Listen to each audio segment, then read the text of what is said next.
Genesis 1. In the beginning God created the heavens and the earth. The earth was barren with no form of life. It was under a roaring ocean covered with darkness, but the Spirit of God was moving over the water. God said, "I command light to shine." And light started shining. God looked at the light and saw that it was good. He separated light from darkness and named the light day and the darkness night. Evening came and then morning. That was the first day. God said, "I command a dome to separate the water above it from the water below it." And that's what happened. God made the dome and named it sky. Evening came and then morning. That was the second day. God said, "I command the water under the sky to come together in one place, so there will be dry ground." And that's what happened. God named the dry ground land, and he named the water ocean. God looked at what he had done and saw that it was good. God said, "I command the earth to produce all kinds of plants, including fruit trees and grain." And that's what happened. The earth produced all kinds of vegetation. God looked at what he had done, and it was good. Evening came, and then morning. That was the third day. God said, "I command lights to appear in the sky and to separate day from night, and to show the time for seasons, special days, and years. I command them to shine on the earth." And that's what happened. God made two powerful lights, the brighter one to rule the day and the other to rule the night. He also made the stars. Then God put these lights in the sky to shine on the earth, to rule day and night, and to separate light from darkness. God looked at what he had done, and it was good. Evening came, and then morning. That was the fourth day. God said, "I command the ocean to be full of living creatures, and I command birds to fly above the earth." So God made the giant sea monsters and all the living creatures that swim in the ocean. He also made every kind of bird. God looked at what he had done, and it was good. Then he gave the living creatures his blessing. He told the ocean creatures to live everywhere in the ocean, and the birds to live everywhere on earth. Evening came, and then morning. That was the fifth day. God said, "I command the earth to give life to all kinds of tame animals, wild animals, and reptiles." And that's what happened. God made every one of them. Then he looked at what he had done, and it was good. God said, "Now we will make humans, and they will be like us. We will let them rule the fish, the birds, and all other living creatures." So God created humans to be like himself. He made men and women. God gave them his blessing and said, "Have a lot of children. Fill the earth with people, and bring it under your control. Rule over the fish in the ocean, the birds in the sky, and every animal on the earth. I have provided all kinds of fruit and grain for you to eat, and I have given the green plants as food for everything else that breathes. These will be food for animals, both wild and tame, and for birds." God looked at what he had done. All of it was very good. Evening came, and then morning. That was the sixth day. Genesis 2. So the heavens and the earth and everything else were created. By the seventh day God had finished his work, and so he rested. God blessed the seventh day and made it special, because on that day he rested from his work. That's how God created the heavens and the earth. When the Lord God made the heavens and the earth, no grass or plants were growing anywhere. God had not yet sent any rain, and there was no one to work the land. But streams came up from the ground and watered the earth. The Lord God took a handful of soil and made a man. God breathed life into the man, and the man started breathing. The Lord made a garden in a place called Eden, which was in the east, and he put the man there. The Lord God placed all kinds of beautiful trees and fruit trees in the garden. 2 other trees were in the middle of the garden. One of the trees gave life. The other gave the power to know the difference between right and wrong. From Eden, a river flowed out to water the garden. Then it divided into 4 rivers. The first one is the Pishon River that flows through the land of Havilah, where pure gold, rare perfumes, and precious stones are found. The second is the Gihon River that winds through Ethiopia. The Tigris River that flows east of Assyria is the third, and the fourth is the Euphrates River. The Lord God put the man in the Garden of Eden to take care of it and to look after it. But the Lord told him, You may eat fruit from any tree in the garden, except the one that has the power to let you know the difference between right and wrong. If you eat any fruit from that tree, you will die before the day is over. The Lord God said, It isn't good for the man to live alone. I need to make a suitable partner for him. So the Lord took some soil and made animals and birds. He brought them to the man to see what names he would give each of them. Then the man named the tame animals and the birds and the wild animals. That's how they got their names. None of these was the right kind of partner for the man. So the Lord God made him fall into a deep sleep, and he took out one of the man's ribs. Then, after closing the man's side, the Lord made a woman out of the rib. The Lord God brought her to the man, and the man exclaimed, Here is someone like me. She's part of my body, my own flesh and bones. She came from me, a man, so I will name her woman. That's why a man will leave his own father and mother. He marries a woman, and the two of them become like one person. Although the man and his wife were both naked, they were not ashamed. Genesis 3. The snake was sneakier than any of the other wild animals that the Lord God had made. One day, it came to the woman and asked, Did God tell you not to eat fruit from any tree in the garden? The woman answered, God said we could eat fruit from any tree in the garden, except the one in the middle. He told us not to eat fruit from that tree or even to touch it. If we do, we will die. No, you won't. the snake replied. God understands what will happen on the day you eat fruit from that tree. You will see what you have done, and you will know the difference between right and wrong, just as God does. The woman stared at the fruit. It looked beautiful and tasty. She wanted the wisdom that it would give her, and she ate some of the fruit. Her husband was there with her, so she gave some to him, and he ate it too. Right away they saw what they had done, and they realized they were naked. Then they sewed fig leaves together to make something to cover themselves. Late in the afternoon a breeze began to blow, and the man and woman heard the Lord God walking in the garden. They were frightened and hid behind some trees. The Lord called out to the man and asked, Where are you? The man answered, I was naked, and when I heard you walking through the garden, I was frightened and hid. How did you know you were naked? God asked. Did you eat any fruit from that tree in the middle of the garden? It was the woman you put here with me. The man said. She gave me some of the fruit and I ate it. The Lord God then asked the woman, What have you done? The snake tricked me, she answered. and I ate some of that fruit. So the Lord God said to the snake, Because of what you have done, you will be the only animal to suffer this curse. For as long as you live, you will crawl on your stomach and eat dirt. You and this woman will hate each other. Your descendants and hers will always be enemies. One of hers will strike you on the head, and you will strike him on the heel.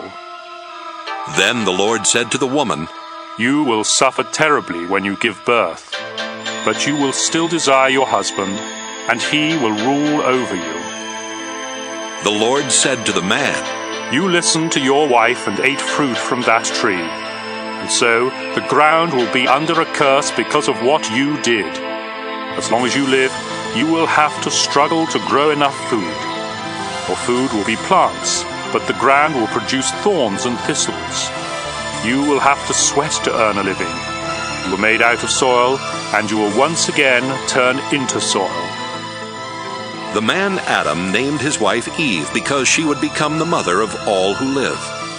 Then the Lord God made clothes out of animal skins for the man and his wife. The Lord said, These people now know the difference between right and wrong, just as we do. But they must not be allowed to eat fruit from the tree that lets them live forever. So the Lord God sent them out of the Garden of Eden, where they would have to work the ground from which the man had been made. Then God put winged creatures at the entrance to the garden and a flaming, flashing sword to guard the way to the life-giving tree. Genesis 4. Adam and Eve had a son. Then Eve said, I'll name him Cain, because I got him with the help of the Lord. Later she had another son and named him Abel. Abel became a sheep farmer, but Cain farmed the land. One day, Cain gave part of his harvest to the Lord, and Abel also gave an offering to the Lord. He killed the firstborn lamb from one of his sheep and gave the Lord the best parts of it. The Lord was pleased with Abel and his offering, but not with Cain and his offering. This made Cain so angry that he could not hide his feelings. The Lord said to Cain, What's wrong with you? Why do you have such an angry look on your face? If you had done the right thing, you would be smiling. But you did the wrong thing, and now sin is waiting to attack you like a lion. Sin wants to destroy you, but don't let it. Cain said to his brother Abel, Let's go for a walk. And when they were out in a field, Cain killed him. Afterwards, the Lord asked Cain, Where is Abel? How should I know? He answered. Am I supposed to look after my brother? Then the Lord said, Why have you done this terrible thing? You killed your own brother, and his blood flowed onto the ground. Now his blood is calling out for me to punish you, and so I'll put you under a curse. Because you killed Abel and made his blood run out on the ground, you will never be able to farm the land again. If you try to farm the land, it won't produce anything for you. From now on, you'll be without a home, and you'll spend the rest of your life wandering from place to place. This punishment is too hard. Cain said, You're making me leave my home and live far from you. I will have to wander about without a home, and just anyone could kill me. No, the Lord answered. Anyone who kills you will be punished 7 times worse than I am punishing you. So the Lord put a mark on Cain to warn everyone not to kill him. But Cain had to go far from the Lord and live in the land of wandering, which is east of Eden. Later, Cain and his wife had a son named Enoch. At the time, Cain was building a town, and so he named it Enoch after his son. Then Enoch had a son named Irad, who had a son named Mehujael, who had a son named Methushael, who had a son named Lamech. Lamech married Ada, then Zillah. Lamech and Ada had 2 sons, Jabal and Jubal. Their son Jabal was the first to live in tents and raise sheep and goats. Jubal was the first to play harps and flutes. Lamech and Zillah had a son named Tubal-Cain, who made tools out of bronze and iron. They also had a daughter whose name was Naamah. One day Lamech said to his 2 wives, A young man wounded me, and I killed him. Anyone who tries to get even with me will be punished 10 times more than anyone who tries to get even with Cain. Adam and his wife had another son. They named him Seth because they said, God has given us a son to take the place of Abel, who was killed by his brother Cain. Later, Seth had a son and named him Enosh. About this time, people started worshiping the Lord. Genesis 5. God created men and women to be like himself. He gave them his blessing and called them human beings. This is a list of the descendants of Adam, the first man. When Adam was 130, he had a son who was just like him, and he named him Seth. Adam had more children and died at the age of 930. When Seth was 105, he had a son named Enosh. Seth had more children and died at the age of 912. When Enosh was 90, he had a son named Kenan. Enosh had more children and died at the age of 905. When Kenan was 70, he had a son named Mahalalel. Kenan had more children and died at the age of 910. When Mahalalel was 65, he had a son named Jared. Mahalalel had more children and died at the age of 895. When Jared was 162, he had a son named Enoch. Jared had more children and died at the age of 962. When Enoch was 65, he had a son named Methuselah, and during the next 300 years he had more children. Enoch truly loved God, and God took him away at the age of 365. When Methuselah was 187, he had a son named Lamech. Methuselah had more children, and died at the age of 969. When Lamech was 182, he had a son.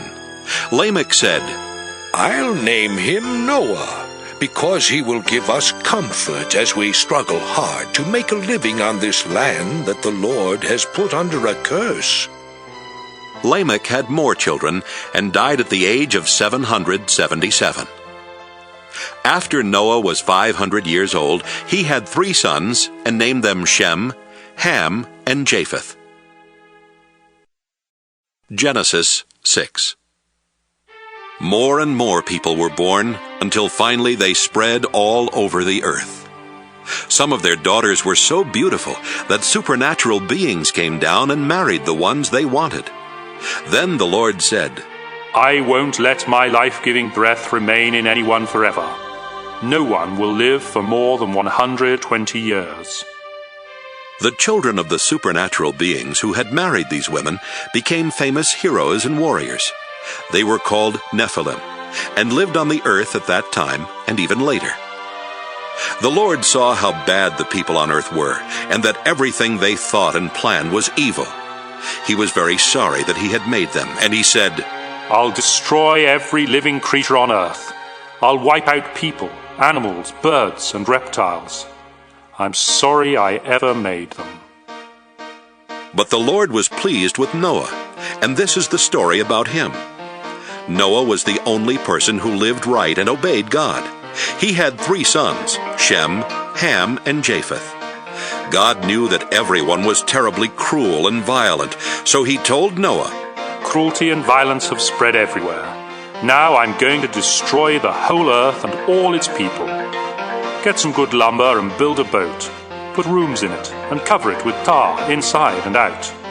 Make it 450 feet long, 75 feet high, and 45 feet wide. Build a roof on the boat and leave a space of about 18 inches between the roof and the sides. Make the boat 3 stories high and put a door on one side. I'm going to send a flood that will destroy everything that breathes. Nothing will be left alive. But I solemnly promise that you, your wife, your sons, and your daughters-in-law will be kept safe in the boat. Bring into the boat with you a male and a female of every kind of animal and bird, as well as a male and a female of every reptile. I don't want them to be destroyed. Store up enough food both for yourself and for them. Noah did everything the Lord told him to do. Genesis 7. The Lord told Noah, Take your whole family with you into the boat, because you are the only one on this earth who pleases me. Take 7 pairs of every kind of animal that can be used for sacrifice, and 1 pair of all others. Also, take 7 pairs of every kind of bird with you. Do this so there will always be animals and birds on the earth. 7 days from now I will send rain that will last for 40 days and nights, and I will destroy all other living creatures I have made. Noah was 600 years old when he went into the boat to escape the flood, and he did everything the Lord had told him to do. His wife, his sons, and his daughters-in-law all went inside with him. He obeyed God and took a male and a female of each kind of animal and bird into the boat with him. 7 days later, a flood began to cover the earth. Noah was 600 years old when the water under the earth started gushing out everywhere. The sky opened like windows and rain poured down for 40 days and nights. All this began on the 17th day of the second month of the year. On that day, Noah and his wife went into the boat with their 3 sons, Shem, Ham, and Japheth, and their wives. They took along every kind of animal, tame and wild, including the birds. Noah took a male and a female of every living creature with him, just as God had told him to do. And when they were all in the boat, God closed the door. For 40 days the rain poured down without stopping, and the water became deeper and deeper, until the boat started floating high above the ground. Finally, the mighty flood was so deep that even the highest mountain peaks were almost 25 feet below the surface of the water. Not a bird, animal, reptile, or human was left alive anywhere on earth. The Lord destroyed everything that breathed. Nothing was left alive except Noah and the others in the boat. 150 days later, the water started going down. Genesis 8. God did not forget about Noah and the animals with him in the boat. So God made a wind blow, and the water started going down. God stopped up the places where the water had been gushing out from under the earth. He also closed up the sky, and the rain stopped. For 150 days, the water slowly went down. Then, on the 17th day of the 7th month of the year, the boat came to rest somewhere in the Ararat Mountains. The water kept going down, and the mountaintops could be seen on the first day of the 10th month. 40 days later, Noah opened a window to send out a raven, but it kept flying around until the water had dried up. Noah wanted to find out if the water had gone down, and he sent out a dove. Deep water was still everywhere, and the dove could not find a place to land, so it flew back to the boat. Noah held out his hand and helped it back in. 7 days later, Noah sent the dove out again. It returned in the evening, holding in its beak a green leaf from an olive tree. Noah knew that the water was finally going down. He waited 7 more days before sending the dove out again, and this time it did not return. Noah was now 601 years old, and by the first day of that year, almost all the water had gone away. Noah made an opening in the roof of the boat and saw that the ground was getting dry. By the 27th day of the 2nd month, the earth was completely dry. God said to Noah, You, your wife, your sons, and your daughters-in-law may now leave the boat. Let out the birds, animals, and reptiles, so they can mate and live all over the earth. After Noah and his family had gone out of the boat, the living creatures left in groups of their own kind. Noah built an altar where he could offer sacrifices to the Lord.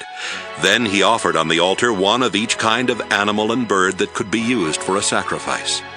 The smell of the burning offering pleased God, and he said, Never again will I punish the earth for the sinful things its people do. All of them have evil thoughts from the time they are young. But I will never destroy everything that breathes, as I did this time. As long as the earth remains, there will be planting and harvest, cold and heat, winter and summer, day and night. Genesis 9. God said to Noah and his sons, I am giving you my blessing. Have a lot of children and grandchildren, so people will live everywhere on this earth. All animals, birds, reptiles, and fish will be afraid of you. I have placed them under your control, and I have given them to you for food. From now on, you may eat them as well as the green plants that you have always eaten. But life is in the blood, and you must not eat any meat that still has blood in it. I created humans to be like me, and I will punish any animal or person that takes a human life. If an animal kills someone, that animal must die. And if a person takes the life of another, that person must be put to death. I want you and your descendants to have many children, so people will live everywhere on earth. Again God said to Noah and his sons, I am going to make a solemn promise to you and to everyone who will live after you. This includes the birds and the animals that came out of the boat. I promise every living creature that the earth and those living on it will never again be destroyed by a flood. The rainbow that I have put in the sky will be my sign to you and to every living creature on earth. It will remind you that I will keep this promise forever. When I send clouds over the earth and a rainbow appears in the sky, I will remember my promise to you and to all other living creatures. Never again will I let floodwaters destroy all life. When I see the rainbow in the sky, I will always remember the promise that I have made to every living creature. The rainbow will be the sign of that solemn promise. Noah and his sons, Shem, Ham, and Japheth, came out of the boat. Ham later had a son named Canaan. All people on earth are descendants of Noah's 3 sons. Noah farmed the land and was the first to plant a vineyard. One day he got drunk and was lying naked in his tent. Ham entered the tent and saw him naked, then went back outside and told his brothers. Shem and Japheth put a robe over their shoulders and walked backward into the tent. Without looking at their father, they placed it over his body. When Noah woke up and learned what his youngest son Ham had done, he said, I now put a curse on Canaan. He will be the lowest slave of his brothers. I ask the Lord my God to bless Shem and make Canaan his slave. I pray that the Lord will give Japheth more and more land, and let him take over the territory of Shem. May Canaan be his slave. Noah lived 350 years after the flood, and died at the age of 950. Genesis 10. After the flood, Shem, Ham, and Japheth had many descendants. Japheth's descendants had their own languages, tribes, and land. They were Gomer, Magog, Madai, Javan, Tubal, Meshech, and Tyrus. Gomer was the ancestor of Ashkenaz, Riphath, and Togarmah. Javan was the ancestor of Elisha, Tarshish, Kittim, and Dodanim, who settled along the coast. Ham's descendants had their own languages, tribes, and land. They were Ethiopia, Egypt, Put, and Canaan. Cush was the ancestor of Seba, Havilah, Sabta, Raamah, and Sabteka. Raamah was the ancestor of Sheba and Dedan. Cush was also the ancestor of Nimrod, a mighty warrior whose strength came from the Lord. Nimrod is the reason for the saying, "You hunt like Nimrod with the strength of the Lord." Cush first ruled in Babylon, Erech, and Akkad, all of which were in Babylonia. From there, Nimrod went to Assyria and built the great city of Nineveh. He also built Rehoboth-ur and Calah, as well as Resen, which is between Nineveh and Calah. Egypt was the ancestor of Ludim, Anamim, Lahabim, Naphtuhim, Pathrusim, Casluhim, and Caphtorim, the ancestor of the Philistines. Canaan's sons were Sidon and Heth. He was also the ancestor of the Jebusites, the Amorites, the Girgashites, the Hivites, the Arkites, the Sinites, the Arvadites, the Zemarites, and the Hamathites. Later, the Canaanites spread from the territory of Sidon and went as far as Gaza in the direction of Gerar. They also went as far as Lasha in the direction of Sodom, Gomorrah, Admah, and Zeboim. Shem's descendants had their own languages, tribes, and land. He was the older brother of Japheth and the ancestor of the tribes of Eber. Shem was the ancestor of Elam, Asher, Arpachshad, Lud, and Aram. Aram was the ancestor of Uz, Hul, Jether, and Mash. Arpachshad was the father of Shelah and the grandfather of Eber, whose first son was named Peleg, because it was during his time that tribes divided up the earth. Eber's second son was Joktan. Joktan was the ancestor of Almodad, Sheleph, Hazarmaveth, Jireh, Hadoram, Uzal, Diklah, Obal, Abimael, Sheba, Ophir, Havilah, and Jobab. Their land reached from Mesha in the direction of Sephir, the hill country in the east. This completes the list of Noah's descendants. After the flood, their descendants became nations and spread all over the world. Genesis 11. At first, everyone spoke the same language. But after some of them moved from the east and settled in Babylonia, they said, "Let's build a city with a tower that reaches to the sky. We'll use hard bricks and tar instead of stone and mortar. We'll become famous, and we won't be scattered all over the world." But when the Lord came down to look at the city and the tower, he said, These people are working together because they all speak the same language. This is just the beginning. Soon they will be able to do anything they want. Come on, let's go down and confuse them by making them speak different languages. Then they won't be able to understand each other. So the people had to stop building the city because the Lord confused their language and scattered them all over the earth. That's how the city of Babel got its name.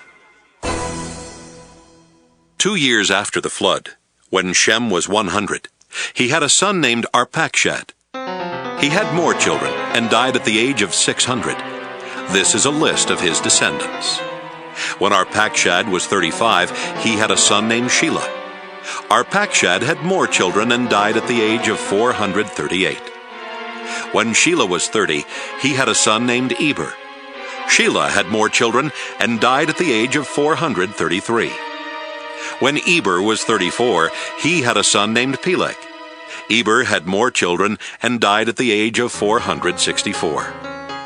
When Peleg was 30, he had a son named Reu. Peleg had more children and died at the age of 239.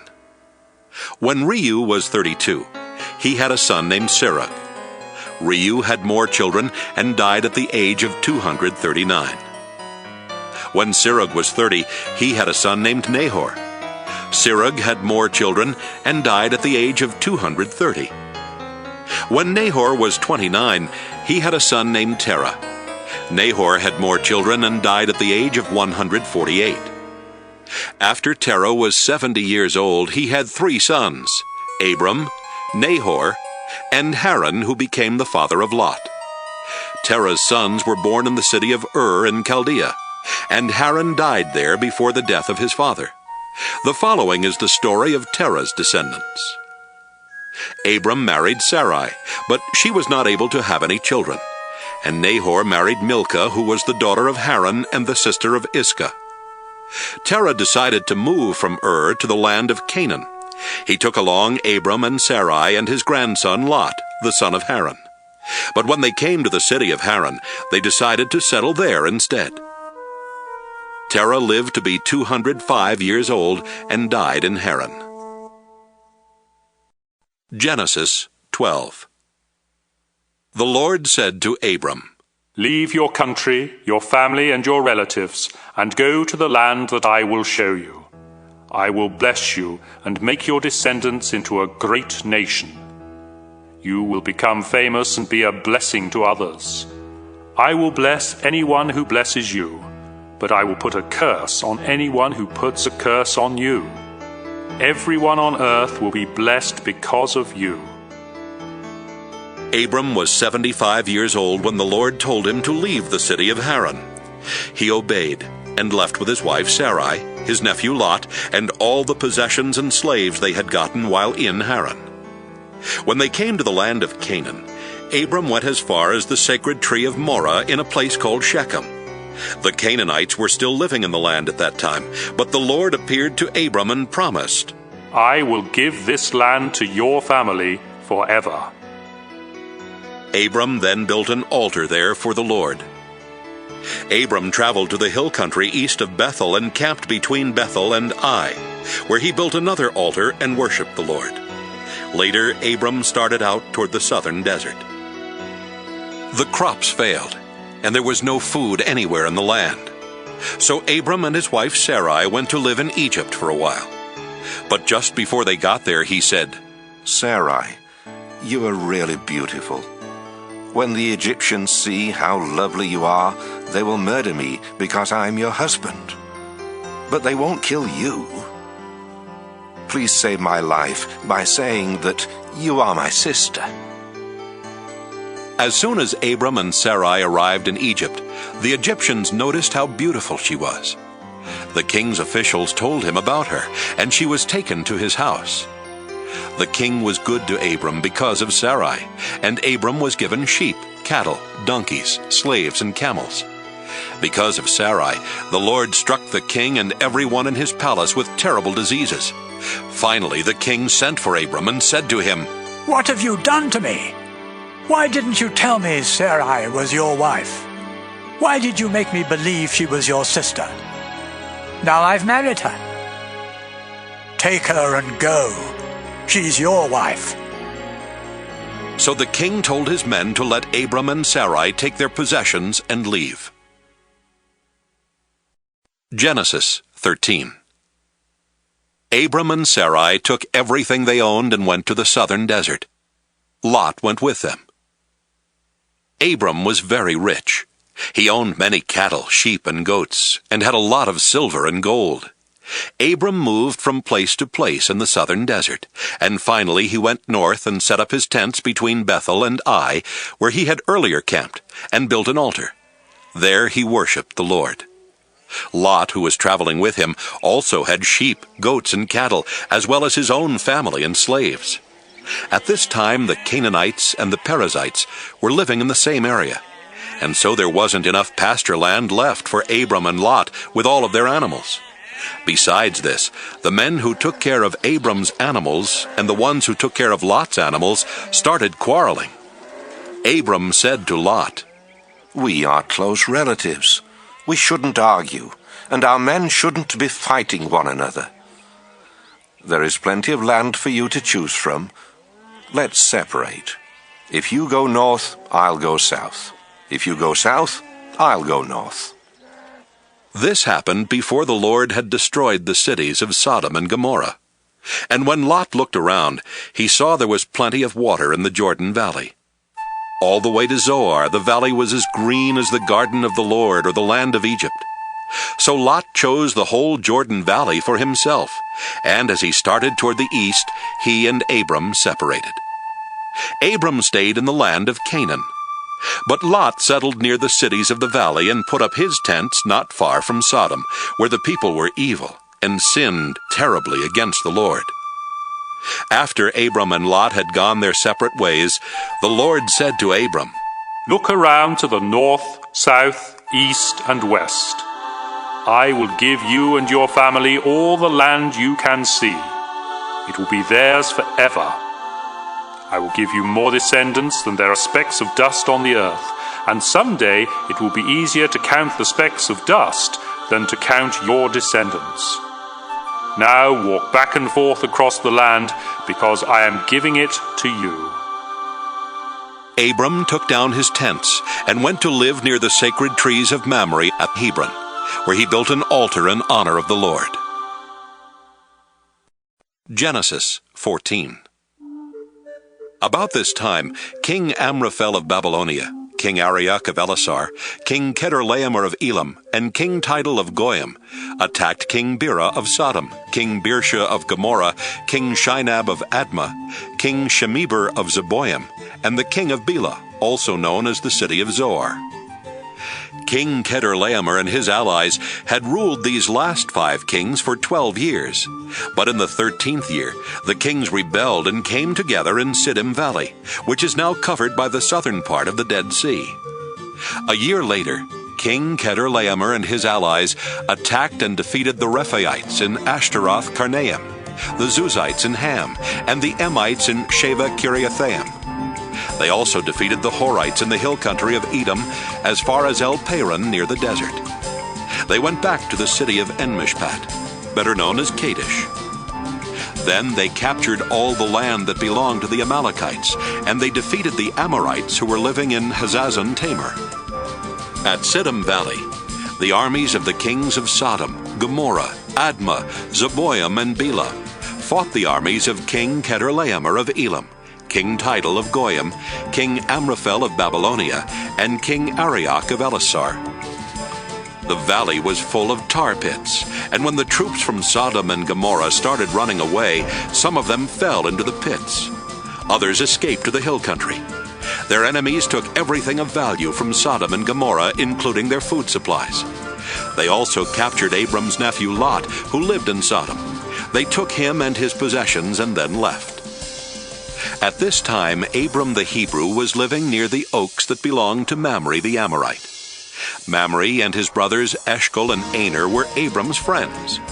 Someone who had escaped from the battle told Abram that his nephew Lot had been taken away. 318 of Abram's servants were fighting men, so he took them and followed the enemy as far north as the city of Dan. That night, Abram divided up his troops, attacked from all sides, and won a great victory. But some of the enemy escaped to the town of Hobah north of Damascus, and Abram went after them. He brought back his nephew Lot, together with Lot's possessions and the women and everyone else who had been captured. Abram returned after he had defeated King Chedorlaomer and the other kings. Then the king of Sodom went to meet Abram in Sheva Valley, which is also known as King's Valley. King Melchizedek of Salem was a priest of God Most High. He brought out some bread and wine and said to Abram, I bless you in the name of God Most High, creator of heaven and earth. All praise belongs to God Most High for helping you defeat your enemies. Then Abram gave Melchizedek a tenth of everything. The king of Sodom said to Abram, All I want are my people. You can keep everything else. Abram answered, The Lord God Most High made the heavens and the earth, and I have promised him that I won't keep anything of yours, not even a sandal strap or a piece of thread. Then you can never say that you are the one who made me rich. Let my share be the food that my men have eaten. But Aner, Eshcol, and Mamre went with me, so give them their share of what we brought back. Genesis 15. Later the Lord spoke to Abram in a vision. Abram, don't be afraid. I will protect you and reward you greatly. But Abram answered, Lord, all-powerful, you have given me everything I could ask for, except children. And when I die, Eliezer of Damascus will get all I own. You have not given me any children, and this servant of mine will inherit everything. The Lord replied, No, he won't. You will have a son of your own, and everything you have will be his. Then the Lord took Abram outside and said, Look at the sky and see if you can count the stars. That's how many descendants you will have. Abram believed the Lord, and the Lord was pleased with him. The Lord said to Abram, I brought you here from Ur in Chaldea, and I gave you this land. Abram asked, Lord God, how can I know the land will be mine? Then the Lord told him, Bring me a 3-year-old cow, a 3-year-old female goat, a 3-year-old ram, a dove, and a young pigeon. Abram obeyed the Lord. Then he cut the animals in half and laid the 2 halves of each animal opposite each other on the ground. But he did not cut the doves and pigeons in half. And when birds came down to eat the animals, Abram chased them away. As the sun was setting, Abram fell into a deep sleep, and everything became dark and frightening. Then the Lord said, Abram, you will live to an old age and die in peace. But I solemnly promise that your descendants will live as foreigners in a land that doesn't belong to them. They will be forced into slavery and abused for 400 years. But I will terribly punish the nation that enslaves them, and they will leave with many possessions. 4 generations later, your descendants will return here and take this land, because only then will the people who live here be so sinful that they deserve to be punished. Sometime after sunset, when it was very dark, a smoking cooking pot and a flaming fire went between the 2 halves of each animal. At that time, the Lord made an agreement with Abram and told him, I will give your descendants the land east of the Shihor River on the border of Egypt as far as the Euphrates River. They will possess the land of the Kenites, the Kenizzites, the Kadmonites, the Hittites, the Perizzites, the Rephaites, the Amorites, the Canaanites, the Girgashites, and the Jebusites. Genesis 16. Abram's wife Sarai had not been able to have any children, but she owned a young Egyptian slave woman named Hagar. And Sarai said to Abram, The Lord has not given me any children. Sleep with my slave, and if she has a child, it will be mine. Abram agreed, and Sarai gave him Hagar to be his wife. This happened after Abram had lived in the land of Canaan for 10 years. Later, when Hagar knew she was going to have a baby, she became proud and was hateful to Sarai. Then Sarai said to Abram, It's all your fault. I gave you my slave woman, but she has been hateful to me ever since she found out she was pregnant. You have done me wrong, and you will have to answer to the Lord for this. Abram said, All right. She's your slave, and you can do whatever you want with her. But Sarai began treating Hagar so harshly that she finally ran away. Hagar stopped to rest at a spring in the desert on the road to Shur. While she was there, the angel of the Lord came to her and asked, Hagar, where have you come from, and where are you going? She answered, I'm running away from Sarah, my owner. The angel said, Go back to Sarai and be her slave. I will give you a son who will be called Ishmael, because I have heard your cry for help. And later I will give you so many descendants that no one will be able to count them all. But your son will live far from his relatives. He will be like a wild donkey, fighting everyone, and everyone fighting him. Hagar thought, Have I really seen God and lived to tell about it? So from then on she called him the God who sees me. That's why people call the well between Kadesh and Bered the well of the living one who sees me. Abram was 86 years old when Hagar gave birth to their son, and he named him Ishmael. Genesis 17. Abram was 99 years old when the Lord appeared to him again and said, I am God all-powerful. If you obey me and always do right, I will keep my solemn promise to you and give you more descendants than can be counted. Abram bowed with his face to the ground. And God said, I promise that you will be the father of many nations. That's why I now change your name from Abram to Abraham. I will give you a lot of descendants, and in the future they will become great nations. Some of them will even be kings. I will always keep the promise I have made to you and your descendants, because I am your God and their God. I will give you and them the land in which you are now a foreigner.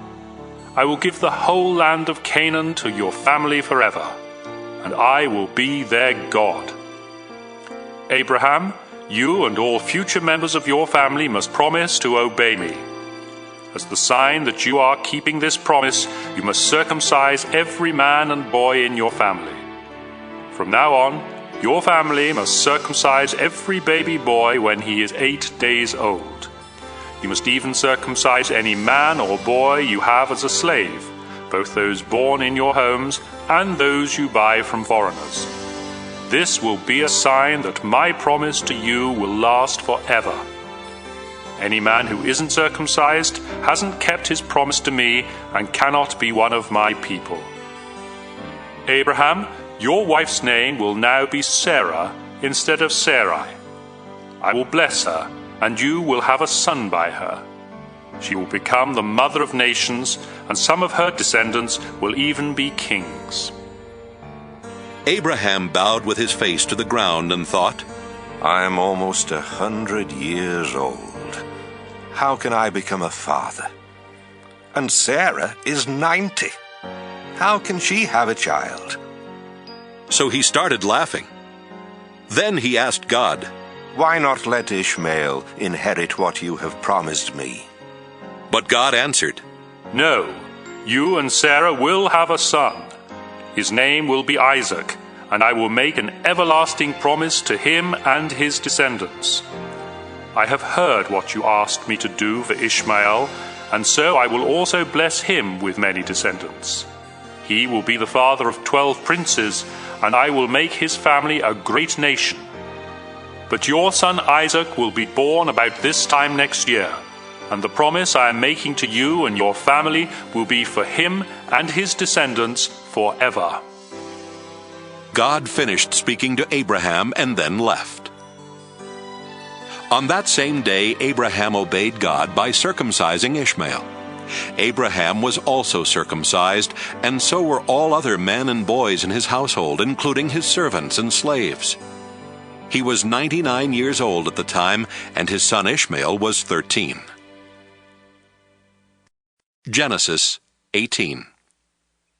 One hot summer afternoon, Abraham was sitting by the entrance to his tent near the sacred trees of Mamre when the Lord appeared to him. Abraham looked up and saw 3 men standing nearby. He quickly ran to meet them, bowed with his face to the ground, and said, "Please, come to my home where I can serve you. I'll have some water brought so you can wash your feet. Then you can rest under the tree. Let me get you some food to give you strength before you leave. I would be honored to serve you." "Thank you very much," they answered. "We accept your offer." Abraham quickly went to his tent and said to Sarah, "Hurry, get a large sack of flour and make some bread." After saying this, he rushed off to his herd of cattle and picked out one of the best calves, which his servant quickly prepared. He then served his guests some yogurt and milk together with the meat. While they were eating, he stood near them under the trees, and they asked, "Where is your wife, Sarah?" "She's right there, in the tent," Abraham answered. One of the guests was the Lord, and he said, "I'll come back about this time next year, and when I do, Sarah will already have a son." Sarah was behind Abraham, listening at the entrance to the tent. Abraham and Sarah were very old, and Sarah was well past the age for having children. So she laughed and said to herself, "Now that I am worn out and my husband is old, will I really know such happiness?" The Lord asked Abraham, "Why did Sarah laugh? Does she doubt that she can have a child in her old age? I am the Lord. There is nothing too difficult for me. I'll come back next year at the time I promised, and Sarah will already have a son." Sarah was so frightened that she lied and said, "I didn't laugh." "Yes, you did," he answered. When the 3 men got ready to leave, they looked down toward Sodom, and Abraham walked part of the way with them. The Lord said to himself, "I should tell Abraham what I am going to do, since his family will become a great and powerful nation that will be a blessing to all other nations on earth. I have chosen him to teach his family to obey me forever and to do what is right and fair.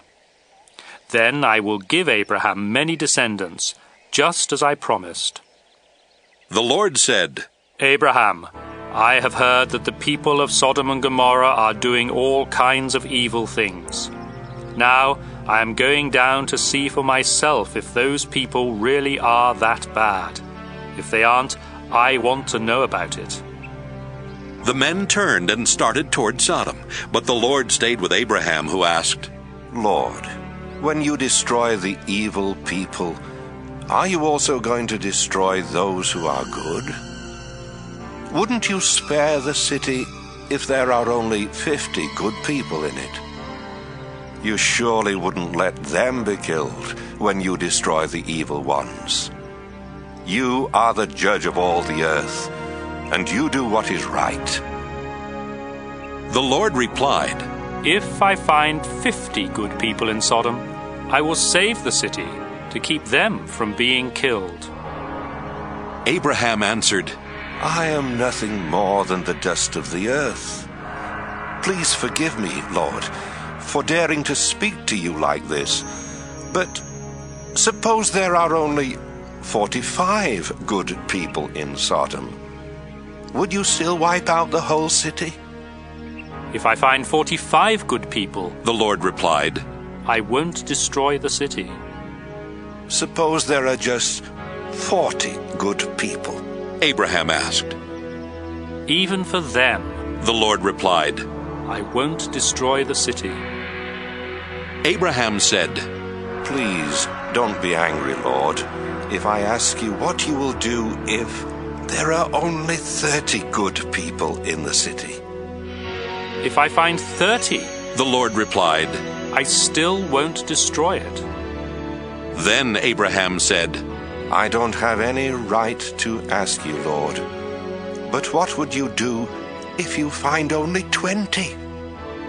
Because of them, I won't destroy the city, was the Lord's answer.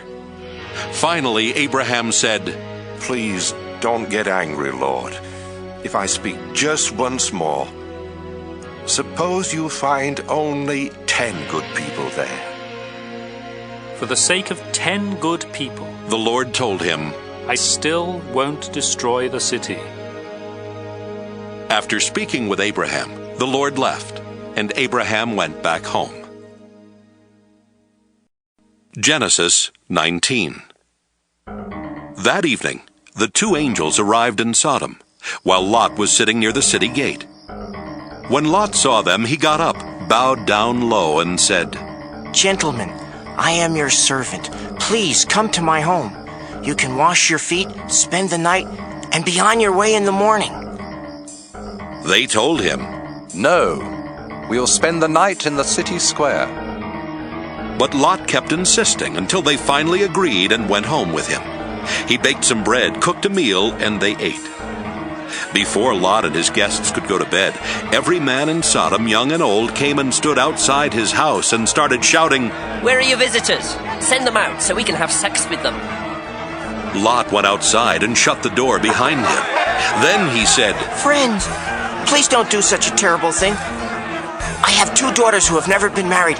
I'll bring them out, and you can do what you want with them. But don't harm these men. They are guests in my home. Don't get in our way, the crowd answered. You're an outsider. What right do you have to order us around? We'll do worse things to you than we're going to do to them.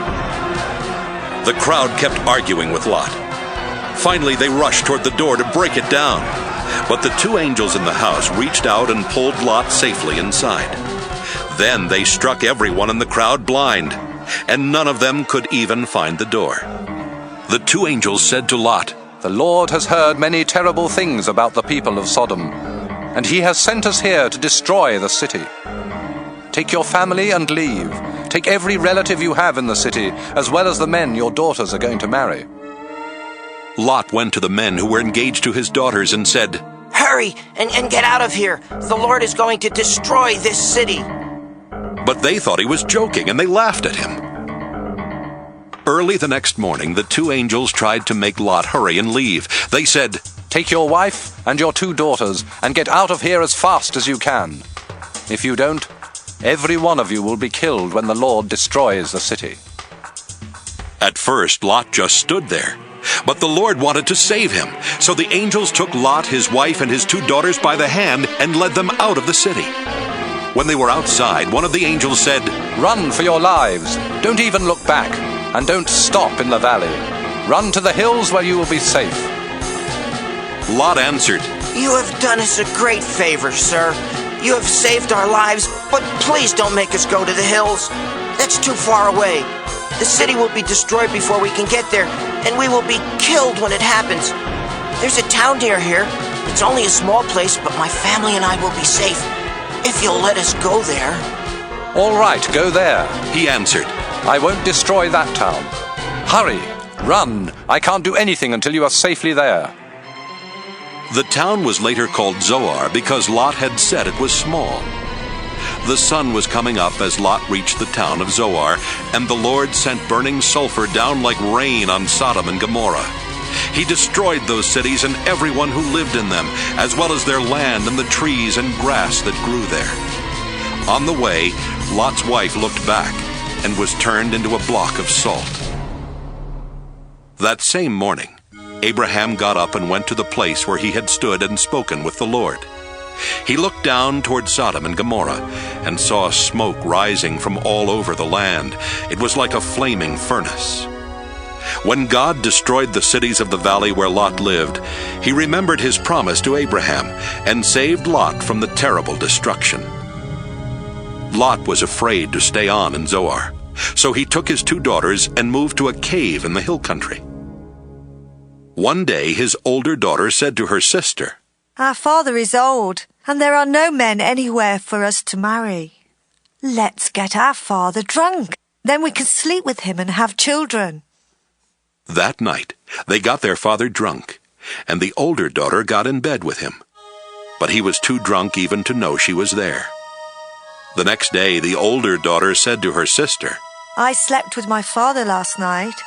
We'll get him drunk again tonight so you can go to bed with him and we can each have a child." That night they got their father drunk, and this time the younger sister slept with him. But once again he was too drunk even to know she was there. That's how Lot's 2 daughters had their children. The older daughter named her son Moab, and he is the ancestor of the Moabites. The younger daughter named her son Ben-Ammi, and he is the ancestor of the Ammonites. Genesis 20. Abraham moved to the southern desert, where he settled between Kadesh and Shur. Later he went to Gerar, and while there he told everyone that his wife Sarah was his sister. So King Abimelech of Gerar had Sarah brought to him. But God came to Abimelech in a dream and said, "You have taken a married woman, and for this you will die." Abimelech said to the Lord, "Don't kill me. I haven't slept with Sarah. Didn't they say they were brother and sister? I am completely innocent." God spoke to Abimelech in another dream and said, "I know you are innocent. That's why I kept you from sleeping with Sarah and doing anything wrong. Her husband is a prophet. Let her go back to him, and his prayers will save you from death. But if you don't return her, you and all your people will die." Early the next morning, Abimelech sent for his officials, and when he told them what had happened, they were frightened. Abimelech then called in Abraham and said, "Look what you've done to us. What have I ever done to you? Why did you make me and my nation guilty of such a terrible sin? What were you thinking when you did this?"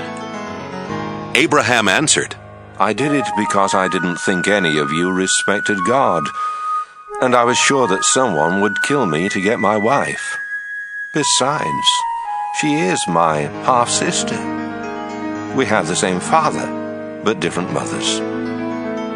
When God made us leave my father's home and start wandering, I told her, 'If you really love me, you will tell everyone that I am your brother.'" Abimelech gave Abraham some sheep, cattle, and slaves. He sent Sarah back and told Abraham that he could settle anywhere in his country. Then he said to Sarah, "I have given your brother 1,000 pieces of silver as proof to everyone that you have done nothing wrong." Meanwhile, God had kept Abimelech's wife and slaves from having children. But Abraham prayed, and God let them start having children again. Genesis 21. The Lord was good to Sarah and kept his promise. Although Abraham was very old, Sarah had a son exactly at the time God had said. Abraham named his son Isaac, and when the boy was 8 days old, Abraham circumcised him, just as the Lord had commanded. Abraham was 100 years old when Isaac was born, and Sarah said, God has made me laugh. Now everyone will laugh with me. Who would have dared to tell Abraham that someday I would have a child? But in his old age, I have given him a son. The time came when Sarah no longer had to nurse Isaac, and on that day Abraham gave a big feast. One day, Sarah noticed Hagar's son Ishmael playing, and she said to Abraham, Get rid of that Egyptian slave woman and her son. I don't want him to inherit anything. It should all go to my son. Abraham was worried about Ishmael. But God said, Abraham, don't worry about your slave woman and the boy. Just do what Sarah tells you. Isaac will inherit your family name, but the son of the slave woman is also your son, and I will make his descendants into a great nation. Early the next morning, Abraham gave Hagar an animal skin full of water and some bread. Then he put the boy on her shoulder and sent them away. They wandered around in the desert near Beersheba, and after they had run out of water, Hagar put her son under a bush. Then she sat down a long way off because she could not bear to watch him die, and she cried bitterly. When God heard the boy crying, the angel of God called out to Hagar from heaven and said, Hagar, why are you worried? Don't be afraid. I have heard your son crying. Help him up and hold his hand, because I will make him the father of a great nation. Then God let her see a well. So she went to the well and filled the skin with water, then gave some to her son. God blessed Ishmael, and as the boy grew older, he became an expert with his bow and arrows. He lived in the Paran desert, and his mother chose an Egyptian woman for him to marry.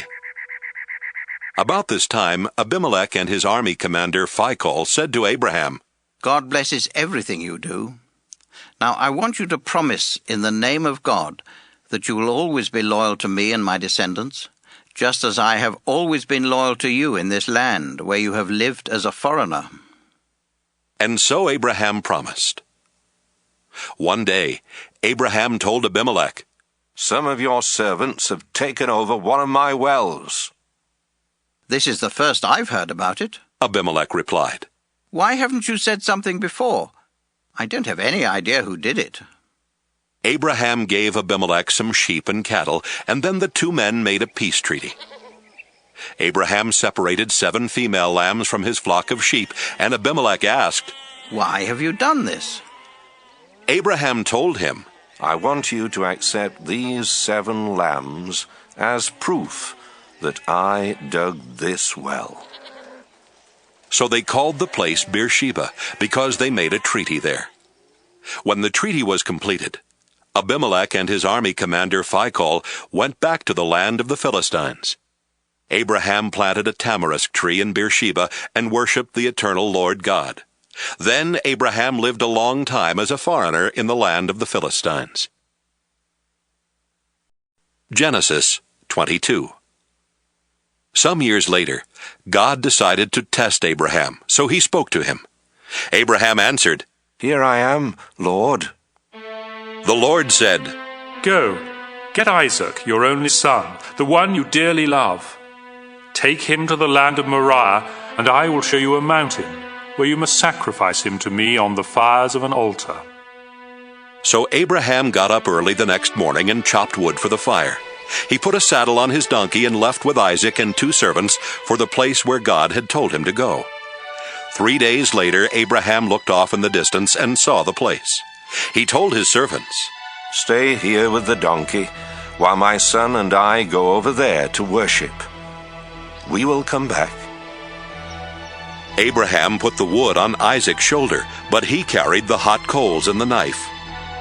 As the 2 of them walked along, Isaac said, Father, we have the coals and the wood, but where is the lamb for the sacrifice? My son, Abraham answered, God will provide the lamb. The 2 of them walked on, and when they reached the place that God had told him about, Abraham built an altar and placed the wood on it. Next, he tied up his son and put him on the wood. He then took the knife and got ready to kill his son. But the Lord's angel shouted from heaven, Abraham! Abraham! Here I am, he answered. Don't hurt the boy or harm him in any way. The angel said, Now I know that you truly obey God, because you were willing to offer him your only son. Abraham looked up and saw a ram caught by its horns in the bushes. So he took the ram and sacrificed it in place of his son. Abraham named that place, The Lord Will Provide. And even now people say, On the mountain of the Lord it will be provided. the Lord's angel called out from heaven a second time. You were willing to offer the Lord your only son, and so he makes you this solemn promise. I will bless you and give you such a large family that someday your descendants will be more numerous than the stars in the sky or the grains of sand along the beach. They will defeat their enemies and take over the cities where their enemies live. You have obeyed me, and so you and your descendants will be a blessing to all nations on earth." Abraham and Isaac went back to the servants who had come with him, and they returned to Abraham's home in Beersheba. Abraham's brother Nahor had married Milcah, and Abraham was later told that they had 8 sons. Uz was their firstborn, Buz was next, and then there was Kemuel, who became the father of Aram. Their other 5 sons were Kesed, Hazo, Pildash, Jidlaph, and Bethuel, who became the father of Rebekah. Nahor also had another wife. Her name was Reumah. She had 4 sons, Tebah, Gaham, Tahash, and Maacah. Genesis 23. When Sarah was 127 years old, she died in Kiriath Arba, better known as Hebron, in the land of Canaan. After Abraham had mourned for her, he went to the Hittites and said, I live as a foreigner in your land, and I don't own any property where I can bury my wife. Please, let me buy a piece of land. Sir, they answered, you're an important man. Choose the best place to bury your wife. None of us would refuse you a resting place for your dead. Abraham bowed down and replied, If you are willing to let me bury my wife here, please ask Zohar's son Ephron to sell me Machpelah Cave at the end of his field. I'll pay what it's worth, and all of you can be witnesses. Ephron was sitting there near the city gate when Abraham made this request, and he answered, Sir, the whole field, including the cave, is yours. With my own people as witnesses, I freely give it to you as a burial place for your dead. Once again Abraham bowed down and said to Ephron, In front of these witnesses, I offer you the full price so I can bury my wife. Please accept my offer. But, sir, the man replied, the property is worth only 400 pieces of silver. Why should we haggle over such a small amount? Take the land, it's yours. Abraham accepted Ephron's offer and paid him the 400 pieces of silver in front of everyone at the city gate. That's how Abraham got Ephron's property east of Hebron, which included the field with all its trees, as well as Machpelah Cave at the end of the field. So Abraham buried his wife Sarah in Machpelah Cave that was in the field he had bought from the Hittites. Genesis 24. Abraham was now a very old man. The Lord had made him rich, and he was successful in everything he did. One day Abraham called in his most trusted servant and said to him, Solemnly promise me, in the name of the Lord, who rules heaven and earth, that you won't choose a wife for my son Isaac from the people here in the land of Canaan. Instead, go back to the land where I was born, and find a wife for him from among my relatives. But the servant asked, What if the young woman I choose refuses to leave home and come here with me? Should I send Isaac there to look for a wife? No, Abraham answered. Don't ever do that, no matter what. The Lord who rules heaven brought me here from the land where I was born, and promised that he would give this land to my descendants forever. When you go back there, the Lord will send his angel ahead of you to help you find a wife for my son. If the woman refuses to come along, you don't have to keep this promise. But don't ever take my son back there. So the servant gave Abraham his word that he would do everything he had been told to do. Soon after that, the servant loaded 10 of Abraham's camels with valuable gifts. Then he set out for the city in northern Syria where Abraham's brother Nahor lived. When he got there, he let the camels rest near the well outside the city.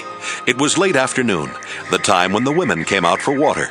The servant prayed, You, Lord, are the God my master Abraham worships. Please keep your promise to him and let me find a wife for Isaac today. The young women of the city will soon come to this well for water, and I'll ask one of them for a drink. If she gives me a drink and then offers to get some water for my camels, I'll know she is the one you have chosen and that you have kept your promise to my master."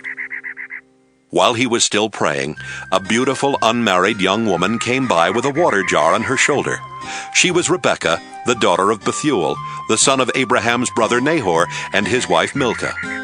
Rebekah walked past Abraham's servant, then went over to the well and filled her water jar. When she started back, Abraham's servant ran to her and said, "Please, let me have a drink of water." "I'll be glad to," she answered. Then she quickly took the jar from her shoulder and held it while he drank. After he had finished, she said, "Now I'll give your camels all the water they want." She quickly poured out water for them, and she kept going back for more until his camels had drunk all they wanted. Abraham's servant did not say a word, but he watched everything Rebekah did, because he wanted to know for certain if this was the woman the Lord had chosen. The servant had brought along an expensive gold ring and 2 large gold bracelets. When Rebekah had finished bringing the water, he gave her the ring for her nose and the bracelets for her arms. Then he said, "Please, tell me who your father is. Does he have room in his house for me and my men to spend the night?" She answered, "My father is Bethuel, the son of Nahor and Milcah. We have a place where you and your men can stay, and we also have enough straw and feed for your camels." Then the servant bowed his head and prayed, "I thank you, Lord God of my master Abraham. You have led me to his relatives and kept your promise to him." Rebekah ran straight home and told her family everything. Her brother Laban heard her tell what the servant had said, and he saw the ring and the bracelet she was wearing. So Laban ran out to Abraham's servant, who was standing by his camels at the well. Then Laban said, "The Lord has brought you safely here. Come home with me. There's no need for you to keep on standing outside. I have a room ready for you in our house, and there's also a place for your camels." Abraham's servant went home with Laban, where Laban's servants unloaded his camels and gave them straw and feed. Then they brought water into the house, so Abraham's servant and his men could wash their feet. After that, they brought in food. But the servant said, "Before I eat, I must tell you why I have come." "Go ahead and tell us," Laban answered. The servant explained, "I am Abraham's servant. The Lord has been good to my master, and he has made him very rich. He has given him many sheep, goats, cattle, camels, and donkeys, as well as a lot of silver and gold, and many slaves.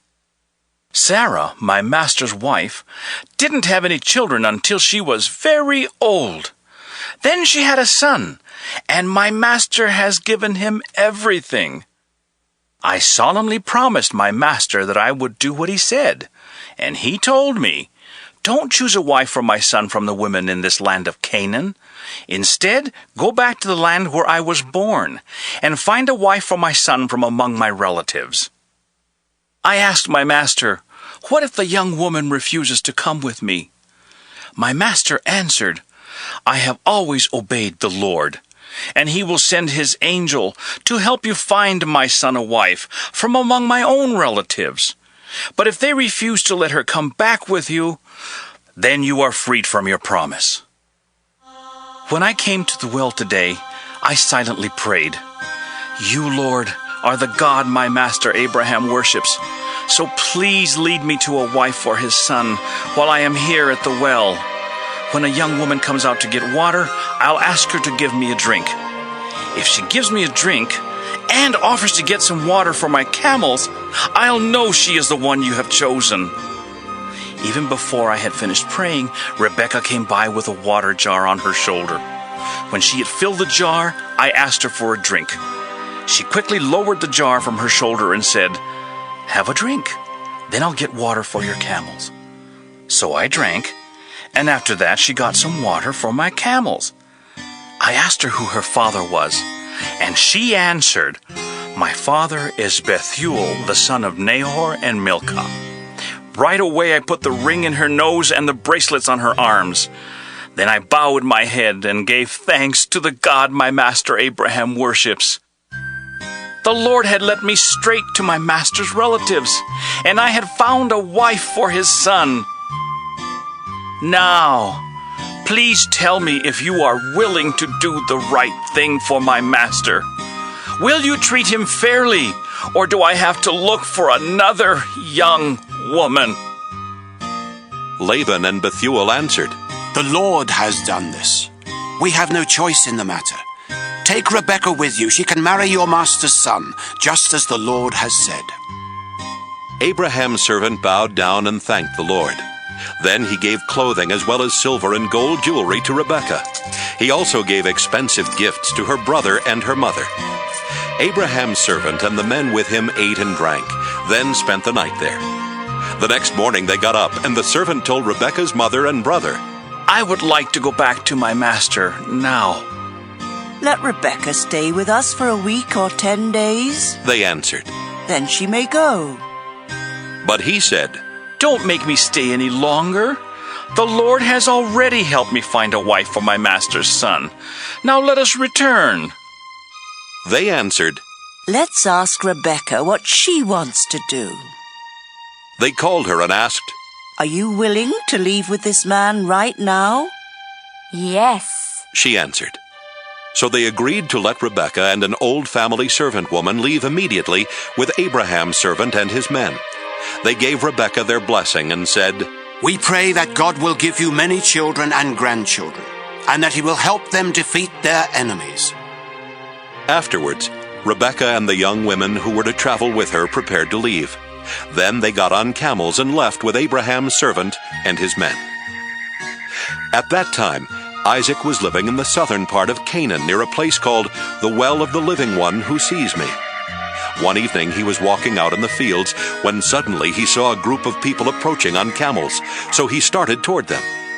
Rebekah saw him coming. She got down from her camel and asked, "Who is that man?" "He is my master, Isaac," the servant answered. Then Rebekah covered her face with her veil. The servant told Isaac everything that had happened. Isaac took Rebekah into the tent where his mother had lived before she died, and Rebekah became his wife. He loved her and was comforted over the loss of his mother.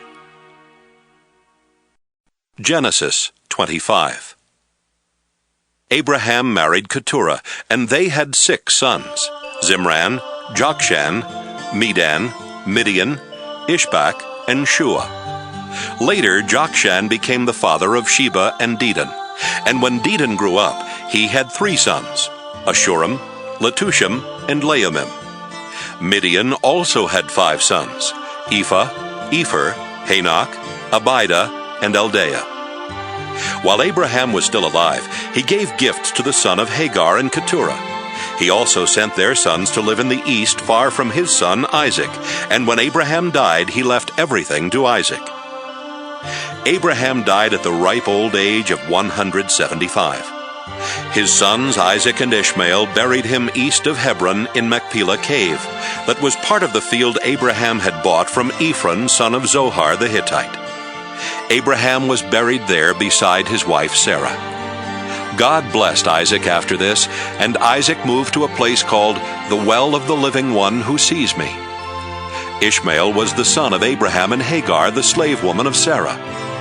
Ishmael had 12 sons in this order: Nebaioth, Kedar, Adbeel, Mibzam, Mishma, Duma, Massa, Hadad, Tema, Jeter, Naphish, and Kedemah.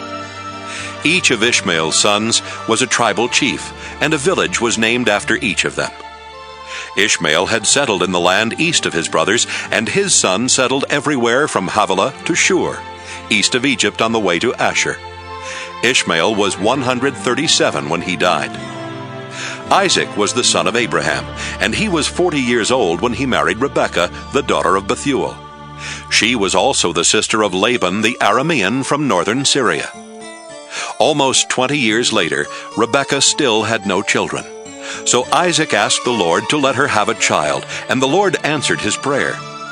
Before Rebekah gave birth, she knew she was going to have twins, because she could feel them inside her fighting each other. She thought, Why is this happening to me? Finally, she asked the Lord why her twins were fighting, and he told her, Your 2 sons will become 2 separate nations. The younger of the 2 will be stronger, and the older son will be his servant. When Rebekah gave birth, the first baby was covered with red hair, so he was named Esau. The second baby grabbed onto his brother's heel, so they named him Jacob. Isaac was 60 years old when they were born. As Jacob and Esau grew older, Esau liked the outdoors and became a good hunter, while Jacob settled down and became a shepherd. Esau would take the meat of wild animals to his father Isaac, and so Isaac loved him more. But Jacob was his mother's favorite son. One day, Jacob was cooking some stew when Esau came home hungry and said, I'm starving to death. Give me some of that red stew right now. That's how Esau got the name Edom. Jacob replied, Sell me your rights as the firstborn son. I'm about to die, Esau answered. What good will those rights do me? But Jacob said, Promise me your birthrights here and now. And that's what Esau did. Jacob then gave Esau some bread and some of the bean stew, and when Esau had finished eating and drinking, he just got up and left, showing how little he thought of his rights as the firstborn. Genesis 26. Once during Abraham's lifetime, the fields had not produced enough grain, and now the same thing happened. So Isaac went to King Abimelech of the Philistines in the land of Gerar, because the Lord had appeared to Isaac and said, Isaac, stay away from Egypt. I will show you where I want you to go. You will live there as a foreigner, but I will be with you and bless you. I will keep my promise to your father Abraham by giving this land to you and your descendants. I will give you as many descendants as there are stars in the sky, and I will give your descendants all of this land. They will be a blessing to every nation on earth, because Abraham did everything I told him to do. Isaac moved to Gerar with his beautiful wife Rebekah. He was afraid that someone might kill him to get her, so he told everyone that Rebekah was his sister. After Isaac had been there a long time, King Abimelech looked out a window and saw Isaac hugging and kissing Rebekah. Abimelech called him in and said, Rebekah must be your wife. Why did you say she is your sister? Because I thought someone would kill me, Isaac answered. Don't you know what you've done? Abimelech exclaimed. If someone had slept with her, you would have made our whole nation guilty. Then Abimelech warned his people that anyone who even touched Isaac or Rebekah would be put to death. Isaac planted grain and had a good harvest that same year. The Lord blessed him, and Isaac was so successful that he became very rich. In fact, the Philistines were jealous of the large number of sheep, goats, and slaves that Isaac owned, and they stopped up the wells that Abraham's servants had dug before his death. Finally, Abimelech said, Isaac, I want you to leave our country. You have become too powerful to stay here. Isaac left and settled in Gerar Valley, where he cleaned out those wells that the Philistines had stopped up. Isaac also gave each of the wells the same name that Abraham had given to them. While his servants were digging in the valley, they found a spring-fed well. But the shepherds of Gerar Valley quarreled with Isaac's shepherds and claimed the water belonged to them. So the well was named Quarrel, because they had quarreled with Isaac. Isaac's servants dug another well, and the shepherds also quarreled about it. So that well was named Jealous. Finally, they dug one more well. There was no quarreling this time, and the well was named Lots of Room, because the Lord had given them room and would make them very successful. Isaac went on to Beersheba, where the Lord appeared to him that night, and told him, Don't be afraid. I am the God who was worshipped by your father Abraham, my servant. I will be with you and bless you, and because of Abraham, I will give you many descendants. Isaac built an altar there and worshipped the Lord. Then he set up camp, and his servant started digging a well. Meanwhile, Abimelech had left Gerar and was taking his adviser Ahuzzath and his army commander Phicol to see Isaac. When they arrived, Isaac asked, Why are you here? Didn't you send me away because you hated me? They answered, We now know for certain that the Lord is with you, and we have decided there needs to be a peace treaty between you and us. So let us make a solemn agreement not to harm each other. Remember, we have never hurt you, and when we sent you away, we let you go in peace. The Lord has truly blessed you." Isaac gave a big feast for them, and everyone ate and drank. Early the next morning, Isaac and the others made a solemn agreement. Then he let them go in peace. Later that same day, Isaac's servants came and said, "We've struck water." So Isaac named the well Shibah, and the town is still called Beersheba. When Esau was 40, he married Judith, the daughter of Beri the Hittite, and Basemath, the daughter of Elon the Hittite.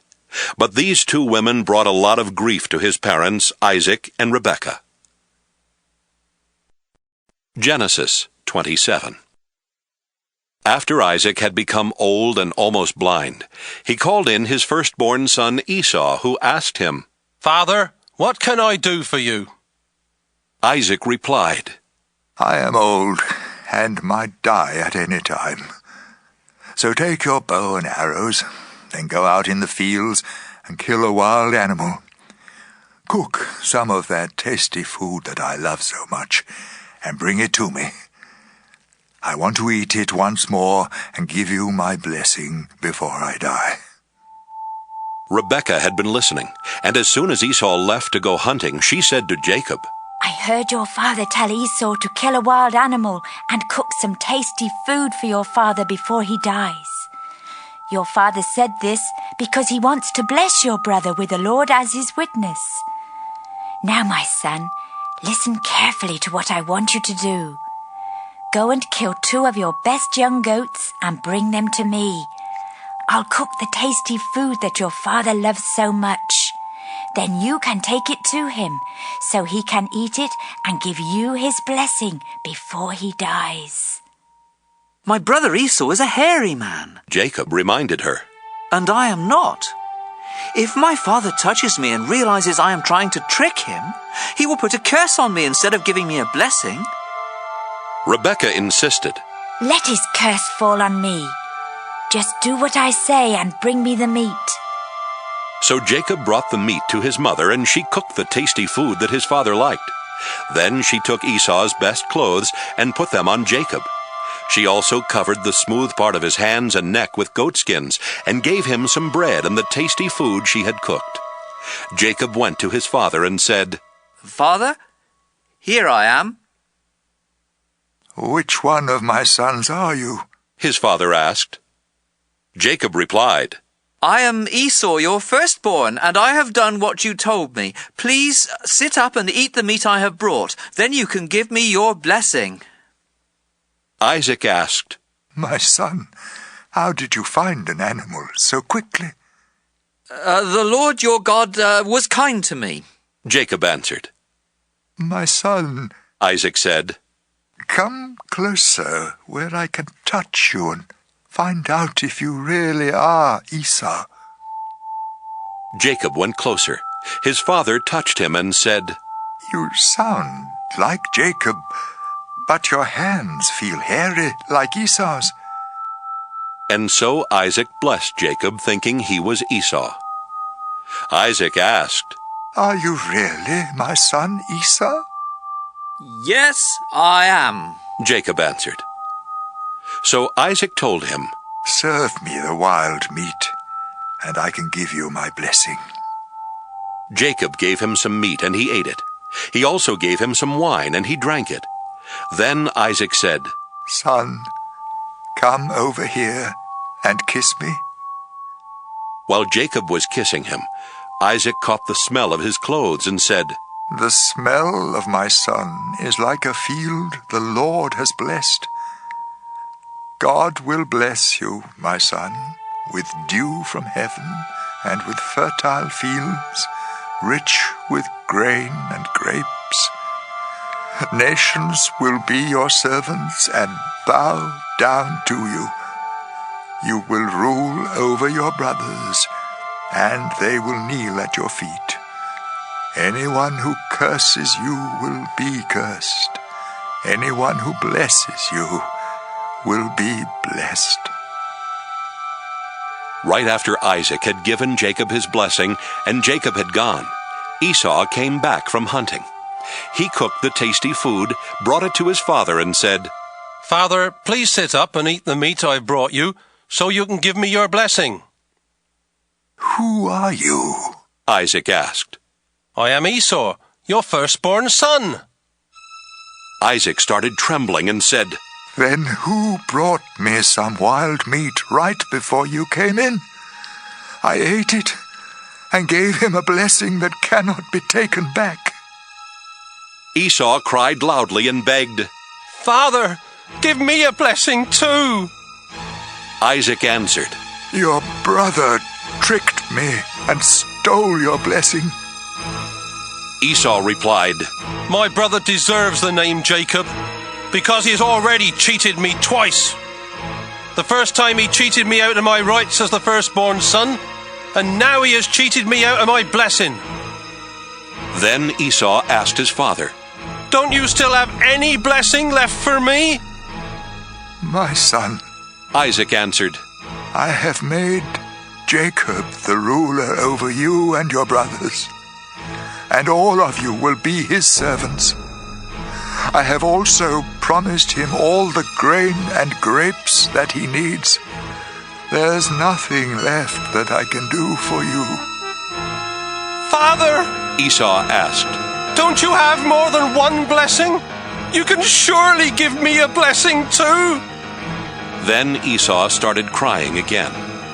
So his father said, "Your home will be far from that fertile land where dew comes down from the heavens.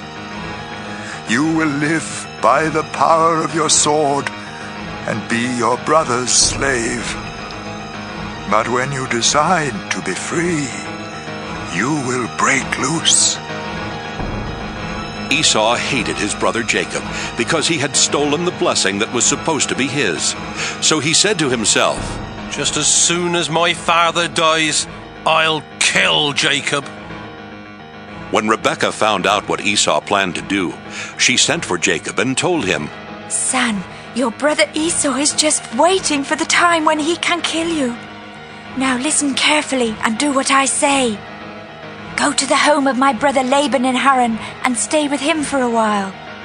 When Esau stops being angry and forgets what you have done to him, I'll send for you to come home. Why should I lose both of my sons on the same day?" Rebekah later told Isaac, "Those Hittite wives of Esau are making my life miserable. If Jacob marries a Hittite woman, I'd be better off dead." Genesis 28. Isaac called in Jacob, then gave him a blessing and said, "Don't marry any of those Canaanite women. Go at once to your mother's father Bethuel in northern Syria, and choose a wife from one of the daughters of Laban, your mother's brother. I pray that God all-powerful will bless you with many descendants and let you become a great nation. May he bless you with the land he gave Abraham, so that you will take over this land where we now live as foreigners." Isaac then sent Jacob to stay with Rebekah's brother Laban, the son of Bethuel the Aramean. Esau found out that his father Isaac had blessed Jacob and had warned him not to marry any of the Canaanite women. He also learned that Jacob had been sent to find a wife in northern Syria and that he had obeyed his father and mother. Esau already had several wives, but he realized at last how much his father hated the Canaanite women. So he married Ishmael's daughter Mahalath, who was the sister of Nebaioth and the granddaughter of Abraham. Jacob left the town of Beersheba and started out for Haran. At sunset he stopped for the night and went to sleep, resting his head on a large rock. In a dream he saw a ladder that reached from earth to heaven, and God's angels were going up and down on it. The Lord was standing beside the ladder and said, "I am the Lord God who was worshipped by Abraham and Isaac. I will give to you and your family the land on which you are now sleeping. Your descendants will spread over the earth in all directions and will become as numerous as the specks of dust. Your family will be a blessing to all people. Wherever you go, I will watch over you. Then later I will bring you back to this land. I won't leave you. I will do all I have promised." Jacob woke up suddenly and thought, "The Lord is in this place, and I didn't even know it." Then Jacob became frightened and said, "This is a fearsome place. It must be the house of God and the ladder to heaven." When Jacob got up early the next morning, he took the rock that he had used for a pillow and stood it up for a place of worship. Then he poured olive oil on the rock to dedicate it to God, and he named the place Bethel. Before that it had been named Luz. Jacob solemnly promised God, "If you go with me and watch over me as I travel, and if you give me food and clothes and bring me safely home again, you will be my God. This rock will be your house, and I will give back to you 1/10 of everything you give me." Genesis 29.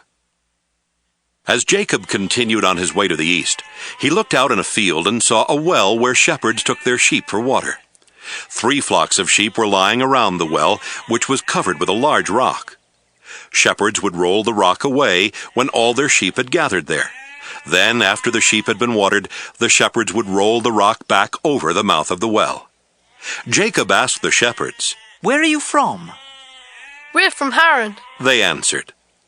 Then he asked, "Do you know Nahor's grandson, Laban?" "Yes, we do." They replied. "How is he?" Jacob asked. "He's fine. They answered. And here comes his daughter Rachel with the sheep." Jacob told them, "Look, the sun is still high up in the sky, and it's too early to bring in the rest of the flocks. Water your sheep and take them back to the pasture." But they replied, "We can't do that until they all get here and the rock has been rolled away from the well." While Jacob was still talking with the men, his cousin Rachel came up with her father's sheep. When Jacob saw her and his uncle's sheep, he rolled the rock away and watered the sheep. He then kissed Rachel and started crying because he was so happy. He told her that he was the son of her aunt Rebekah, and she ran and told her father about him. As soon as Laban heard the news, he ran out to meet Jacob. He hugged and kissed him and brought him to his home, where Jacob told him everything that had happened. Laban said, "You are my nephew, and you are like one of my own family." After Jacob had been there for a month, Laban said to him, "You shouldn't have to work without pay, just because you are a relative of mine. What do you want me to give you?" Laban had 2 daughters. Leah was older than Rachel, but her eyes didn't sparkle, while Rachel was beautiful and had a good figure. Since Jacob was in love with Rachel, he answered, "If you will let me marry Rachel, I'll work 7 years for you." Laban replied, "It's better for me to let you marry Rachel than for someone else to have her. So stay and work for me." Jacob worked 7 years for Laban, but the time seemed like only a few days because he loved Rachel so much. Jacob said to Laban, "The time is up, and I want to marry Rachel now." So Laban gave a big feast and invited all their neighbors. But that evening, he brought Leah to Jacob, who married her and spent the night with her. Laban also gave Zilpah to Leah as her servant woman. The next morning, Jacob found out that he had married Leah, and he asked Laban, "Why did you do this to me? Didn't I work to get Rachel? Why did you trick me?" Laban replied, "In our country, the older daughter must get married first. After you spend this week with Leah, you may also marry Rachel. But you will have to work for me another 7 years." At the end of the week of celebration, Laban let Jacob marry Rachel, and he gave her his servant woman Bilhah. Jacob loved Rachel more than he did Leah, but he had to work another 7 years for Laban. The Lord knew that Jacob loved Rachel more than he did Leah, and so he gave children to Leah, but not to Rachel. Leah gave birth to a son and named him Reuben, because she said, "The Lord has taken away my sorrow. Now my husband will love me more than he does Rachel." She had a second son, and named him Simeon, because she said, The Lord has heard that my husband doesn't love me. When Leah's third son was born, she said, Now my husband will hold me close. So this son was named Levi. She had one more son and named him Judah, because she said, I'll praise the Lord. Genesis 30. Rachel was very jealous of Leah for having children, and she said to Jacob, I'll die if you don't give me some children. But Jacob became upset with Rachel and answered, Don't blame me. I'm not God. Here, take my servant Bilhah. Rachel told him, Have children by her, and I'll let them be born on my knees, to show that they are mine. Then Rachel let Jacob marry Bilhah, and they had a son. Rachel named him Dan because she said, God has answered my prayers. He has judged me and given me a son. When Bilhah and Jacob had a second son, Rachel said, I've struggled hard with my sister, and I've won. So she named the boy Naphtali. When Leah realized she could not have any more children, she let Jacob marry her servant Zilpah, and they had a son. I'm really lucky, Leah said, and she named the boy Gad. When they had another son, Leah exclaimed, I'm happy now, and all the women will say how happy I am. So she named him Asher. During the time of the wheat harvest, Reuben found some love flowers and took them to his mother Leah. Rachel asked Leah for some of them, but Leah said, It's bad enough that you stole my husband. Now you want my son's love flowers too. All right, Rachel answered. Let me have the flowers, and you can sleep with Jacob tonight. That evening, when Jacob came in from the fields, Leah told him, You're sleeping with me tonight. I hired you with my son's love flowers. They slept together that night, and God answered Leah's prayers by giving her a fifth son. Leah shouted, God has rewarded me for letting Jacob marry my servant. And she named the boy Issachar. When Leah had another son, she exclaimed, God has given me a wonderful gift, and my husband will praise me for giving him 6 sons. So she named the boy Zebulun. Later, Leah had a daughter and named her Dinah. Finally, God remembered Rachel. He answered her prayer by giving her a son. God has taken away my disgrace, she said. I'll name the boy Joseph, and I'll pray that the Lord will give me another son. After Joseph was born, Jacob said to Laban, Release me from our agreement and let me return to my own country. You know how hard I've worked for you, so let me take my wives and children and leave. But Laban told him, If you really are my friend, stay on, and I'll pay whatever you ask. I'm sure the Lord has blessed me because of you.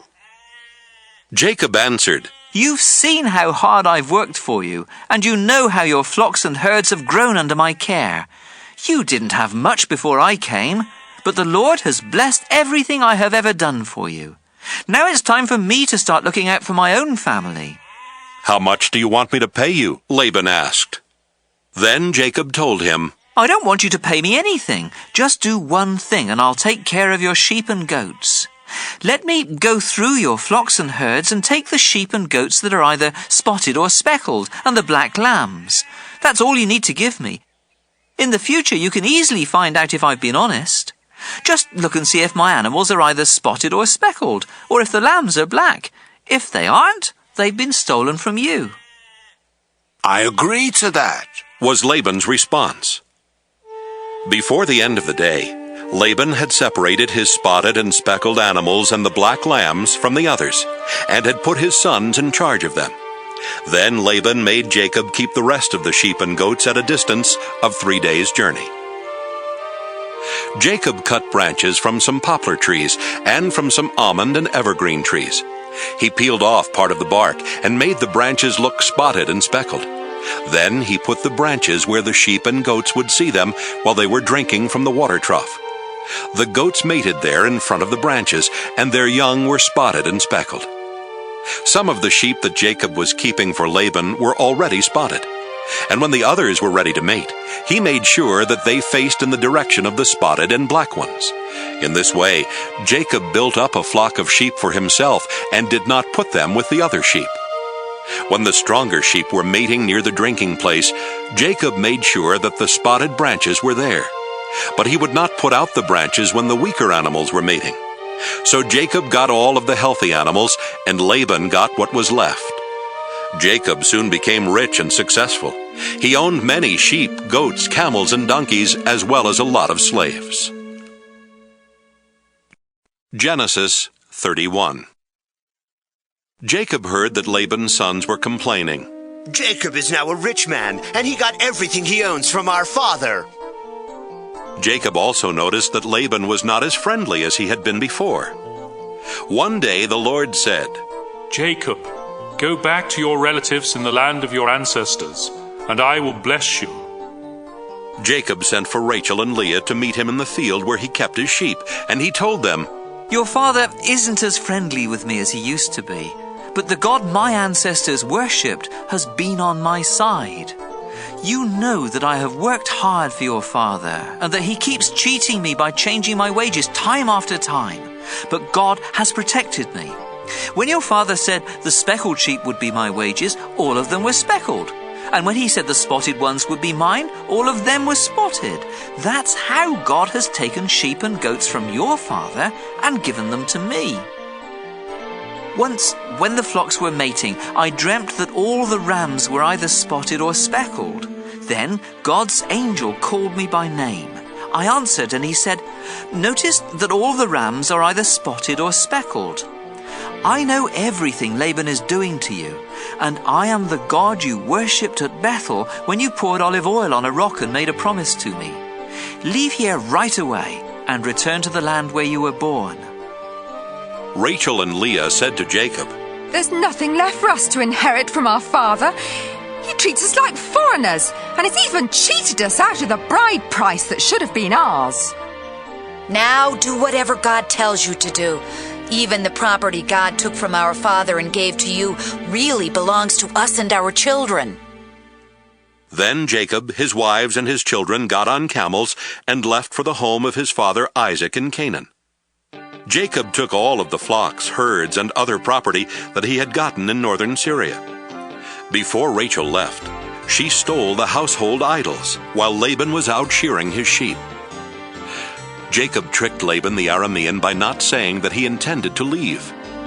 When Jacob crossed the Euphrates River and headed for the hill country of Gilead, he took with him everything he owned. 3 days later, Laban found out that Jacob had gone. So he took some of his relatives along and chased after Jacob for 7 days before catching up with him in the hill country of Gilead. But God appeared to Laban in a dream that night and warned, Don't say a word to Jacob. Don't make a threat or a promise.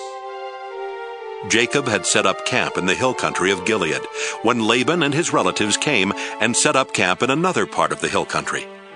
Laban went to Jacob and said, Look, what you've done! You've tricked me and run off with my daughters like a kidnapper. Why did you sneak away without telling me? I would have given you a going-away party with singing and with music on tambourines and harps. You didn't even give me a chance to kiss my own grandchildren and daughters goodbye. That was really foolish. I could easily hurt you, but the God your father worshipped has warned me not to make any threats or promises. I can understand why you were eager to return to your father, but why did you have to steal my idols? Jacob answered, I left secretly because I was afraid you would take your daughters from me by force.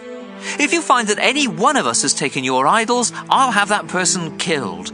Let your relatives be witnesses. Show me what belongs to you and you can take it back. Jacob did not realize that Rachel had stolen the household idols. Laban searched the tents of Jacob, Leah, and the 2 servant women, but did not find the idols. Then he started for Rachel's tent. She had already hidden them in the cushion she used as a saddle and was sitting on it. Laban searched everywhere and did not find them. Rachel said, Father, please don't be angry with me for not getting up. I'm having my period. Laban kept on searching, but still did not find the idols. Jacob became very angry and said to Laban, "What have I done wrong? Have I committed some crime? Is that why you hunted me down? After searching through everything I have, did you find anything of yours? If so, put it here where your relatives and mine can see it. Then we can decide what to do. In all the 20 years that I've worked for you, not one of your sheep or goats has had a miscarriage, and I've never eaten even one of your rams. If a wild animal killed one of your sheep or goats, I paid for it myself. In fact, you demanded the full price, whether the animal was killed during the day or at night. I sweated every day, and I couldn't sleep at night because of the cold. I had to work 14 of these 20 long years to earn your 2 daughters, and another 6 years to buy your sheep and goats. During that time, you kept changing my wages. If the fearsome God worshipped by Abraham and my father Isaac had not been on my side, you would have sent me away without a thing.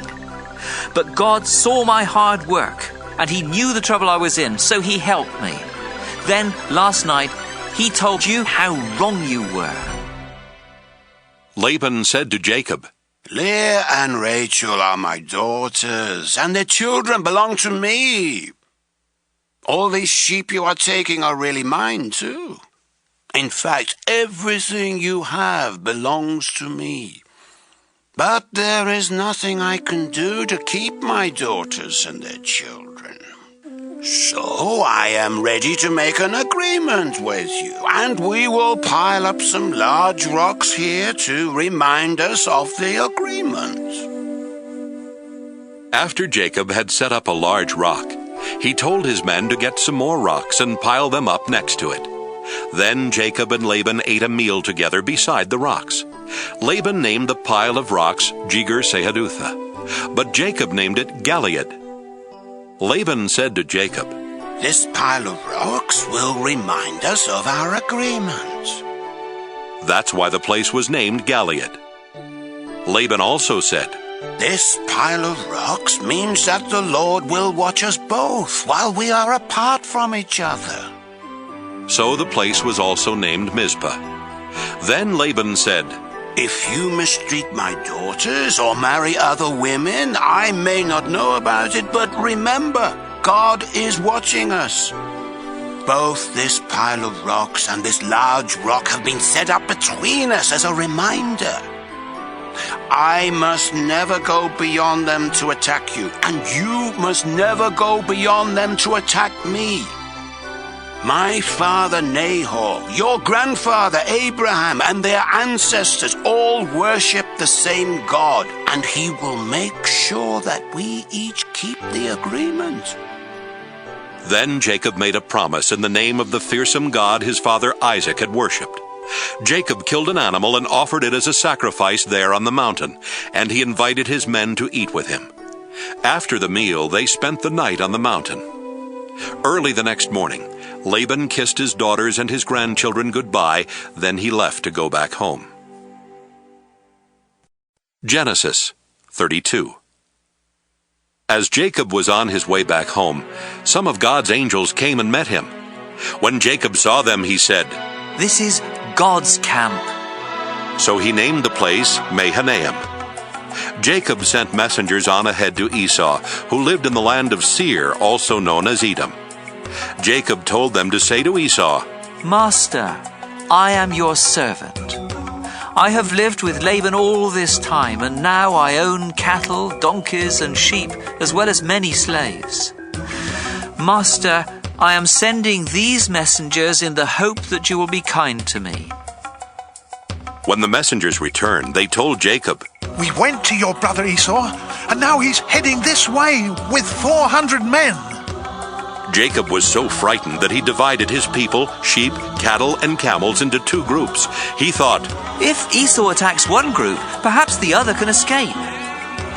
Then Jacob prayed, "You, Lord, are the God who was worshipped by my grandfather Abraham and by my father Isaac. You told me to return home to my family, and you promised to be with me and make me successful. I don't deserve all the good things you have done for me, your servant. When I first crossed the Jordan, I had only my walking stick, but now I have 2 large groups of people and animals. Please rescue me from my brother. I am afraid he will come and attack not only me, but my wives and children as well. But you have promised that I would be a success, and that someday it will be as hard to count my descendants as it is to count the stars in the sky. After Jacob had spent the night there, he chose some animals as gifts for Esau: 200 female goats and 20 males, 200 female sheep and 20 males, 30 female camels with their young, 40 cows and 10 bulls, and 20 female donkeys and 10 males. Jacob put servants in charge of each herd and told them, "Go ahead of me and keep a space between each herd." Then he said to the servant in charge of the first herd, "When Esau meets you, he will ask whose servant you are. He will want to know where you are going and who owns those animals in front of you. So tell him, they belong to your servant Jacob, who is coming this way. He is sending them as a gift to his master Esau." Jacob also told the men in charge of the second and third herds and those who followed to say the same thing when they met Esau. And Jacob told them to be sure to say that he was right behind them. Jacob hoped the gifts would make Esau friendly, so Esau would be glad to see him when they met. Jacob's men took the gifts on ahead of him, but he spent the night in camp.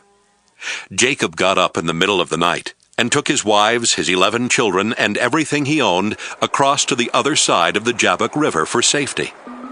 Afterwards, Jacob went back and spent the rest of the night alone. A man came and fought with Jacob until just before daybreak.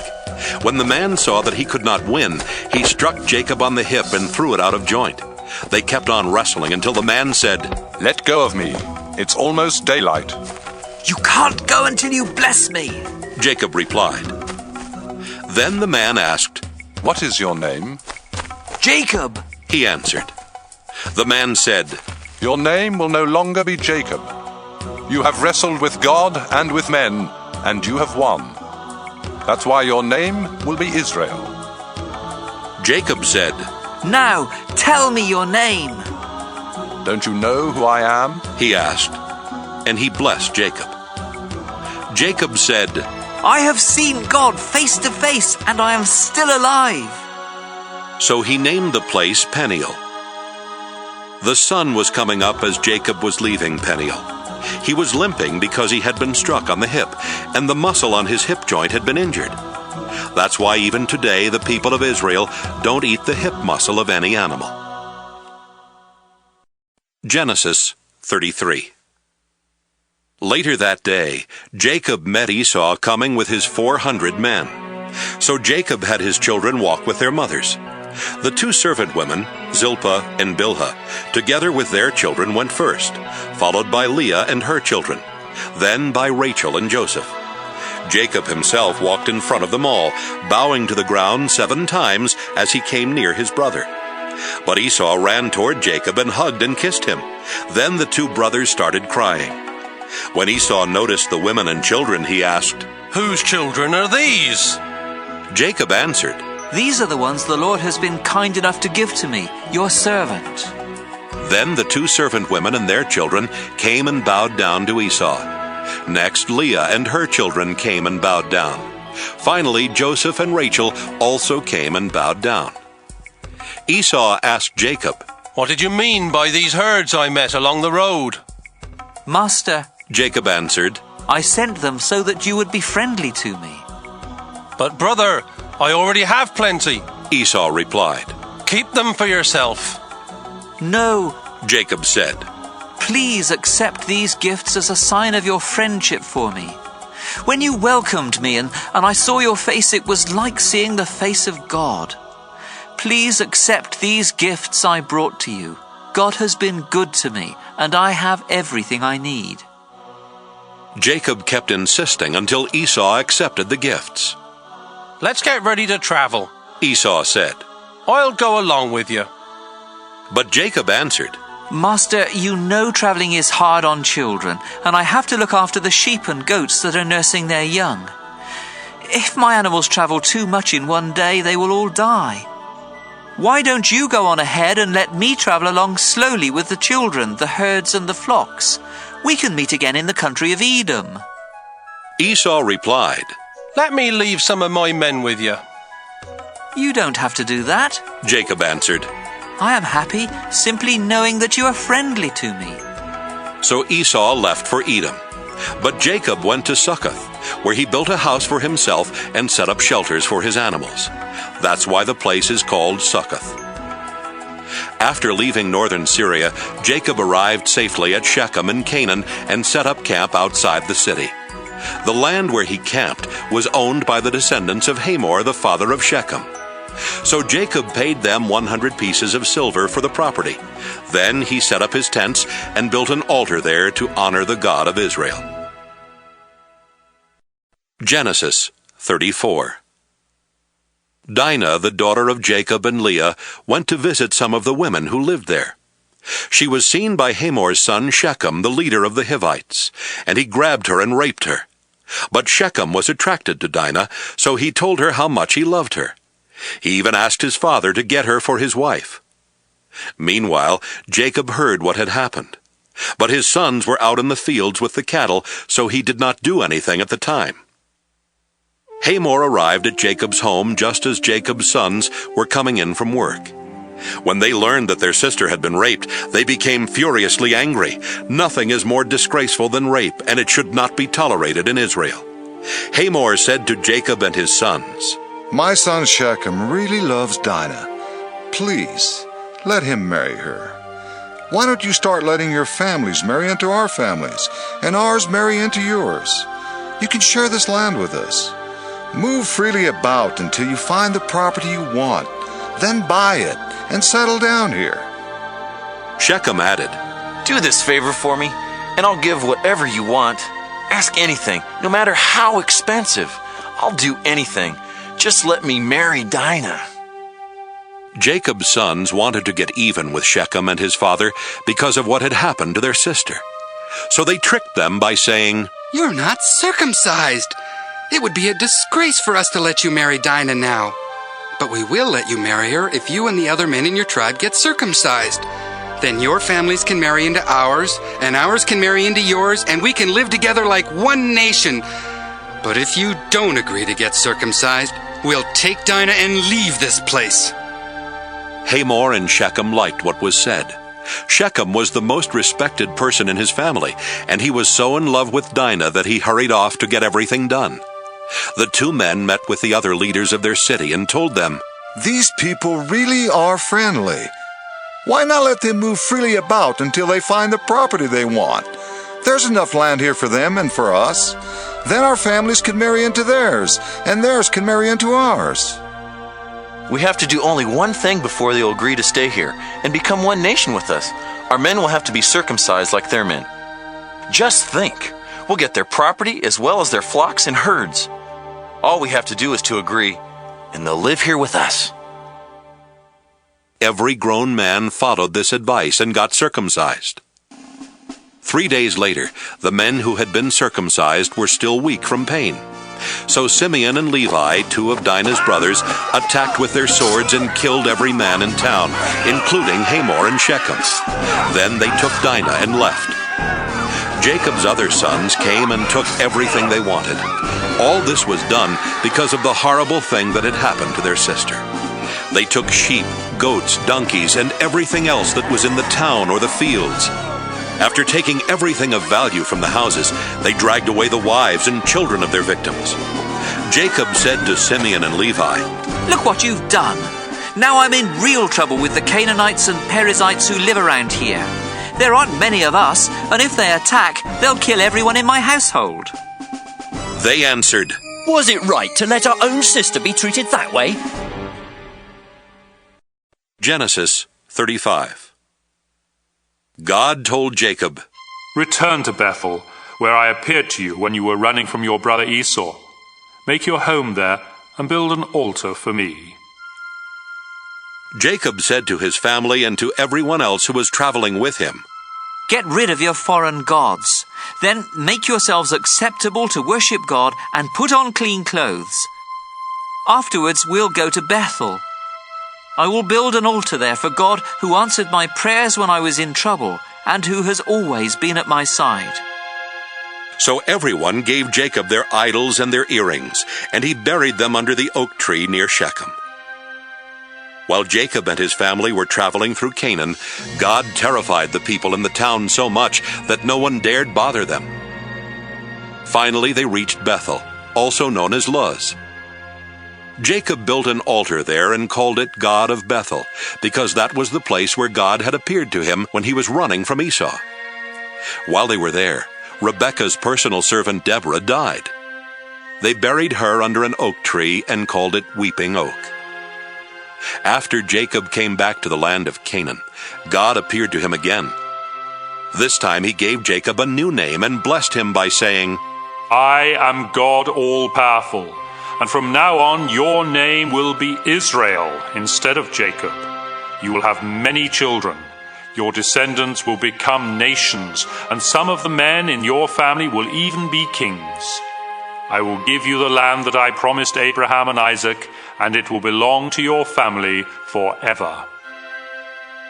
After God had gone, Jacob set up a large rock, so that he would remember what had happened there. Then he poured wine and olive oil on the rock to show that it was dedicated to God, and he named the place Bethel. Jacob and his family had left Bethel and were still a long way from Ephrath when the time came for Rachel's baby to be born. She was having a rough time, but the woman who was helping her said, "Don't worry, it's a boy." Rachel was at the point of death, and right before dying she said, "I'll name him Benoni." But Jacob called him Benjamin. Rachel was buried beside the road to Ephrath, which is also called Bethlehem. Jacob set up a tombstone over her grave, and it is still there. Jacob, also known as Israel, traveled to the south of Eder Tower, where he set up camp. During their time there, Jacob's oldest son Reuben slept with Bilhah, who was one of Jacob's other wives, and Jacob found out about it. Jacob had 12 sons while living in northern Syria. His firstborn Reuben was the son of Leah, who later gave birth to Simeon, Levi, Judah, Issachar, and Zebulun. Leah's servant Zilpah had 2 sons, Gad and Asher. Jacob and his wife Rachel had Joseph and Benjamin. Rachel's servant woman Bilhah had 2 more sons, Dan and Naphtali. Jacob went to his father Isaac at Hebron, also called Mamre or Kiriath Arba, where Isaac's father Abraham had lived as a foreigner. Isaac died at the ripe old age of 180. Then his sons Esau and Jacob buried him. Genesis 36. Esau, also known as Edom, had many descendants. He married 3 Canaanite women. The first was Adah, the daughter of Elon the Hittite. The second was Oholibamah, the daughter of Anah and the granddaughter of Zibeon the Hivite. The third was Basemath, who was Ishmael's daughter and Nebaioth's sister. Esau and his 3 wives had 5 sons while in Canaan. Adah's son was Eliphaz. Basemath's son was Reuel. Oholibamah's 3 sons were Jeush, Jalam, and Korah. Esau took his children and wives, his relatives and servants, his animals and possessions he had gotten while in Canaan, and moved far from Jacob. He did this because the land was too crowded and could not support him and his brother with their flocks and herds. That's why Esau made his home in the hill country of Seir. Esau lived in the hill country of Seir and was the ancestor of the Edomites. Esau had 3 wives, Adah, Basemath, and Oholibamah. Here is a list of his descendants. Esau and Adah had a son named Eliphaz, whose sons were Teman, Omar, Zepho, Gatam, and Kenaz. Timnah was the other wife of Esau's son Eliphaz, and she had a son named Amalek. Esau and Basemath had a son named Reuel, whose sons were Nahath, Zerah, Shammah, and Mizah. Esau and Oholibamah had 3 sons, Jeush, Jalam, and Korah. Esau and Ada's oldest son was Eliphaz, and the clans that descended from him were Teman, Omar, Zepho, Kenaz, Korah, Gatam, and Amalek. These and Esau's other descendants lived in the land of Edom. The clans that descended from Esau and Basemath's son Reuel were Nahath, Zerah, Shammah, and Mizah.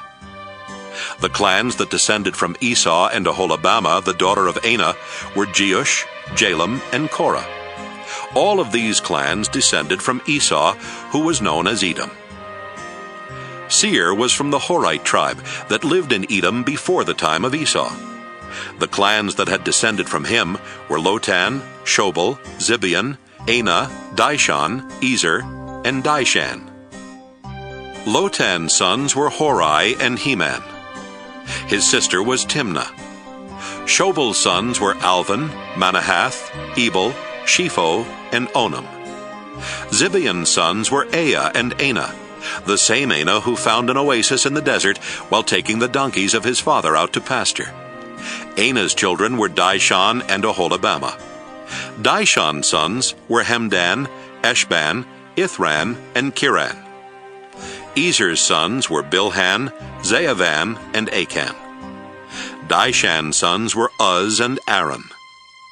The clans of the Horites were Lotan, Shobal, Zibeon, Anah, Dishon, Ezer, and Dishan, and they lived in the land of Seir.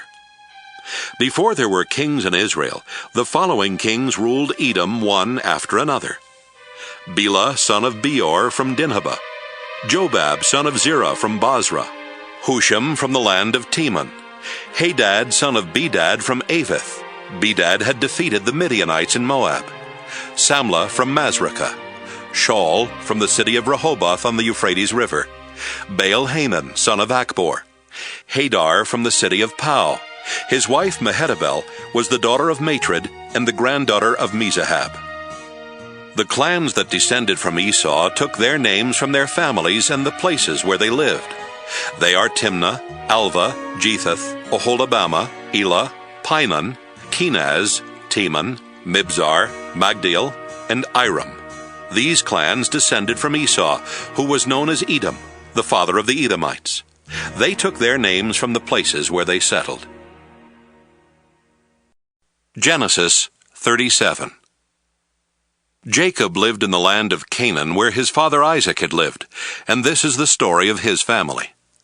When Jacob's son Joseph was 17 years old, he took care of the sheep with his brothers, the sons of Bilhah and Zilpah. But he was always telling his father all sorts of bad things about his brothers.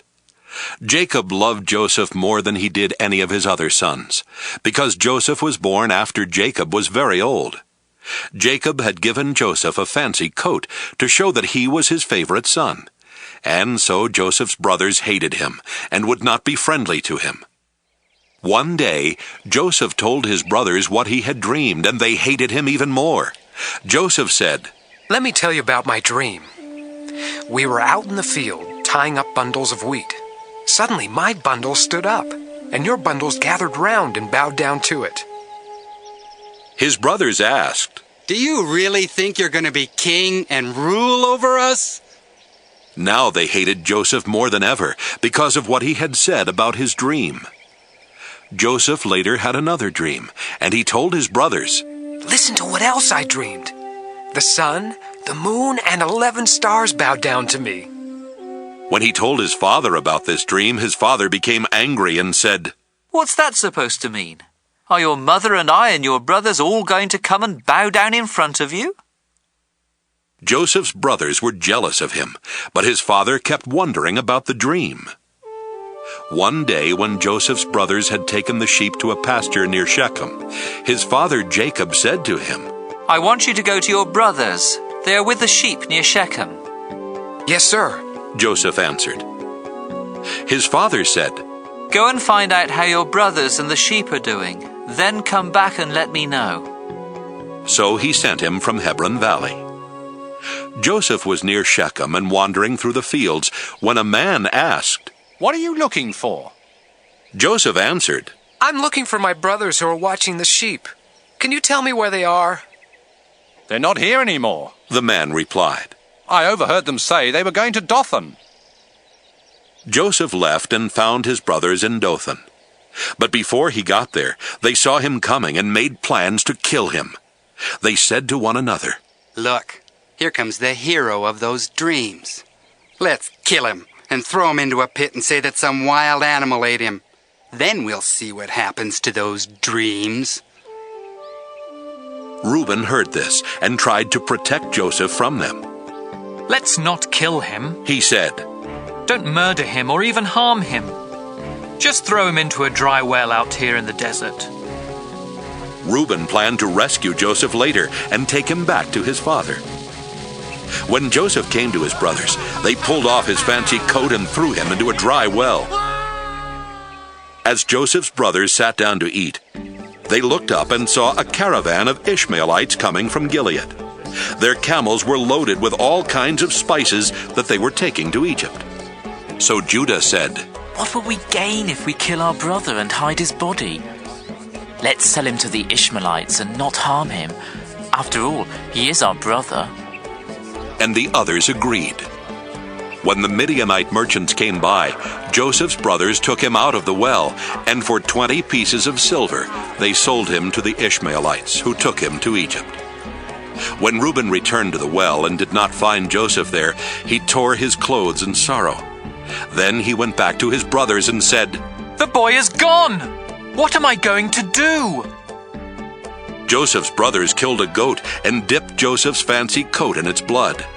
After this, they took the coat to their father and said, "We found this. Look at it carefully and see if it belongs to your son." Jacob knew it was Joseph's coat and said, "It's my son's coat. Joseph has been torn to pieces and eaten by some wild animal." Jacob mourned for Joseph a long time, and to show his sorrow, he tore his clothes and wore sackcloth. All of Jacob's children came to comfort him, but he refused to be comforted. "No," he said, "I will go to my grave mourning for my son." So Jacob kept on grieving. Meanwhile, the Midianites had sold Joseph in Egypt to a man named Potiphar, who was the king's official in charge of the palace guard. Genesis 38. About that time, Judah left his brothers in the hill country and went to live near his friend Hira in the town of Adullam. While there, he met the daughter of Shua, a Canaanite man. Judah married her, and they had 3 sons. He named the first one She named the next one Onan. The third one was born when Judah was in Kezib, and she named him Shelah. Later, Judah chose Tamar as a wife for his oldest son. But was very evil, and the Lord took his life. So Judah told Onan, "It's your duty to marry Tamar and have a child for your brother." Onan knew the child would not be his, and when he had sex with Tamar, he made sure that she would not get pregnant. The Lord wasn't pleased with Onan and took his life too. Judah did not want the same thing to happen to his son Shelah, and he told Tamar, "Go home to your father and live there as a widow until my son Shelah is grown." So Tamar went to live with her father. Some years later, Judah's wife died, and he mourned for her. He then went with his friend Hira to the town of Timnah, where his sheep were being sheared. Tamar found out that her father-in-law Judah was going to Timnah to shear his sheep. She also realized that Shelah was now a grown man, but she had not been allowed to marry him. So she decided to dress in something other than her widow's clothes and to cover her face with a veil. After this, she sat outside the town of Enaim on the road to Timnah. When Judah came along, he did not recognize her because of the veil. He thought she was a prostitute and asked her to sleep with him. She asked, "What will you give me if I do?" "One of my young goats," he answered. "What will you give me to keep until you send the goat?" she asked. "What do you want?" he asked in return. "The ring on that cord around your neck," was her reply. "I also want the special walking stick you have with you." He gave them to her. They slept together, and she became pregnant. After returning home, Tamar took off the veil and dressed in her widow's clothes again. Judah had his friend Hira take a goat to the woman, so he could get back the ring and walking stick, but she wasn't there. Hira asked the people of Enaim, "Where is the prostitute who sat along the road outside your town?" "There's never been one here," they answered. Hira went back and told Judah, "I couldn't find the woman, and the people of Enaim said no prostitute had ever been there." "If you couldn't find her, we'll just let her keep the things I gave her," Judah answered. "And we'd better forget about the goat, or else we'll look like fools." About 3 months later, someone told Judah, "Your daughter-in-law Tamar has behaved like a prostitute, and now she's pregnant." "Drag her out of town and burn her to death," Judah shouted. As Tamar was being dragged off, she sent someone to tell her father-in-law, "The man who gave me this ring, this cord, and this walking stick is the one who got me pregnant." "Those are mine," Judah admitted. "She's a better person than I am, because I broke my promise to let her marry my son Shelah." After this, Judah never slept with her again. Tamar later gave birth to twins, but before either of them was born, one of them stuck a hand out of her womb. The woman who was helping tied a red thread around the baby's hand and explained, "This one came out first." Right away his hand went back in, and the other child was born first. The woman then said, "What an opening you've made for yourself." So they named the baby Perez. When the brother with the red thread came out, they named him Zerah. Genesis 39. The Ishmaelites took Joseph to Egypt and sold him to Potiphar, the king's official in charge of the palace guard. So Joseph lived in the home of Potiphar, his Egyptian owner. Soon Potiphar realized that the Lord was helping Joseph to be successful in whatever he did. Potiphar liked Joseph and made him his personal assistant, putting him in charge of his house and all of his property. Because of Joseph, the Lord began to bless Potiphar's family and fields. Potiphar left everything up to Joseph, and with Joseph there, the only decision he had to make was what he wanted to eat. Joseph was well-built and handsome, and Potiphar's wife soon noticed him. She asked him to make love to her, but he refused and said, "My master isn't worried about anything in his house because he has placed me in charge of everything he owns. No one in my master's house is more important than I am. The only thing he hasn't given me is you, and that's because you are his wife. I won't sin against God by doing such a terrible thing as this." She kept begging Joseph day after day, but he refused to do what she wanted or even to go near her. One day, Joseph went to Potiphar's house to do his work, and none of the other servants were there. Potiphar's wife grabbed hold of his coat and said, "Make love to me." Joseph ran out of the house, leaving her hanging onto his coat. When this happened, she called in her servants and said, "Look, this Hebrew has come just to make fools of us. He tried to rape me, but I screamed for help, and when he heard me scream, he ran out of the house, leaving his coat with me." Potiphar's wife kept Joseph's coat until her husband came home. Then she said, "That Hebrew slave of yours tried to rape me, but when I screamed for help, he left his coat and ran out of the house." Potiphar became very angry and threw Joseph in the same prison where the king's prisoners were kept. While Joseph was in prison, the Lord helped him and was good to him. He even made the jailer like Joseph so much that he put him in charge of the other prisoners and of everything that was done in the jail. The jailer did not worry about anything because the Lord was with Joseph and made him successful in all that he did. Genesis 40. While Joseph was in prison, both the king's personal servant and his chief cook made the king angry, so he had them thrown into the same prison with Joseph. They spent a long time in prison, and Potiphar, the official in charge of the palace guard, made Joseph their servant. One night, each of the two men had a dream, but their dreams had different meanings. The next morning, when Joseph went to see the men, he could tell they were upset, and he asked, "Why are you so worried today?" "We each had a dream last night," they answered. and there's no one to tell us what they mean. Joseph replied, Doesn't God know the meaning of dreams?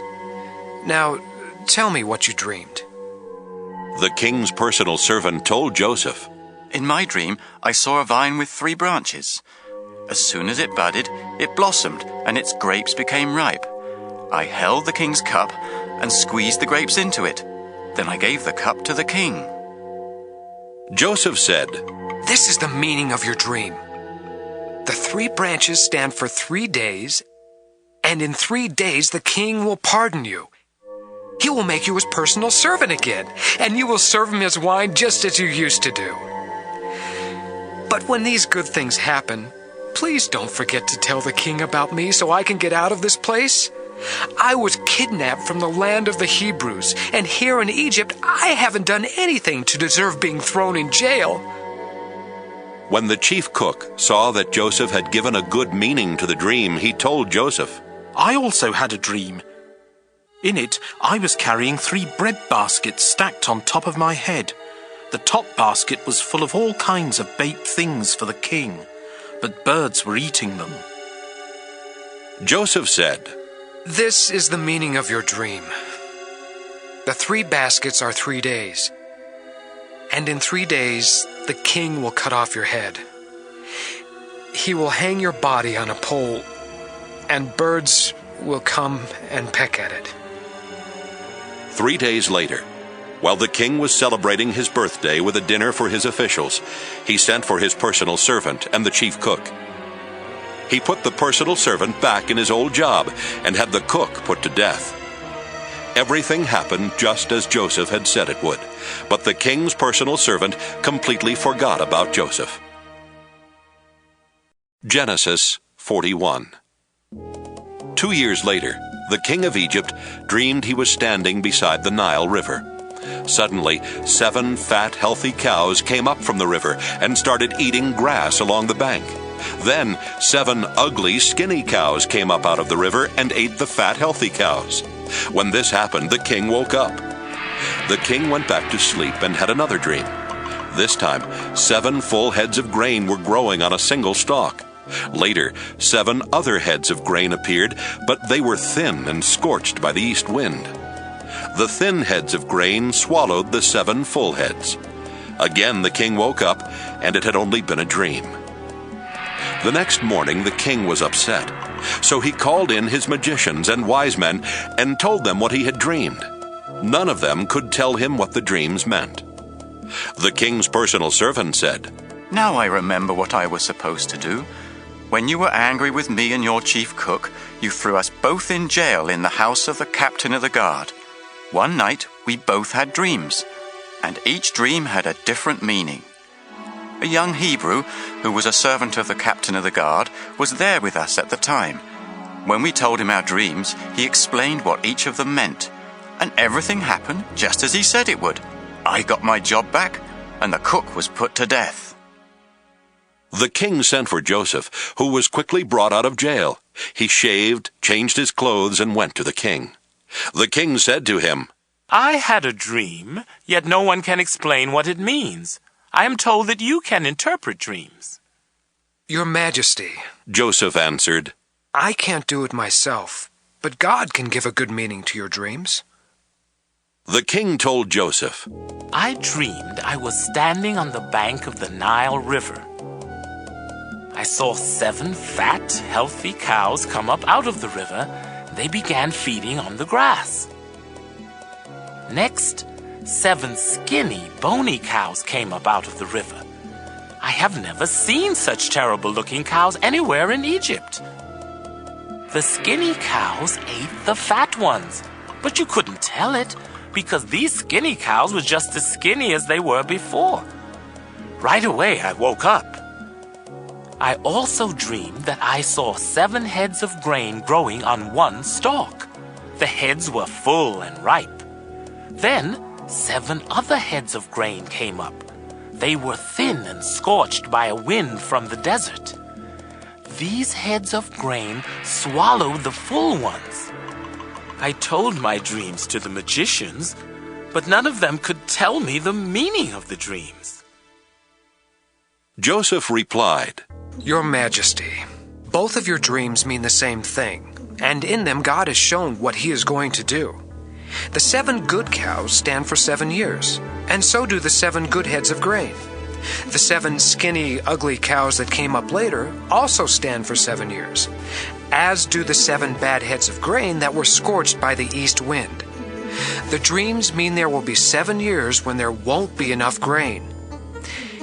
It is just as I said. God has shown what he intends to do. For 7 years, Egypt will have more than enough grain, but that will be followed by 7 years when there won't be enough.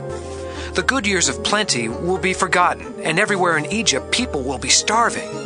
The famine will be so bad that no one will remember that once there had been plenty. God has given you 2 dreams to let you know that he has definitely decided to do this, and that he will do it soon. Your Majesty, you should find someone who is wise and will know what to do, so that you can put him in charge of all Egypt. Then appoint some other officials to collect 1/5 of every crop harvested in Egypt during the 7 years when there is plenty. Give them the power to collect the grain during those good years and to store it in your cities. It can be stored until it is needed during the 7 years when there won't be enough grain in Egypt.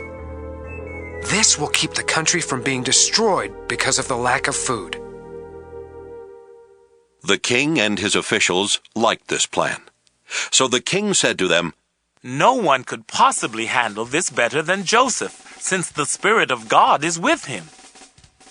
The king told Joseph, God is the only one who has shown you these things. No one else is as wise as you are or knows as much as you do. I'm putting you in charge of my palace, and everybody will have to obey you. No one will be over you except me. You are now governor of all Egypt. Then the king took off his royal ring and put it on Joseph's finger. He gave him fine clothes to wear and placed a gold chain around his neck. He also let him ride in the chariot next to his own, and people shouted, Make way for Joseph! So Joseph was governor of Egypt. The king told Joseph, Although I'm king, no one in Egypt is to do anything without your permission. He gave Joseph the Egyptian name Zaphenath-Paneah, and he let him marry Asenath, the daughter of Potipherah, a priest in the city of Heliopolis. Joseph traveled all over Egypt.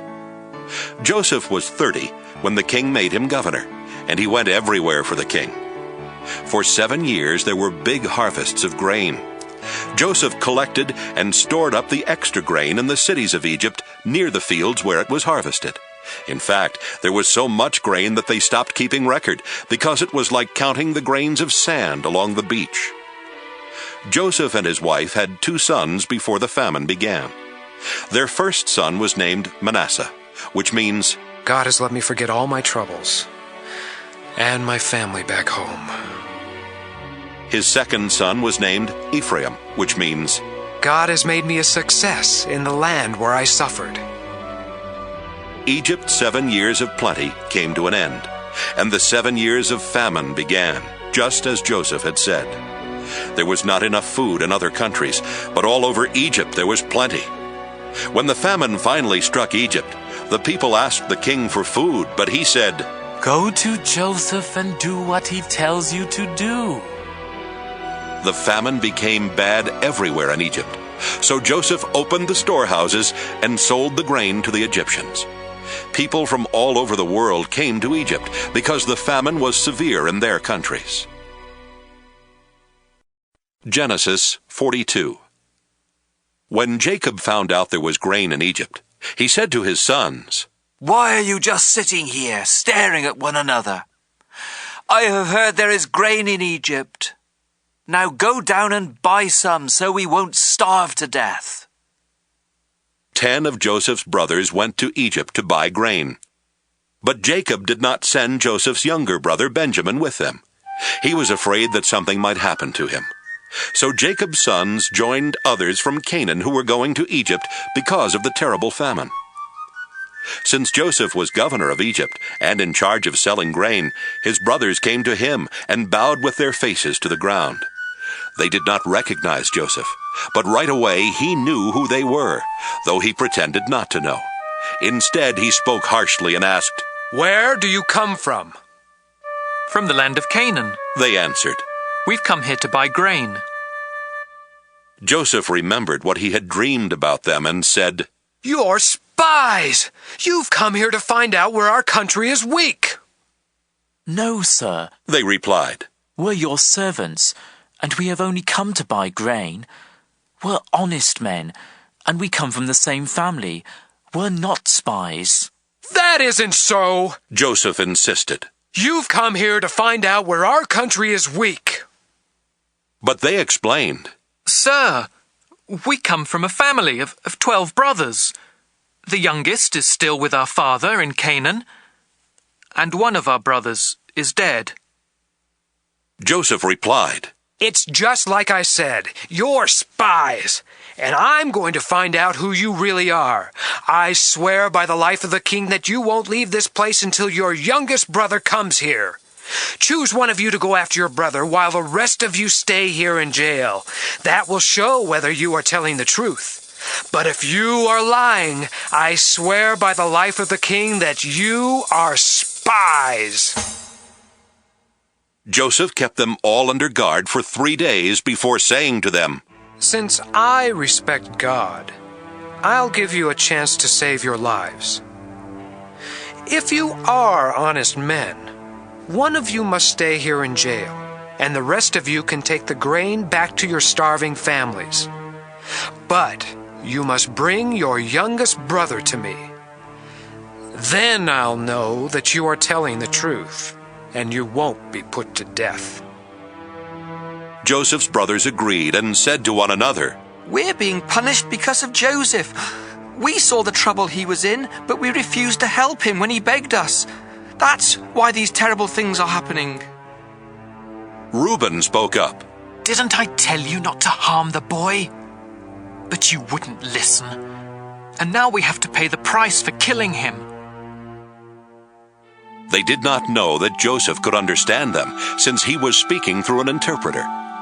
Joseph turned away from them and cried, but soon he turned back and spoke to them again. Then he had Simeon tied up and taken away while they watched. Joseph gave orders for his brothers' grain sacks to be filled with grain, and for their money to be put in their sacks.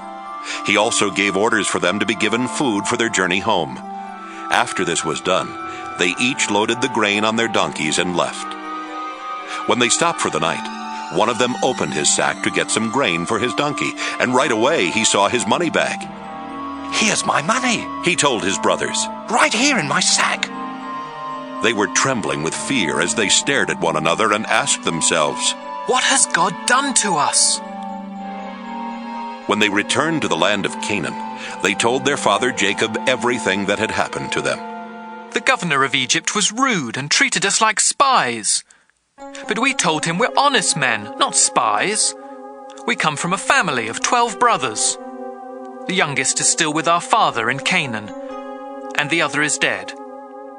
Then the governor of Egypt told us, "I'll find out if you really are honest. Leave one of your brothers here with me while you take the grain to your starving families. But bring your youngest brother to me, so I can be certain that you are honest men and not spies. After that, I'll let your other brother go free, and you can stay here and trade." When the brothers started emptying their sacks of grain, they found their money bags in them. They were frightened, and so was their father Jacob, who said, "You have already taken my sons Joseph and Simeon from me, and now you want to take away Benjamin. Everything is against me." Reuben spoke up. "Father, if I don't bring Benjamin back, you can kill both of my sons. Trust me with him, and I will bring him back." But Jacob said, "I won't let my son Benjamin go down to Egypt with the rest of you. His brother is already dead, and he is the only son I have left.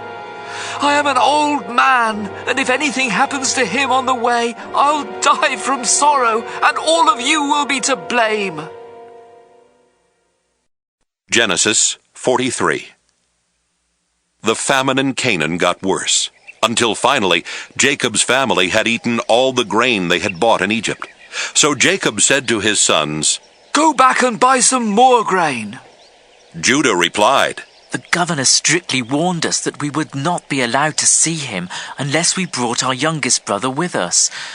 If you let us take Benjamin along, we will go and buy grain, but we won't go without him." Jacob asked, "Why did you cause me so much trouble by telling the governor you had another brother?" They answered, "He asked a lot of questions about us and our family. He wanted to know if you were still alive and if we had any more brothers. All we could do was answer his questions. How could we know he would tell us to bring along our brother?" Then Judah said to his father, "Let Benjamin go with me, and we will leave right away, so that none of us will starve to death.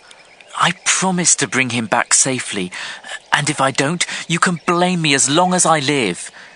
If we had not wasted all this time, we could already have been there and back twice." Their father said, "If Benjamin must go with you, take the governor a gift of some of the best things from our own country, such as perfume, honey, spices, pistachio nuts, and almonds. Also, take along twice the amount of money for the grain, because there must have been some mistake when the money was put back in your sacks. Take Benjamin with you and leave right away. When you go in to see the governor, I pray that God all-powerful will be good to you, and that the governor will let your other brother and Benjamin come back home with you. If I must lose my children, I suppose I must." The brothers took the gifts, twice the amount of money, and Benjamin. Then they hurried off to Egypt. When they stood in front of Joseph, he saw Benjamin and told the servant in charge of his house, "Take these men to my house. Slaughter an animal and cook it so they can eat with me at noon." The servant did as he was told and took the brothers to Joseph's house. But on the way they got worried and started thinking, "We are being taken there because of the money that was put back in our sacks last time. He will arrest us, make us his slaves, and take our donkeys." So when they arrived at Joseph's house, they said to the servant in charge, "Sir, we came to Egypt once before to buy grain.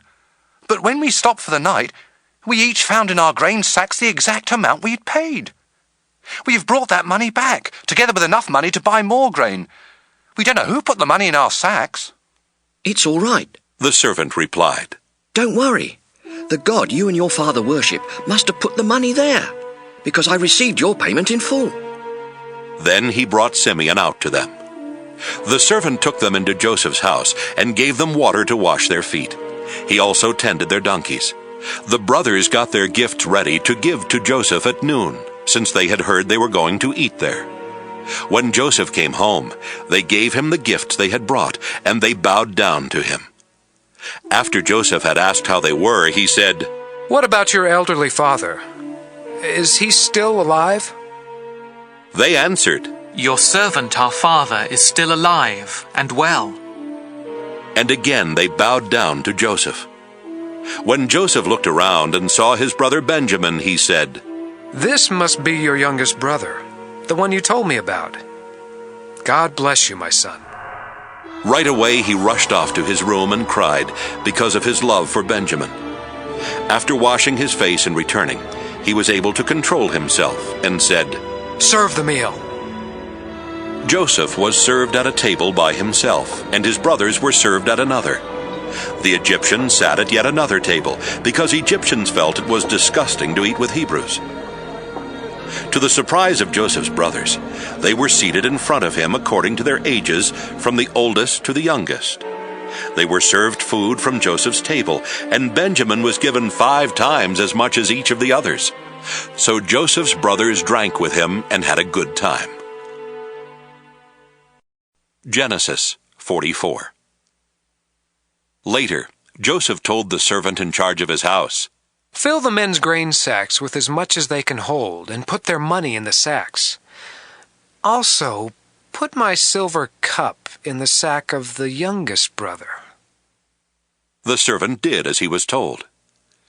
Early the next morning, the men were sent on their way with their donkeys. But they had not gone far from the city when Joseph told the servant, Go after those men. When you catch them, say, 'My master has been good to you, so why have you stolen his silver cup?' Not only does he drink from his cup, but he also uses it to learn about the future. You have done a terrible thing." When the servant caught up with them, he said exactly what Joseph had told him to say. But they replied, "Sir, why do you say such things? We would never do anything like that." We even returned the money we found in our grain sacks when we got back to Canaan. So why would we want to steal any silver or gold from your master's house?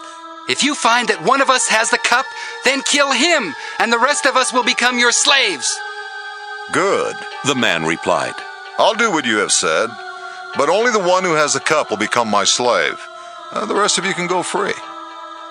Each of the brothers quickly put his sack on the ground and opened it. Joseph's servants started searching the sacks, beginning with the one that belonged to the oldest brother. When he came to Benjamin's sack, he found the cup. This upset the brothers so much that they began tearing their clothes in sorrow. Then they loaded their donkeys and returned to the city. When Judah and his brothers got there, Joseph was still at home. So they bowed down to Joseph, who asked them, "What have you done? Didn't you know I could find out?" "Sir, what can we say?" Judah replied. "How can we prove we are innocent?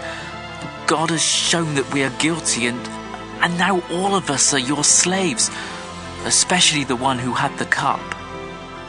Joseph told them, "I would never punish all of you. Only the one who was caught with the cup will become my slave. The rest of you are free to go home to your father." Judah went over to Joseph and said, "Sir, you have as much power as the king himself, and I am only your slave. Please don't get angry if I speak. You asked us if our father was still alive, and if we had any more brothers. So we told you, our father is a very old man. In fact, he was already old when Benjamin was born. Benjamin's brother is dead. Now Benjamin is the only one of the two brothers who is still alive, and our father loves him very much. You ordered us to bring him here so you could see him for yourself. We told you that our father would die if Benjamin left him. But you warned us that we could never see you again unless our youngest brother came with us.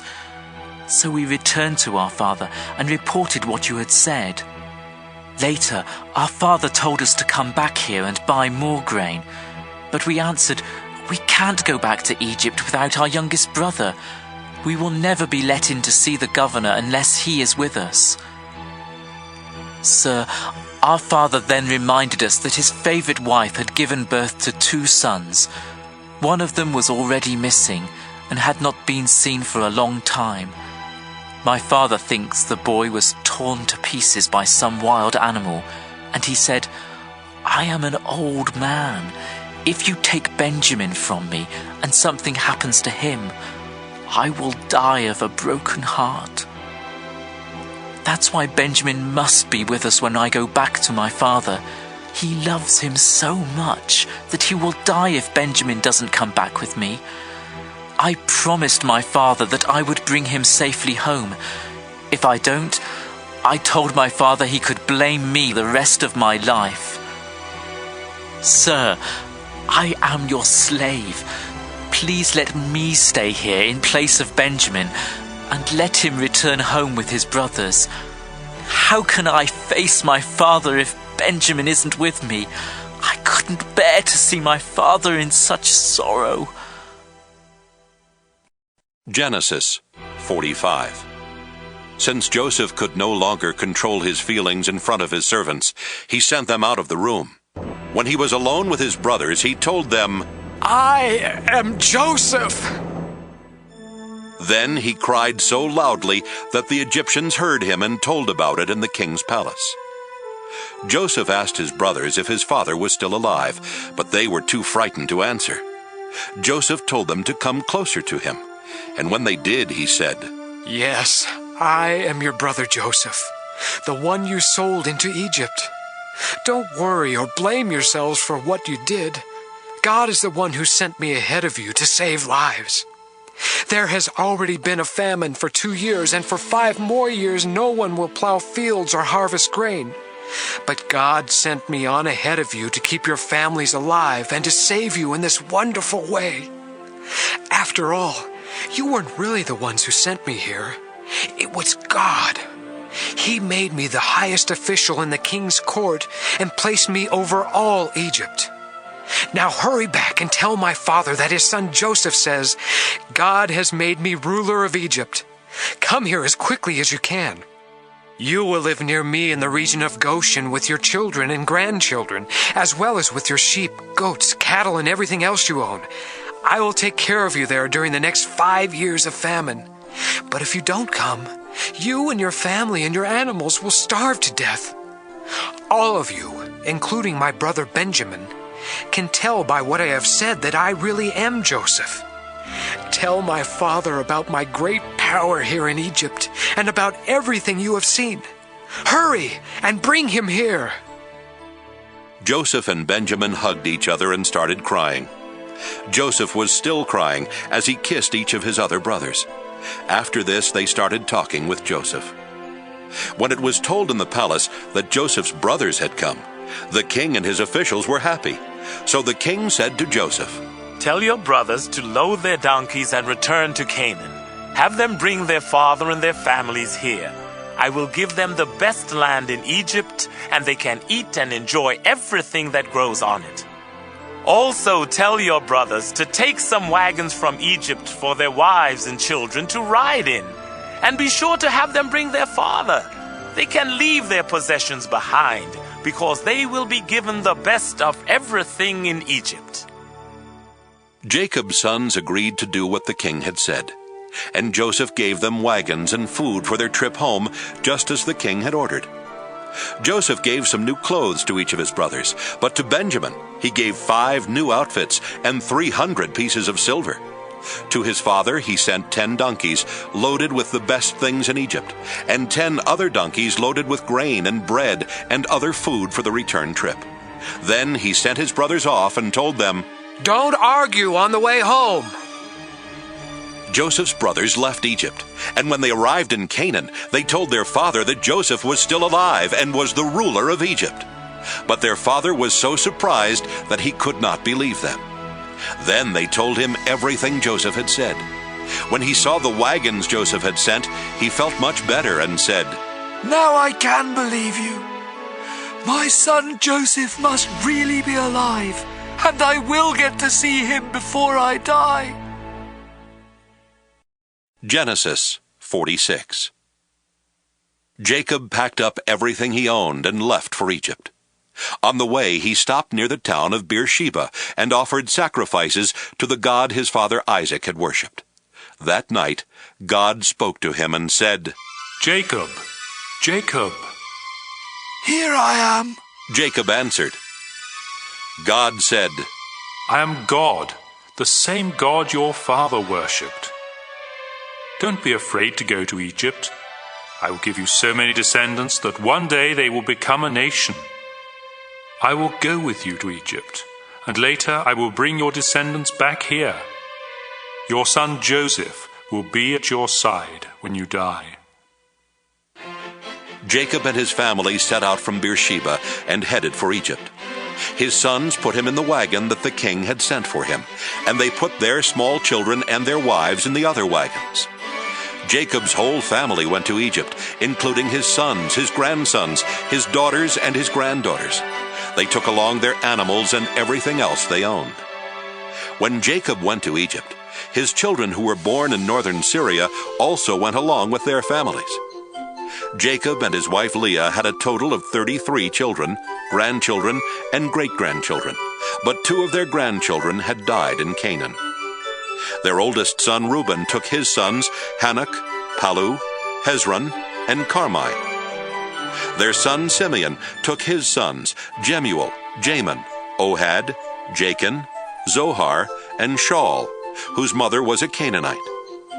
Their son Levi took his sons Gershon, Kohath, and Merari. Their son Judah took his sons Shelah, Perez, and Zerah. Judah's sons and Onan had died in Canaan.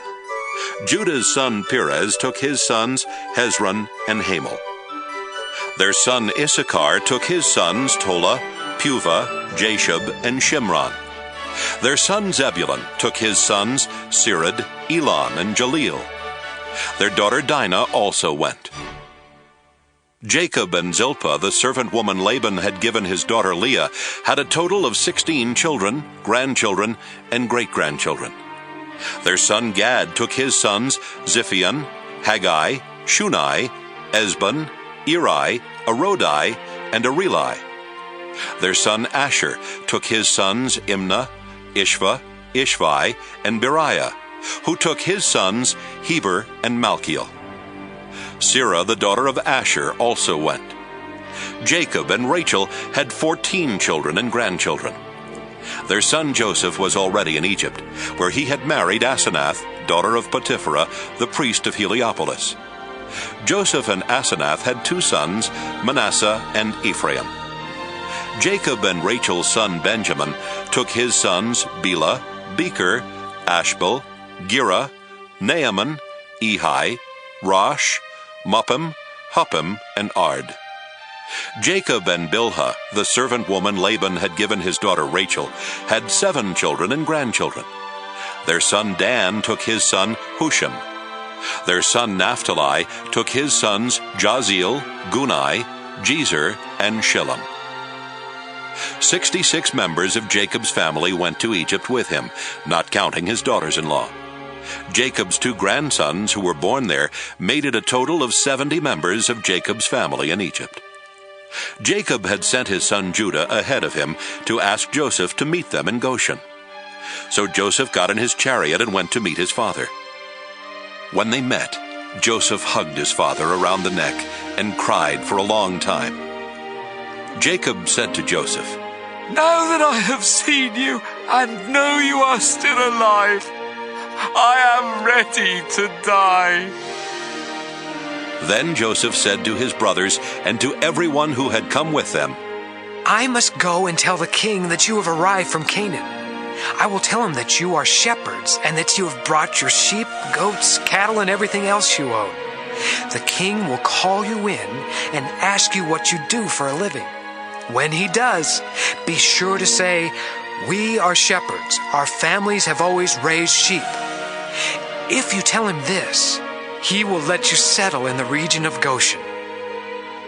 Joseph wanted them to say this to the king because the Egyptians did not like to be around anyone who raised sheep.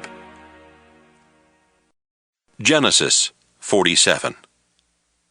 Joseph took his 5 brothers to the king and told him, "My father and my brothers have come from Canaan. They have brought their sheep, goats, cattle, and everything else they own to the region of Goshen." Then he introduced his brothers to the king, who asked them, "What do you do for a living?"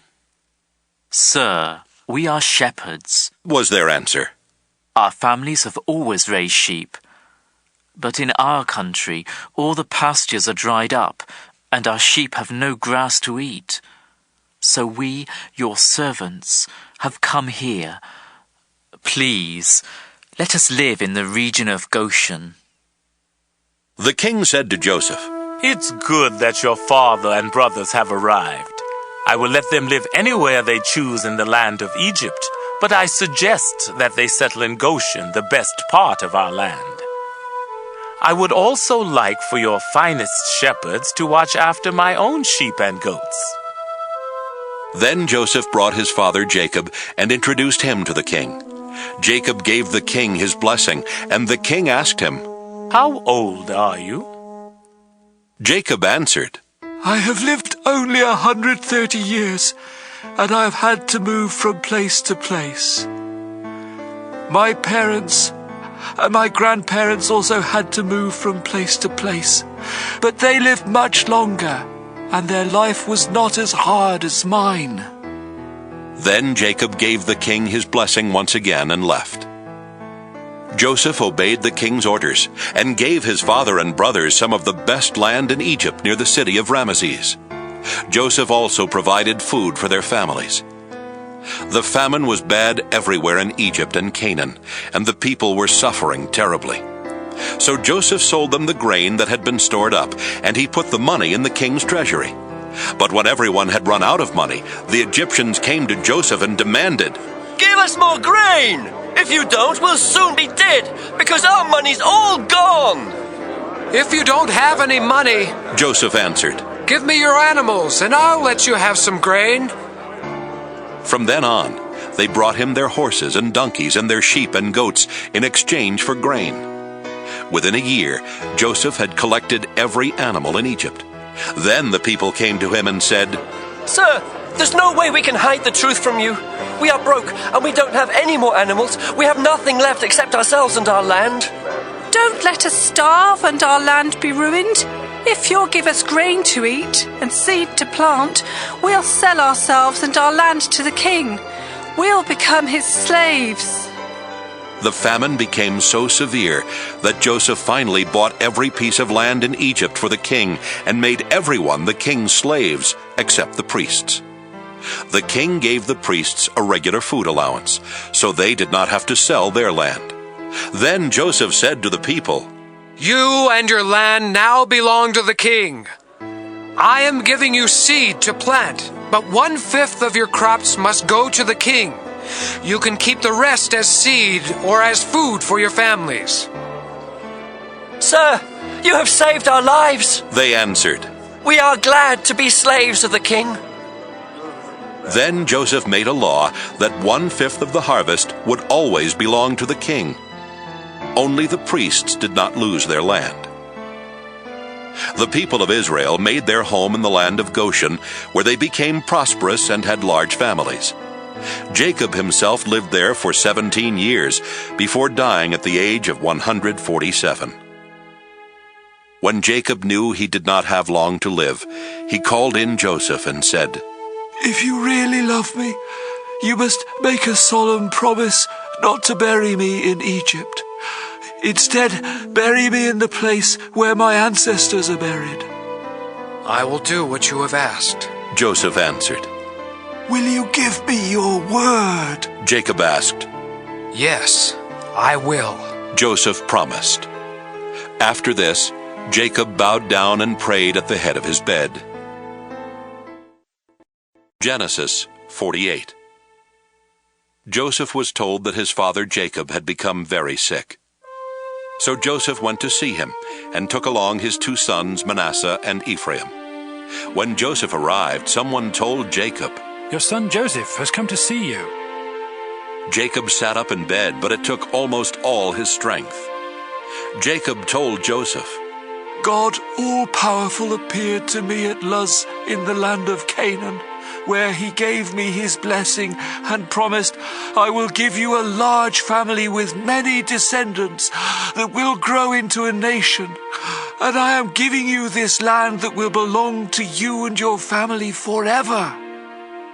Then Jacob went on to say, "Joseph, your 2 sons Ephraim and Manasseh were born in Egypt, but I accept them as my own, just as Reuben and Simeon are mine.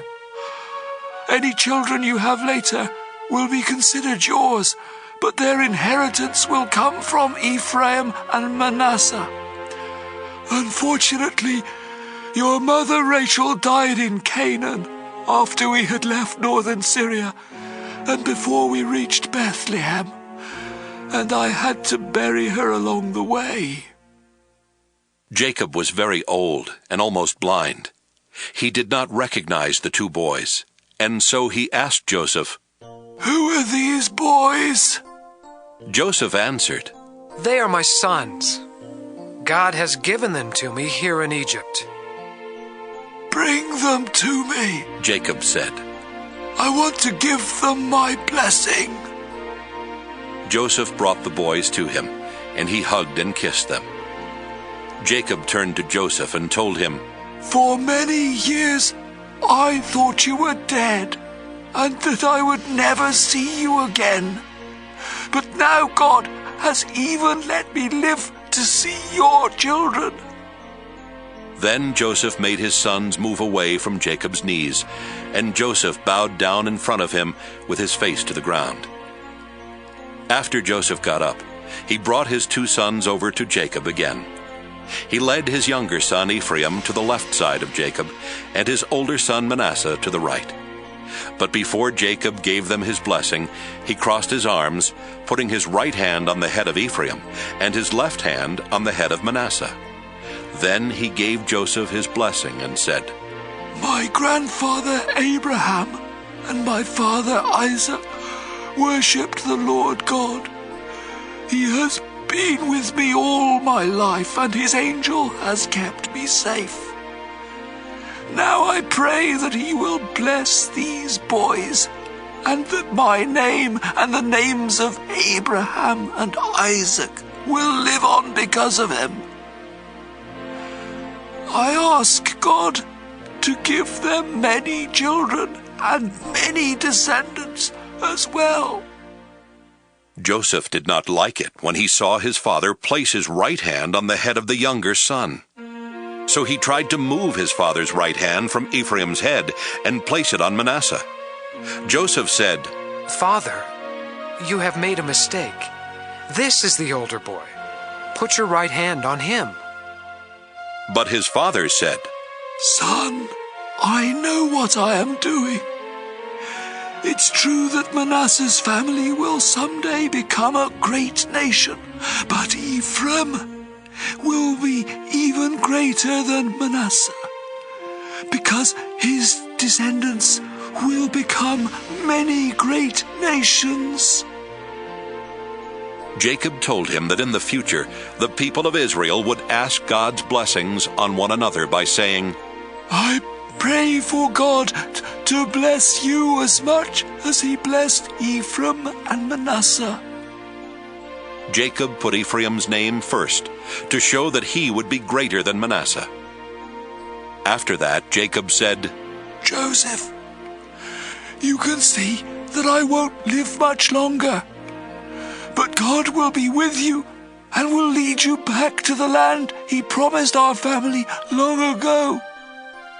Meanwhile, I'm giving you the hillside I captured from the Amorites. Genesis 49. Jacob called his sons together and said, My sons, I am Jacob, your father Israel. Come, gather around as I tell your future. Reuben, you are my oldest, born at the peak of my powers. You were an honored leader, uncontrollable as a flood. You slept with my wife and disgraced my bed, so you no longer deserve the place of honor. Simeon and Levi, you are brothers, each a gruesome sword. I never want to take part in your plans or deeds. You slaughtered people in your anger, and you crippled cattle for no reason. Now I place a curse on you because of your fierce anger. Your descendants will be scattered among the tribes of Israel. Judah, you will be praised by your brothers. They will bow down to you as you defeat your enemies. My son, you are a lion ready to eat your victim. You are terribly fierce. No one will bother you. You will have power and rule until nations obey you and come bringing gifts. You will tie your donkey to a choice grapevine and wash your clothes in wine from those grapes. Your eyes are darker than wine, your teeth whiter than milk. Zebulun, you will settle along the seashore and provide safe harbors as far north as Sidon. Issachar, you are a strong donkey resting in the meadows. You found them so pleasant that you worked too hard and became a slave. Dan, you are the tribe that will bring justice to Israel. You are a snake that bites the heel of a horse, making its rider fall. Oh Lord, I am waiting for you to save us. Gad, you will be attacked. Then attack your attackers. Asher, you will eat food fancy enough for a king. Naphtali, you are a wild deer with lovely fawns. Joseph, you are a fruitful vine growing near a stream and climbing a wall. Enemies attacked with arrows, refusing to show mercy. But you stood your ground, swiftly shooting back with the help of Jacob's God, the all-powerful one. His name is the Shepherd, Israel's mighty rock. Your help came from the God your father worshipped, from God all-powerful. God will bless you with rain and streams from the earth. He will bless you with many descendants. My son, the blessings I give are better than the promise of ancient mountains or eternal hills. Joseph, I pray these blessings will come to you because you are the leader of your brothers. Benjamin, you are a fierce wolf, destroying your enemies morning and evening. These are the 12 tribes of Israel. And this is how Jacob gave each of them their proper blessings. Jacob told his sons, Soon I will die, and I want you to bury me in Machpelah cave. Abraham bought this cave as a burial place from Ephron the Hittite, and it is near the town of Mamre in Canaan. Abraham and Sarah are buried there, and so are Isaac and Rebekah. I buried Leah there too. Both the cave and the land that goes with it were bought from the Hittites. When Jacob had finished giving these instructions to his sons, he lay down on his bed and died. Genesis 50. Joseph started crying, then leaned over to hug and kiss his father. Joseph gave orders for Jacob's body to be embalmed, and it took the usual 40 days. The Egyptians mourned 70 days for Jacob. When the time of mourning was over, Joseph said to the Egyptian leaders, If you consider me your friend, please speak to the king for me. Just before my father died, he made me promise to bury him in his burial cave in Canaan. If the king will give me permission to go, I will come back here. The king answered, Go to Canaan and keep your promise to your father. When Joseph left Goshen with his brothers, his relatives, and his father's relatives to bury Jacob, many of the king's highest officials and even his military chariots and cavalry went along. The Israelites left behind only their children, their cattle, and their sheep and goats. After crossing the Jordan River and reaching Atad's threshing place, Joseph had everyone mourn and weep 7 days for his father. The Canaanites saw this and said, "The Egyptians are in great sorrow." Then they named the place Egypt in sorrow. So Jacob's sons did just as their father had instructed. They took him to Canaan and buried him in Machpelah cave, the burial place Abraham had bought from Ephron the Hittite. After the funeral, Joseph, his brothers, and everyone else returned to Egypt. After Jacob died, Joseph's brothers said to each other, "What if Joseph still hates us and wants to get even with us for all the cruel things we did to him?" So they sent this message to Joseph. Before our father died, he told us, "You did some cruel and terrible things to Joseph, but you must ask him to forgive you." Now we ask you to please forgive the terrible things we did.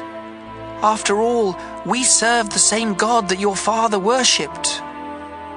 When Joseph heard this, he started crying. Right then, Joseph's brothers came and bowed down to the ground in front of him and said, "We are your slaves." But Joseph told them, "Don't be afraid. I have no right to change what God has decided. You tried to harm me, but God made it turn out for the best, so that he could save all these people as he is now doing. Don't be afraid. I will take care of you and your children." After Joseph said this, his brothers felt much better. Joseph lived in Egypt with his brothers until he died at the age of 110. Joseph lived long enough to see Ephraim's children and grandchildren. He also lived to see the children of Manasseh's son Machir, and he welcomed them into his family. Before Joseph died, he told his brothers, "I won't live much longer, but God will take care of you and lead you out of Egypt to the land he promised Abraham, Isaac, and Jacob. Now promise me that you will take my body with you when God leads you to that land." So Joseph died in Egypt at the age of 110. His body was embalmed and put in a coffin.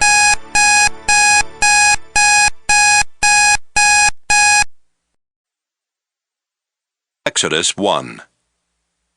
When Jacob went to Egypt, his son Joseph was already there. So Jacob took his 11 other sons and their families. They were Reuben, Simeon, Levi, Judah, Issachar, Zebulun, Benjamin, Dan, Naphtali, Gad, and Asher. Altogether, Jacob had 70 children, grandchildren, and great-grandchildren who went with him.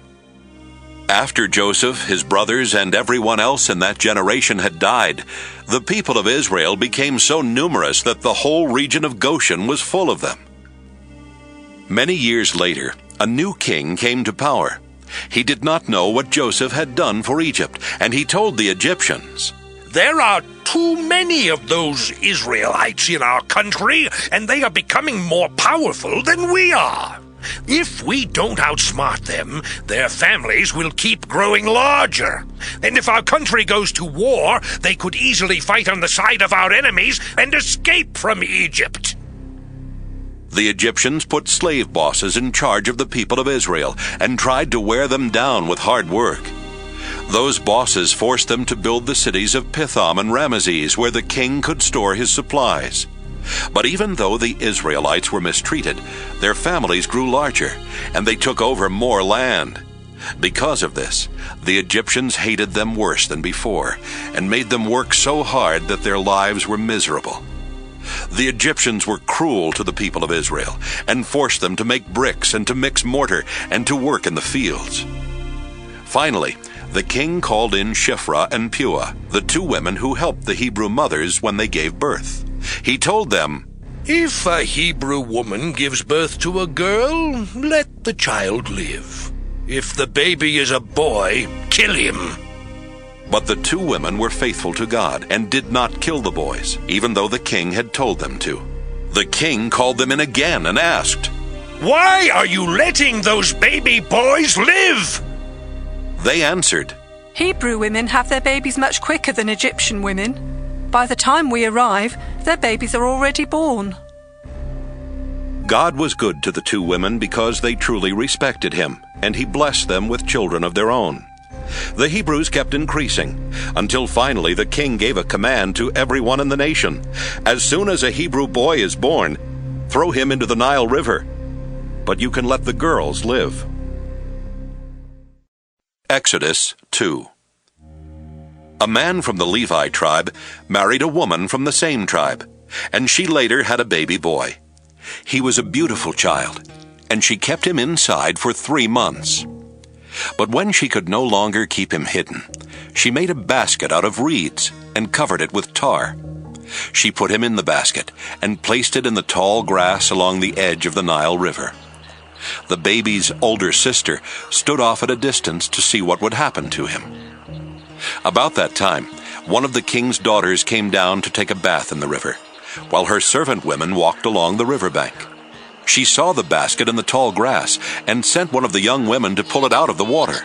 When the king's daughter opened the basket, she saw the baby and felt sorry for him because he was crying.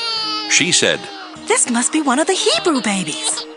At once, the baby's older sister came up and asked, "Do you want me to get a Hebrew woman to take care of the baby for you?" "Yes," the king's daughter answered. So the girl brought the baby's mother, and the king's daughter told her, "Take care of this child, and I will pay you." The baby's mother carried him home and took care of him, and when he was old enough, she took him to the king's daughter who adopted him. She named him Moses because she said, "I pulled him out of the water." After Moses had grown up, he went out to where his own people were hard at work, and he saw an Egyptian beating one of them. Moses looked around to see if anyone was watching. Then he killed the Egyptian and hid his body in the sand. When Moses went out the next day, he saw 2 Hebrews fighting. So he went to the man who had started the fight and asked, "Why are you beating up one of your own people?" The man answered, "Who put you in charge of us and made you our judge? Are you planning to kill me, just as you killed that Egyptian?" This frightened Moses because he was sure that people must have found out what had happened. When the king heard what Moses had done, the king wanted to kill him, but Moses escaped and went to the land of Midian. One day, Moses was sitting there by a well when the 7 daughters of Jethro, the priest of Midian, came up to water their father's sheep and goats. Some shepherds tried to chase them away, but Moses came to their rescue and watered their animals. When Jethro's daughters returned home, their father asked, "Why have you come back so early today?" They answered, "An Egyptian rescued us from the shepherds, and he even watered our sheep and goats." "Where is he?" Jethro asked. "Why did you leave him out there? Invite him to eat with us." Moses agreed to stay on with Jethro, who later let his daughter Zipporah marry Moses. And when she had a son, Moses said, "I will name him Gershom, since I'm a foreigner in this country." After the death of the king of Egypt, the Israelites still complained because they were forced to be slaves. They cried out for help, and God heard their loud cries. He did not forget the promise he had made to Abraham, Isaac, and Jacob, and because he knew what was happening to his people, he felt sorry for them. Exodus 3. One day, Moses was taking care of the sheep and goats of his father-in-law Jethro, the priest of Midian, and Moses decided to lead them across the desert to Sinai, the holy mountain. There an angel of the Lord appeared to him from a burning bush. Moses saw that the bush was on fire, but it was not burning up. "This is strange," he said to himself. "I'll go over and see why the bush isn't burning up." When the Lord saw Moses coming near the bush, he called him by name, and Moses answered, "Here I am." God replied, "Don't come any closer. Take off your sandals. The ground where you are standing is holy. I am the God who was worshipped by your ancestors, Abraham, Isaac, and Jacob." Moses was afraid to look at God, and so he hid his face. The Lord said, "I have seen how my people are suffering as slaves in Egypt, and I have heard them beg for my help because of the way they are being mistreated. I feel sorry for them, and I have come down to rescue them from the Egyptians. I will bring my people out of Egypt into a country where there is good land, rich with milk and honey. I will give them the land where the Canaanites, Hittites, Amorites, Perizzites, Hivites, and Jebusites now live. My people have begged for my help, and I have seen how cruel the Egyptians are to them. Now go to the king. I am sending you to lead my people out of his country." But Moses said, "Who am I to go to the king and lead your people out of Egypt?" God replied, "I will be with you, and you will know that I am the one who sent you, when you worship me on this mountain after you have led my people out of Egypt." Moses answered, "I will tell the people of Israel that the God their ancestors worshipped has sent me to them. But what should I say if they ask me your name?" God said to Moses, "I am the eternal God. So tell them that the Lord, whose name is I Am, has sent you. This is my name forever, and it is the name that people must use from now on. Call together the leaders of Israel and tell them that the God who was worshipped by Abraham, Isaac, and Jacob has appeared to you. Tell them, I have seen how terribly they are being treated in Egypt, and I promise to lead them out of their troubles. I will give them a land rich with milk and honey, where the Canaanites, Hittites, Amorites, Perizzites, Hivites, and Jebusites now live. The leaders of Israel will listen to you. Then you must take them to the king of Egypt and say, 'The Lord God of the Hebrews has appeared to us. Let us walk 3 days into the desert, where we can offer a sacrifice to him.' But I know that the king of Egypt won't let you go unless something forces him to. So I will use my mighty power to perform all kinds of miracles and strike down the Egyptians. Then the king will send you away. After I punish the Egyptians, they will be so afraid of you that they will give you anything you want. You are my people, and I will let you take many things with you when you leave the land of Egypt. Every Israelite woman will go to her Egyptian neighbors or to any Egyptian woman living in her house. She will ask them for gold and silver jewelry and for their finest clothes. The Egyptians will give them to you, and you will put these fine things on your sons and daughters. You will carry all this away when you leave Egypt." Exodus 4. Moses asked the Lord, "Suppose everyone refuses to listen to my message, and no one believes that you really appeared to me?" The Lord answered, "What's that in your hand?" "A walking stick," Moses replied. "Throw it down," the Lord commanded. So Moses threw the stick on the ground. It immediately turned into a snake, and Moses jumped back. "Pick it up by the tail," the Lord told him. And when Moses did this, the snake turned back into a walking stick. "Do this," the Lord said, "and the Israelites will believe that you have seen me, the God who was worshipped by their ancestors Abraham, Isaac, and Jacob." Next, the Lord commanded Moses, "Put your hand inside your shirt." Moses obeyed, and when he took it out, his hand had turned white as snow, like someone with leprosy. "Put your hand back inside your shirt," the Lord told him. Moses did so, and when he took it out again, it was as healthy as the rest of his body. Then the Lord said, "If no one believes either of these miracles, take some water from the Nile River and pour it on the ground. The water will immediately turn into blood." Moses replied, "I have never been a good speaker. I wasn't one before you spoke to me, and I'm not one now. I am slow at speaking, and I can never think of what to say." But the Lord answered, "Who makes people able to speak, or makes them deaf or unable to speak? Who gives them sight, or makes them blind? Don't you know that I am the one who does these things? Now go. When you speak, I will be with you and give you the words to say." Moses begged, "Lord, please send someone else to do it."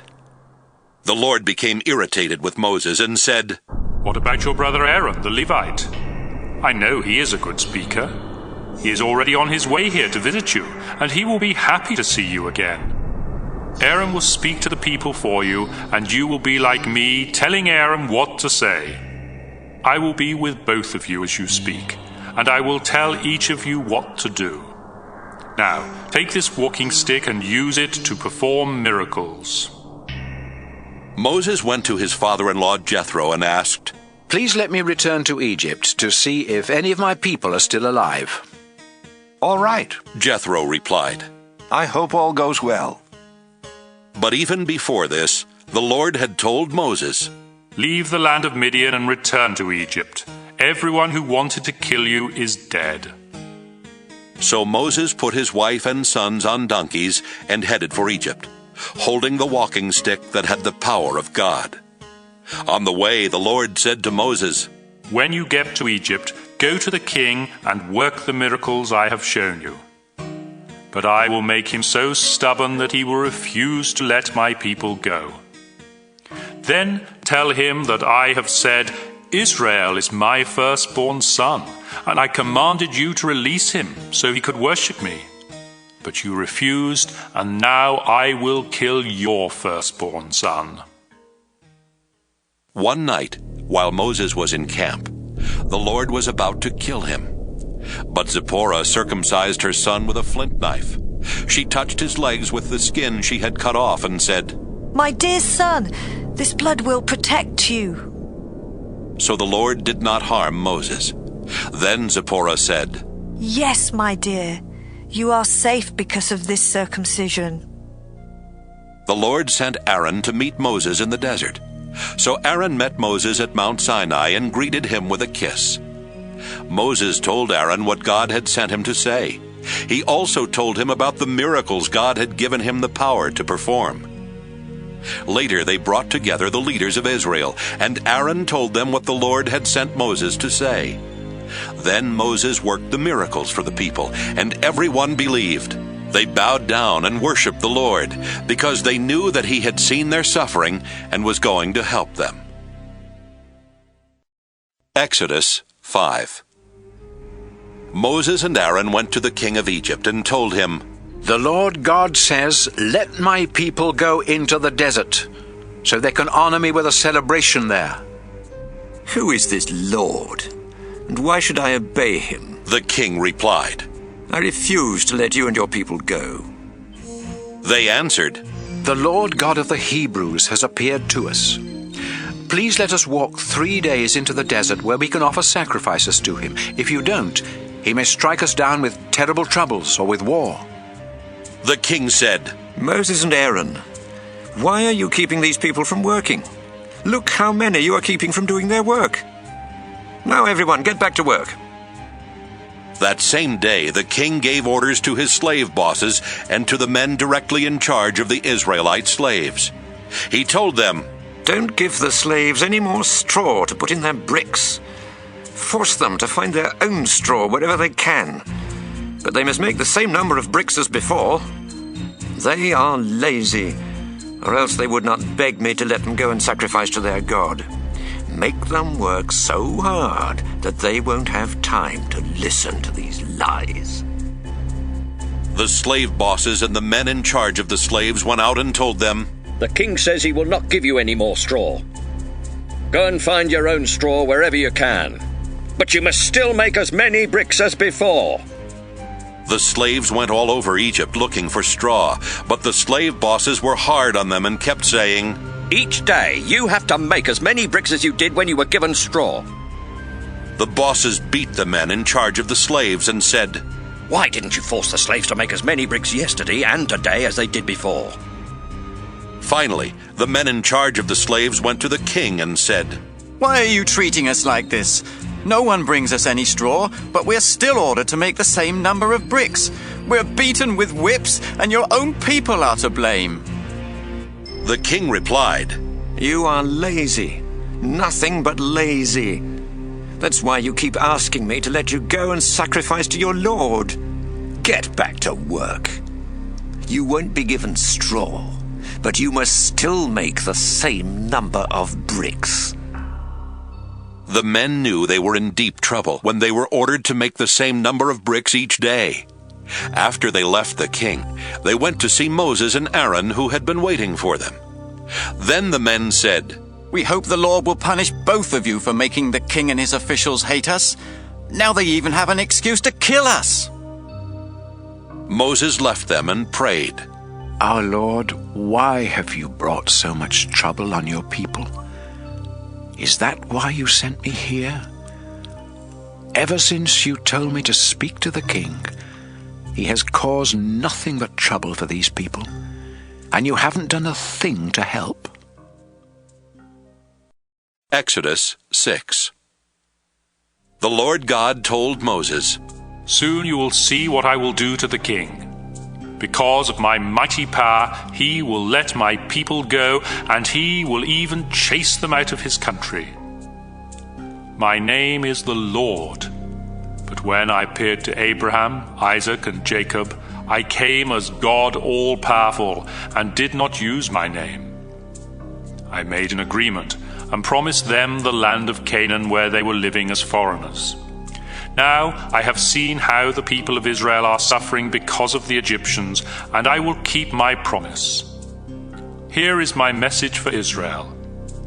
I am the Lord, and with my mighty power I will punish the Egyptians and free you from slavery.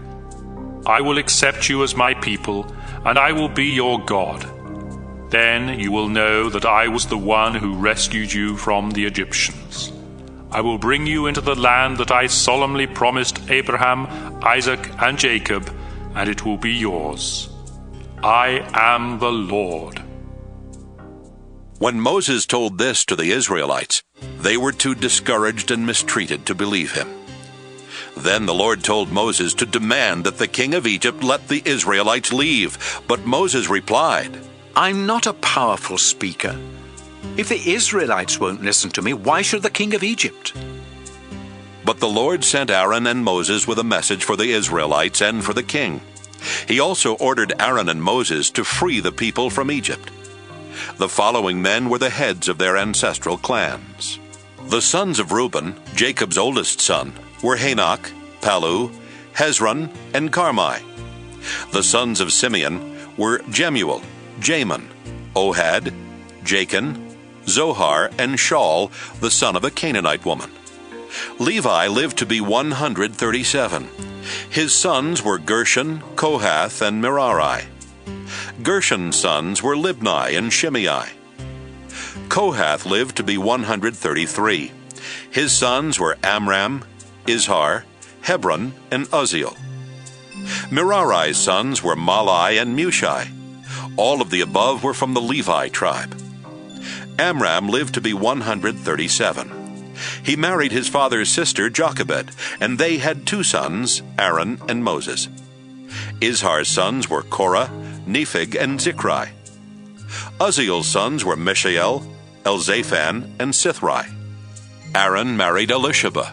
She was the daughter of Amminadab, and the sister of Nahshon. They had four sons, Nadab, Abihu, Eleazar, and Ithamar. Korah's sons were Asher, Elkanah, and Abiasaph. Aaron's son Eleazar married one of Putiel's daughters, and their son was Phinehas.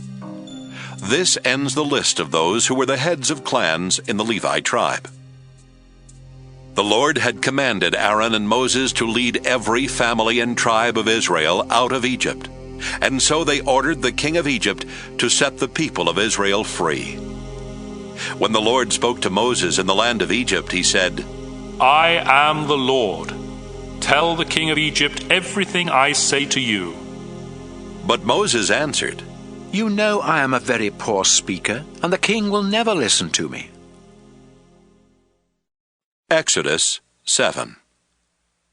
The Lord said, I am going to let your brother Aaron speak for you. He will tell your message to the king, just as a prophet speaks my message to the people. Tell Aaron everything I say to you, and he will order the king to let my people leave his country. But I will make the king so stubborn that he won't listen to you. He won't listen even when I do many terrible things to him and his nation. Then I will bring a final punishment on Egypt, and the king will let Israel's families and tribes go. When this happens, the Egyptians will know that I am the Lord." Moses and Aaron obeyed the Lord and spoke to the king. At the time, Moses was 80 years old and Aaron was 83.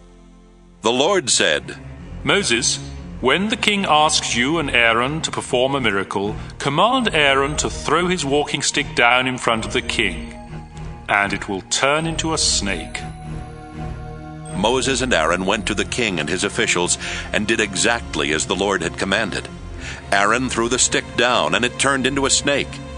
Then the king called in the wise men and the magicians, who used their secret powers to do the same thing. They threw down sticks that turned into snakes, but Aaron's snake swallowed theirs. The king behaved just as the Lord had said, and stubbornly refused to listen. The Lord said to Moses, "The Egyptian king stubbornly refuses to change his mind and let the people go. Tomorrow morning, take the stick that turned into a snake, then wait beside the Nile River for the king. Tell him, 'The Lord God of the Hebrews sent me to order you to release his people so they can worship him in the desert. But until now you have paid no attention. The Lord is going to do something to show you that he really is the Lord. I will strike the Nile with this stick, and the water will turn into blood. The fish will die, the river will stink, and none of you Egyptians will be able to drink the water.'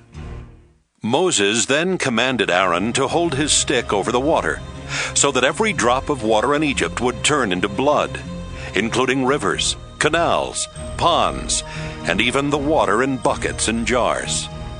Moses and Aaron obeyed the Lord. Aaron held out his stick, then struck the Nile as the king and his officials watched. The river turned into blood, the fish died, and the water smelled so bad that none of the Egyptians could drink it. Blood was everywhere in Egypt. But the Egyptian magicians used their secret powers to do the same thing. The king did just as the Lord had said. He stubbornly refused to listen.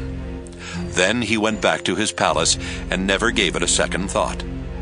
The Egyptians had to dig holes along the banks of the Nile for drinking water, because water from the river was unfit to drink. Exodus 8. 7 days after the Lord had struck the Nile, he said to Moses, "Go to the palace and tell the king of Egypt that I order him to let my people go so they can worship me. If he refuses, I will cover his entire country with frogs. Warn the king that the Nile will be full of frogs, and from there they will spread into the royal palace, including the king's bedroom and even his bed. Frogs will enter the homes of his officials and will find their way into ovens and into the bowls of bread dough. Frogs will be crawling on everyone, the king, his officials, and every citizen of Egypt." Moses, now command Aaron to hold his stick over the water. Then frogs will come from all rivers, canals, and ponds in Egypt, and they will cover the land. Aaron obeyed, and suddenly frogs were everywhere in Egypt.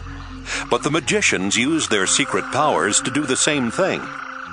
The king sent for Moses and Aaron and told them, "If you ask the Lord to take these frogs away from me and my people, I will let your people go and offer sacrifices to him." "All right," Moses answered. "You choose the time when I am to pray for the frogs to stop bothering you, your officials, and your people, and for them to leave your houses and be found only in the river." "Do it tomorrow," the king replied. "As you wish," Moses agreed. "Then everyone will discover that there is no God like the Lord, and frogs will no longer be found anywhere except in the Nile." After Moses and Aaron left the palace, Moses begged the Lord to do something about the frogs he had sent as punishment for the king. The Lord listened to Moses, and frogs died everywhere, in houses, yards, and fields. The dead frogs were placed in piles, and the whole country began to stink. But when the king saw that things were now better, he again did just as the Lord had said, and stubbornly refused to listen to Moses and Aaron. The Lord said to Moses, Command Aaron to strike the ground with his walking stick, and everywhere in Egypt the dust will turn into gnats." They obeyed, and when Aaron struck the ground with the stick, gnats started swarming on people and animals. In fact, every speck of dust in Egypt turned into a gnat. When the magicians tried to use their secret powers to do this, they failed, and gnats stayed on people and animals. The magicians told the king, "God has done this." But as the Lord had said, the king was too stubborn to listen. The Lord said to Moses, "Early tomorrow morning, while the king is on his way to the river, go and say to him, 'The Lord commands you to let his people go so they can worship him. If you don't, he will send swarms of flies to attack you, your officials, and every citizen of your country. Houses will be full of flies, and the ground will crawl with them. The Lord's people in Goshen won't be bothered by flies, but your people in the rest of the country will be tormented by them. That's how you will know that the Lord is here in Egypt. This miracle will happen tomorrow." The Lord kept his promise. The palace and the homes of the royal officials swarmed with flies, and the rest of the country was infested with them as well. Then the king sent for Moses and Aaron and told them, "Go sacrifice to your God, but stay here in Egypt." "That's impossible," Moses replied. "Any sacrifices we offer to the Lord our God would disgust the Egyptians, and they would stone us to death. No, indeed, the Lord has ordered us to walk 3 days into the desert before offering sacrifices to him, and that's what we have to do." Then the king told him, "I'll let you go into the desert to offer sacrifices if you don't go very far. But in the meantime, pray for me." "Your Majesty," Moses replied, "I'll pray for you as soon as I leave, and by tomorrow the flies will stop bothering you, your officials, and the citizens of your country. Only make sure that you're telling the truth this time, and that you really intend to let our people offer sacrifices to the Lord." After leaving the palace, Moses prayed, and the Lord answered his prayer. Not a fly was left to pester the king, his officials, or anyone else in Egypt. But the king turned stubborn again and would not let the people go. Exodus 9. The Lord sent Moses with this message for the king of Egypt. "The Lord God of the Hebrews commands you to let his people go so they can worship him. If you keep refusing, he will bring a terrible disease on your horses and donkeys, your camels and cattle, and your sheep and goats. But the Lord will protect the animals that belong to the people of Israel, and none of theirs will die. Tomorrow is the day the Lord has set to do this." It happened the next day. All of the animals belonging to the Egyptians died, but the Israelites did not lose even one. When the king found out, he was still too stubborn to let the people go. The Lord said to Moses and Aaron, "Take a few handfuls of ashes from a stove and have Moses throw them into the air. Be sure the king is watching. The ashes will blow across the land of Egypt, causing sores to break out on people and animals." So they took a few handfuls of ashes and went to the king. Moses threw them into the air, and sores immediately broke out on the Egyptians and their animals. The magicians were suffering so much from the sores that they could not even come to Moses. Everything happened just as the Lord had told Moses. He made the king too stubborn to listen to Moses and Aaron. The Lord told Moses to get up early the next morning and say to the king, "The Lord God of the Hebrews commands you to let his people go so they can worship him. If you don't, he will send his worst plagues to strike you, your officials, and everyone else in your country. Then you will find out that no one can oppose the Lord. In fact, he could already have sent a terrible disease and wiped you from the face of the earth. But he has kept you alive just to show you his power and to bring honor to himself everywhere in the world. You are still determined not to let the Lord's people go? All right. At this time tomorrow, he will bring on Egypt the worst hailstorm in its history. You had better give orders for every person and every animal in Egypt to take shelter. If they don't, they will die." Some of the king's officials were frightened by what the Lord had said, and they hurried off to make sure their slaves and animals were safe. But others paid no attention to his threats and left their slaves and animals out in the open.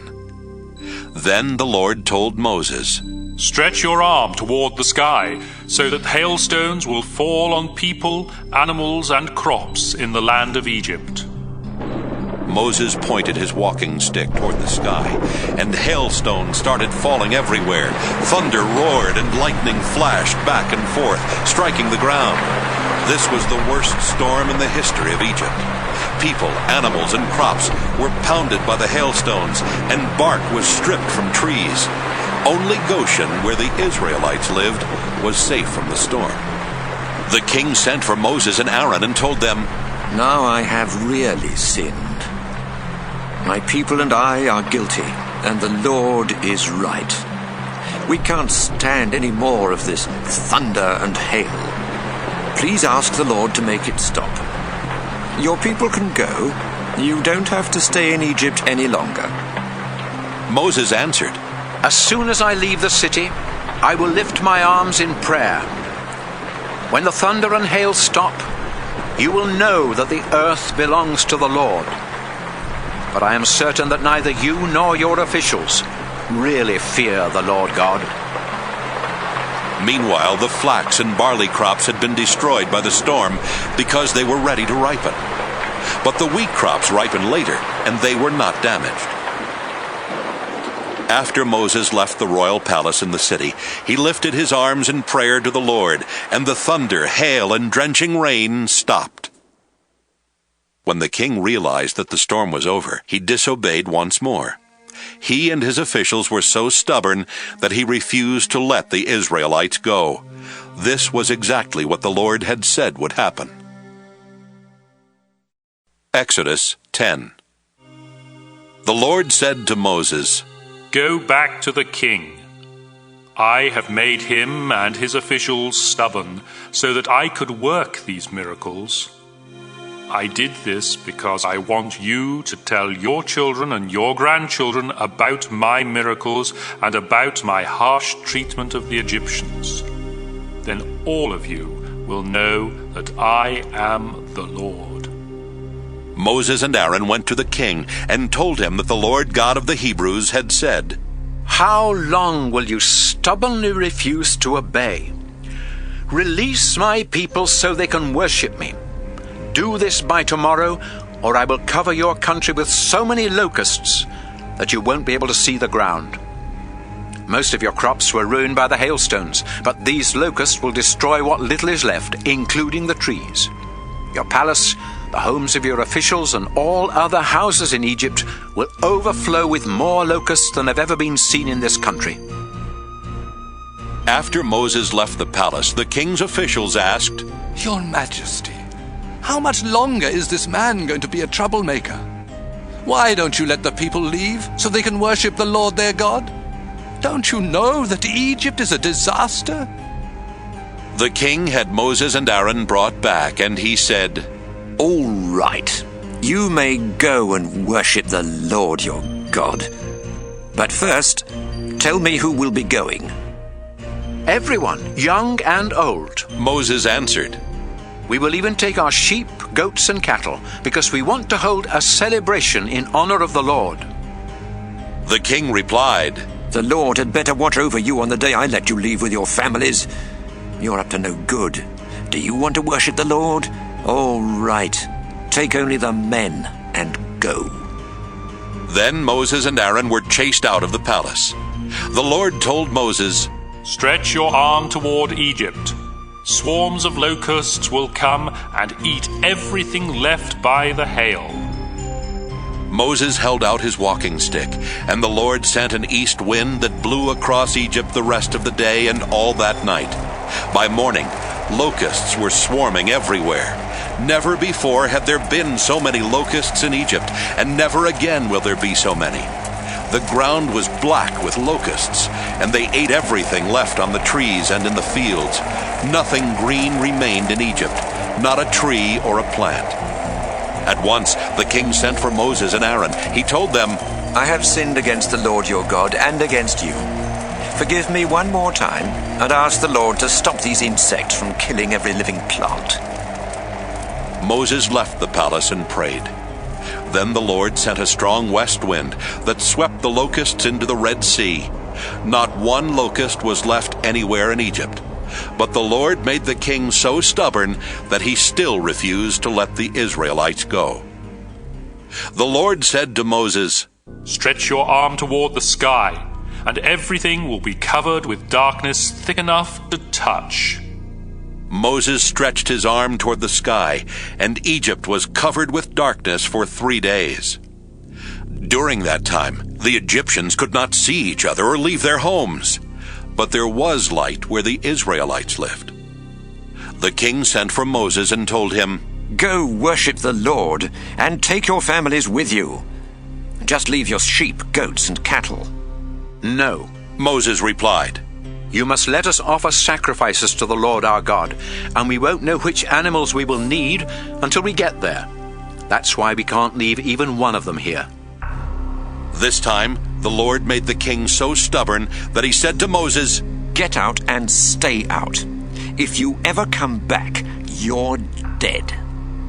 Have it your way, Moses answered. You won't see me again. Exodus 11. The Lord said to Moses, I am going to punish the king of Egypt and his people one more time. Then the king will gladly let you leave his land, so that I will stop punishing the Egyptians. He will even chase you out. Now, go and tell my people to ask their Egyptian neighbors for gold and silver jewelry. So the Lord made the Egyptians greatly respect the Israelites, and everyone, including the king and his officials, considered Moses an important leader. Moses went to the king and said, I have come to let you know what the Lord is going to do. About midnight, he will go through the land of Egypt, and wherever he goes, the firstborn son in every family will die. Your own son will die, and so will the son of the lowest slave woman. Even the firstborn males of cattle will die. Everywhere in Egypt there will be loud crying. Nothing like this has ever happened before or will ever happen again. But there won't be any need for the Israelites to cry. Things will be so quiet that not even a dog will be heard barking. Then you Egyptians will know that the Lord is good to the Israelites even while he punishes you. Your leaders will come and bow down, begging me to take my people and leave your country. Then we will leave. Moses was very angry. He turned and left the king. What the Lord had earlier said to Moses came true. He had said, The king of Egypt won't listen. Then I will perform even more miracles. So the king of Egypt saw Moses and Aaron work miracles, but the Lord made him stubbornly refuse to let the Israelites leave his country. Exodus 12. Sometime later, the Lord said to Moses and Aaron, This month is to be the first month of the year for you. Tell the people of Israel that on the 10th day of this month, the head of each family must choose a lamb or a young goat for his family to eat. If any family is too small to eat the whole animal, they must share it with their next-door neighbors. Choose either a sheep or a goat, but it must be a 1-year-old male that has nothing wrong with it, and it must be large enough for everyone to have some of the meat. Each family must take care of its animal until the evening of the 14th day of the month, when the animals are to be killed. Some of the blood must be put on the 2 doorposts and above the door of each house where the animals are to be eaten. That night, the animals are to be roasted and eaten, together with bitter herbs and thin bread made without yeast. Don't eat the meat raw or boiled. The entire animal, including its head, legs, and insides, must be roasted. Eat what you want that night, and the next morning burn whatever is left. When you eat the meal, be dressed and ready to travel. Have your sandals on. Carry your walking stick in your hand and eat quickly. This is the Passover festival in honor of me, your Lord. That same night I will pass through Egypt and kill the firstborn son in every family and the firstborn male of all animals. I am the Lord, and I will punish the gods of Egypt. The blood on the houses will show me where you live, and when I see the blood, I will pass over you. Then you won't be bothered by the terrible disasters I will bring on Egypt. Remember this day, and celebrate it each year as a festival in my honor. For 7 days you must eat bread made without yeast, and on the first of these 7 days you must remove all yeast from your homes. If you eat anything made with yeast during this festival, you will no longer be part of Israel. Meet together for worship on the 1st and 7th days of the festival. The only work you are allowed to do on either of these 2 days is that of preparing the bread. Celebrate this festival of thin bread as a way of remembering the day that I brought your families and tribes out of Egypt. And do this each year. Begin on the evening of the 14th day of the first month by eating bread made without yeast. Then continue this celebration until the evening of the 21st day. During these 7 days, no yeast is allowed in anyone's home, whether they are native Israelites or not. If you are caught eating anything made with yeast, you will no longer be part of Israel. Stay away from yeast, no matter where you live. No one is allowed to eat anything made with yeast. Moses called the leaders of Israel together and said, Each family is to pick out a sheep and kill it for Passover. Make a brush from a few small branches of a hyssop plant and dip the brush in the bowl that has the blood of the animal in it. Then brush some of the blood above the door and on the posts at each side of the door of your house. After this, everyone is to stay inside. During that night, the Lord will go through the country of Egypt and kill the firstborn son in every Egyptian family. He will see where you have put the blood, and he will not come into your house. His angel that brings death will pass over and not kill your firstborn sons. After you have entered the country promised to you by the Lord, you and your children must continue to celebrate Passover each year. Your children will ask you, "What are we celebrating?" And you will answer, "The Passover animal is killed to honor the Lord.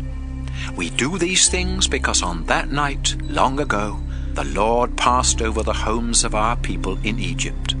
He killed the firstborn sons of the Egyptians, but he saved our children from death." After Moses finished speaking, the people of Israel knelt down and worshipped the Lord. Then they left and did what Moses and Aaron had told them to do. At midnight, the Lord killed the firstborn son of every Egyptian family, from the son of the king to the son of every prisoner in jail. He also killed the firstborn male of every animal that belonged to the Egyptians. That night, the king, his officials, and everyone else in Egypt got up and started crying bitterly. In every Egyptian home, someone was dead. During the night, the king sent for Moses and Aaron and told them, "Get your people out of my country and leave us alone. Go and worship the Lord as you have asked. Take your sheep, goats, and cattle and get out. But ask your God to be kind to me." The Egyptians did everything they could to get the Israelites to leave their country fast. They said, "Please hurry and leave. If you don't, we will all be dead." So the Israelites quickly made some bread dough and put it in pans, but they did not mix any yeast in the dough to make it rise. They wrapped cloth around the pans and carried them on their shoulders. The Israelites had already done what Moses had told them to do. They had gone to their Egyptian neighbors and asked for gold and silver and for clothes. The Lord had made the Egyptians friendly toward the people of Israel, and they gave them whatever they asked for. In this way they carried away the wealth of the Egyptians when they left Egypt. The Israelites walked from the city of Ramesses to the city of Succoth. There were about 600,000 of them, not counting women and children. Many other people went with them as well, and there were also a lot of sheep, goats, and cattle. They left Egypt in such a hurry that they did not have time to prepare any food except the bread dough made without yeast. So they baked it and made thin bread. The Lord's people left Egypt exactly 430 years after they had arrived. On that night, the Lord kept watch for them. And on this same night each year, Israel will always keep watch in honor of the Lord. The Lord gave Moses and Aaron the following instructions for celebrating Passover. No one except Israelites may eat the Passover meal. Your slaves may eat the meal if they have been circumcised, but no foreigners who work for you are allowed to have any. The entire meal must be eaten inside, and no one may leave the house during the celebration. No bones of the Passover lamb may be broken, and all Israelites must take part in the meal. If anyone who isn't an Israelite wants to celebrate Passover with you, every man and boy in that family must first be circumcised. Then they may join in the meal, just like native Israelites. No uncircumcised man or boy may eat the Passover meal. This law applies both to native Israelites and to those foreigners who live among you. The Israelites obeyed everything the Lord had commanded Moses and Aaron to tell them. And on that same day, the Lord brought Israel's families and tribes out of Egypt. Exodus 13. The Lord said to Moses, Dedicate to me the firstborn son of every family and the firstborn males of your flocks and herds. These belong to me. Moses said to the people, Remember this day in the month of Abib. It is the day when the Lord's mighty power rescued you from Egypt, where you were slaves. Do not eat anything made with yeast. The Lord promised your ancestors that he would bring you into the land of the Canaanites, Hittites, Amorites, Hivites, and Jebusites. It is a land rich with milk and honey. Each year during the month of Abib, celebrate these events in the following way. For 7 days, you are to eat bread made without yeast, and on the 7th day you are to celebrate a festival in honor of the Lord. During those 7 days, you must not eat anything made with yeast, or even have yeast anywhere near your homes. Then, on the 7th day, you must explain to your children that you do this because the Lord brought you out of Egypt. This celebration will be like wearing a sign on your hand or on your forehead, because then you will pass on to others the teaching of the Lord, whose mighty power brought you out from Egypt. Celebrate this festival each year at the same time. The Lord will give you the land of the Canaanites, just as he promised you and your ancestors. From then on, you must give him every firstborn son from your families, and every firstborn male from your animals, because these belong to him. You can save the life of a firstborn donkey by sacrificing a lamb. If you don't, you must break the donkey's neck. You must save every firstborn son. In the future, your children will ask what this ceremony means. Explain it to them by saying, "The Lord used his mighty power to rescue us from slavery in Egypt. The king stubbornly refused to set us free, so the Lord killed the firstborn male of every animal and the firstborn son of every Egyptian family. This is why we sacrifice to the Lord every firstborn male of every animal and save every firstborn son." This ceremony will serve the same purpose as a sign on your hand or on your forehead to tell how the Lord's mighty power rescued us from Egypt. After the king had finally let the people go, the Lord did not lead them through Philistine territory, though that was the shortest way. God had said, "If they are attacked, they may decide to return to Egypt." So he led them around through the desert and toward the Red Sea. The Israelites left Egypt prepared for battle. Moses had them take along the bones of Joseph, whose dying words had been, "God will come to your rescue, and when he does, be sure to take along my bones." The people of Israel left Succoth and camped at Etham at the border of Egypt near the desert. During the day, the Lord went ahead of his people in a thick cloud, and during the night he went ahead of them in a flaming fire. That way the Lord could lead them at all times, whether day or night.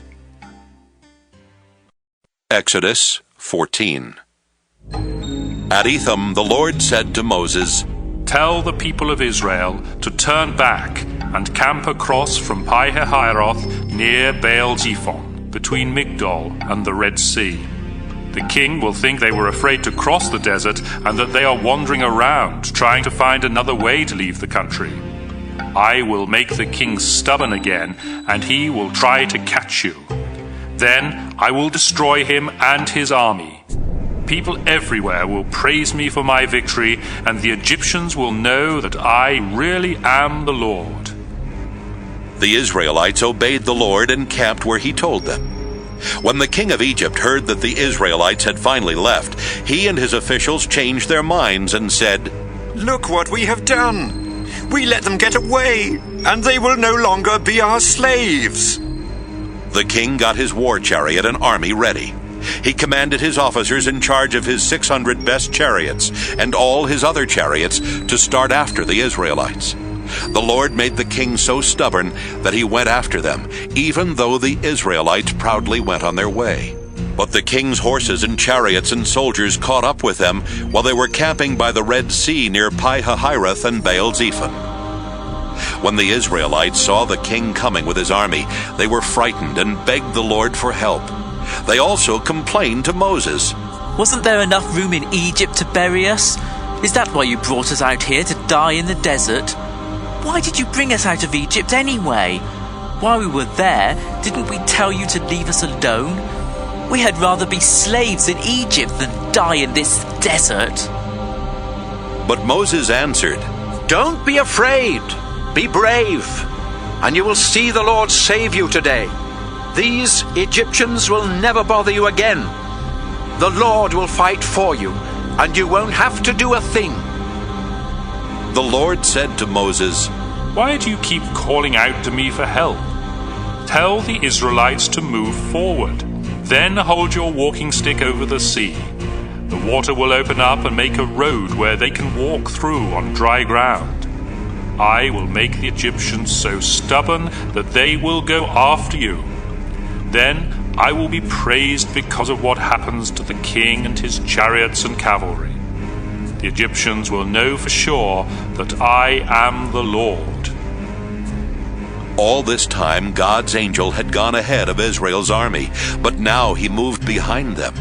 A large cloud had also gone ahead of them, but now it moved between the Egyptians and the Israelites. The cloud gave light to the Israelites, but made it dark for the Egyptians, and during the night they could not come any closer. Moses stretched his arm over the sea, and the Lord sent a strong east wind that blew all night until there was dry land where the water had been. The sea opened up, and the Israelites walked through on dry land with a wall of water on each side. The Egyptian chariots and cavalry went after them. But before daylight, the Lord looked down at the Egyptian army from the fiery cloud and made them panic.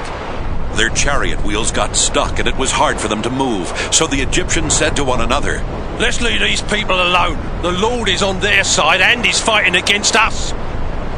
The Lord told Moses, "Stretch your arm toward the sea. The water will cover the Egyptians and their cavalry and chariots." Moses stretched out his arm, and at daybreak the water rushed toward the Egyptians. They tried to run away, but the Lord drowned them in the sea. The water came and covered the chariots, the cavalry, and the whole Egyptian army that had followed the Israelites into the sea. Not one of them was left alive. But the sea had made a wall of water on each side of the Israelites, so they walked through on dry land. On that day, when the Israelites saw the bodies of the Egyptians washed up on the shore, they knew that the Lord had saved them. Because of the mighty power he had used against the Egyptians, the Israelites worshipped him and trusted him and his servant Moses. Exodus 15. Moses and the Israelites sang this song in praise of the Lord. I sing praises to the Lord for his great victory. He has thrown the horses and their riders into the sea. The Lord is my strength, the reason for my song, because he has saved me. I praise and honor the Lord. He is my God and the God of my ancestors. The Lord is his name, and he is a warrior. He threw the chariots and the army of Egypt's king into the Red Sea, and he drowned the best of the king's officers. They sank to the bottom just like stones. With the tremendous force of your right arm, our Lord, you crushed your enemies. What a great victory was yours as you defeated everyone who opposed you. Your fiery anger wiped them out as though they were straw. You were so furious that the sea piled up like a wall and the ocean depths curdled like cheese. Your enemies boasted that they would pursue and capture us, divide up our possessions, treat us as they wished, then take out their swords and kill us right there. But when you got furious, they sank like lead, swallowed by ocean waves. Our Lord, no other gods compare with you. Majestic and holy, fearsome and glorious, miracle worker. When you signaled with your right hand, your enemies were swallowed deep into the earth. The people you rescued were led by your powerful love to your holy place. Nations learned of this and trembled. Philistines shook with horror. The leaders of Edom and of Moab were terrified. Everyone in Canaan fainted, struck down by fear. Our Lord, your powerful arm kept them still as a rock until the people you rescued for your very own had marched by. You will let your people settle on your chosen mountain where you built your home and your temple. Our Lord, you will rule forever. The Lord covered the royal Egyptian cavalry and chariots with the sea, after the Israelites had walked safely through on dry ground. Miriam, the sister of Aaron, was a prophet. So she took her tambourine and led the other women out to play their tambourines and to dance. Then she sang to them, Sing praises to the Lord for his great victory. He has thrown the horses and their riders into the sea. After the Israelites left the Red Sea, Moses led them through the Shur desert for 3 days before finding water. They did find water at Marah, but it was bitter, which is how that place got its name. The people complained and said, Moses, what are we going to drink? Moses asked the Lord for help, and the Lord told him to throw a piece of wood into the water. Moses did so, and the water became fit to drink. At Marah, the Lord tested his people and also gave them some laws and teachings. Then he said, I am the Lord your God, and I cure your diseases. If you obey me by doing right and by following my laws and teachings, I won't punish you with the diseases I sent on the Egyptians. Later, the Israelites came to Elim, where there were 12 springs and 70 palm trees, so they camped there. Exodus 16. On the 15th day of the 2nd month, after the Israelites had escaped from Egypt, they left Elim and started through the western edge of the Sinai desert in the direction of Mount Sinai. There in the desert they started complaining to Moses and Aaron.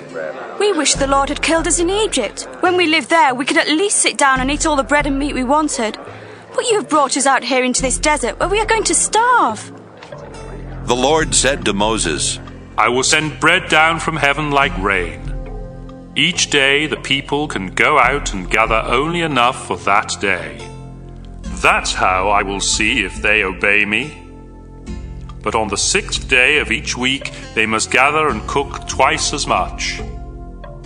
Moses and Aaron told the people, This evening you will know that the Lord was the one who rescued you from Egypt. And in the morning you will see his glorious power, because he has heard your complaints against him. Why should you grumble to us? Who are we? Then Moses continued, You will know that it is the Lord when he gives you meat each evening and more than enough bread each morning. He is really the one you are complaining about, not us. We are nobodies. But the Lord has heard your complaints. Moses turned to Aaron and said, Bring the people together, because the Lord has heard their complaints. Aaron was speaking to them when everyone looked out toward the desert and saw the bright glory of the Lord in a cloud. The Lord said to Moses, I have heard my people complain. Now tell them that each evening they will have meat, and each morning they will have more than enough bread.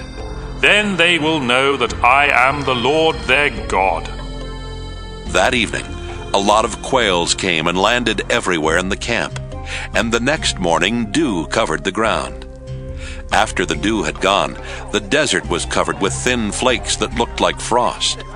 The people had never seen anything like this, and they started asking each other, What is it? Moses answered, This is the bread that the Lord has given you to eat. And he orders you to gather about 2 quarts for each person in your family. That should be more than enough. They did as they were told.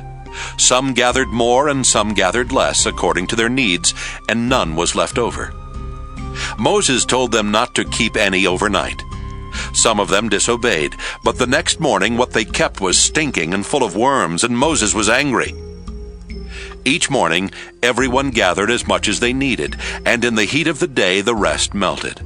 However, on the 6th day of the week, everyone gathered enough to have 4 quarts instead of 2. When the leaders reported this to Moses, he told them that the Lord had said, Tomorrow is the Sabbath, a sacred day of rest in honor of me. So gather all you want to bake or boil, and make sure you save enough for tomorrow. The people obeyed, and the next morning the food smelled fine and had no worms. You may eat the food, Moses said. Today is the Sabbath in honor of the Lord, and there won't be any of this food on the ground today. You will find it there for the first 6 days of the week, but not on the Sabbath. A few of the Israelites did go out to look for some, but there was none. Then the Lord said, Moses, how long will you people keep disobeying my laws and teachings? Remember that I was the one who gave you the Sabbath. That's why on the 6th day I provide enough bread for 2 days. Everyone is to stay home and rest on the Sabbath. And so they rested on the Sabbath. The Israelites called the bread manna. It was white like coriander seed, and delicious as wafers made with honey. Moses told the people that the Lord had said, Store up 2 quarts of this manna, because I want future generations to see the food I gave you during the time you were in the desert after I rescued you from Egypt. Then Moses told Aaron, Put some manna in a jar and store it in the place of worship for future generations to see. Aaron followed the Lord's instructions and put the manna in front of the sacred chest for safekeeping. The Israelites ate manna for 40 years before they came to the border of Canaan that was a settled land. Exodus 17. The Israelites left the desert and moved from one place to another each time the Lord ordered them to. Once they camped at Rephidim, but there was no water for them to drink. The people started complaining to Moses. Give us some water! Moses replied, Why are you complaining to me and trying to put the Lord to the test? But the people were thirsty and kept on complaining. Moses, did you bring us out of Egypt just to let us and our families and our animals die of thirst? Then Moses prayed to the Lord. What am I going to do with these people? They're about to stone me to death. The Lord answered, Take some of the leaders with you and go ahead of the rest of the people. Also, take along the walking stick you used to strike the Nile River, and when you get to the rock at Mount Sinai, I will be there with you. Strike the rock with the stick, and water will pour out for the people to drink. Moses did this while the leaders watched. The people had complained and tested the Lord by asking, Is the Lord really with us? So Moses named that place Massah, which means testing, and Meribah, which means complaining. When the Israelites were at Rephidim, they were attacked by the Amalekites. So Moses told Joshua, "Have some men ready to attack the Amalekites tomorrow. I will stand on a hilltop, holding this walking stick that has the power of God." Joshua led the attack, as Moses had commanded, while Moses, Aaron, and Hur stood on the hilltop. The Israelites outfought the Amalekites as long as Moses held up his arms, but they started losing whenever he had to lower them. Finally, Moses was so tired that Aaron and Hur got a rock for him to sit on. Then they stood beside him and supported his arms in the same position until sunset. That's how Joshua defeated the Amalekites. Afterwards, the Lord said to Moses, "Write an account of this victory and read it to Joshua. I want the Amalekites to be forgotten forever." Moses built an altar and named it, "The Lord Gives Me Victory." Then Moses explained, "This is because I depended on the Lord. But in future generations, the Lord will have to fight the Amalekites again." Exodus 18. Jethro was the priest of Midian and the father-in-law of Moses, and he heard what the Lord God had done for Moses and his people after rescuing them from Egypt. In the meantime, Moses had sent his wife Zipporah and her 2 sons to stay with Jethro, and he had welcomed them. Moses was still a foreigner in Midian when his first son was born, and so Moses said, "I'll name him Gershom." When his second son was born, Moses said, "I'll name him Eliezer, because the God my father worshipped has saved me from the king of Egypt." While Israel was camped in the desert near Mount Sinai, Jethro sent Moses this message, "I'm coming to visit you, and I'm bringing your wife and 2 sons." When they arrived, Moses went out and bowed down in front of Jethro, then kissed him. After they had greeted each other, they went into the tent, where Moses told him everything the Lord had done to protect Israel against the Egyptians and their king. He also told him how the Lord had helped them in all of their troubles. Jethro was so pleased to hear this good news about what the Lord had done that he shouted, "Praise the Lord! He rescued you and the Israelites from the Egyptians and their king. Now I know that the Lord is the greatest God, because he has rescued Israel from their arrogant enemies." Jethro offered sacrifices to God. Then Aaron and Israel's leaders came to eat with Jethro there at the place of worship. The next morning, Moses sat down at the place where he decided legal cases for the people, and everyone crowded around him until evening. Jethro saw how much Moses had to do for the people, and he asked, "Why are you the only judge? Why do you let these people crowd around you from morning till evening?"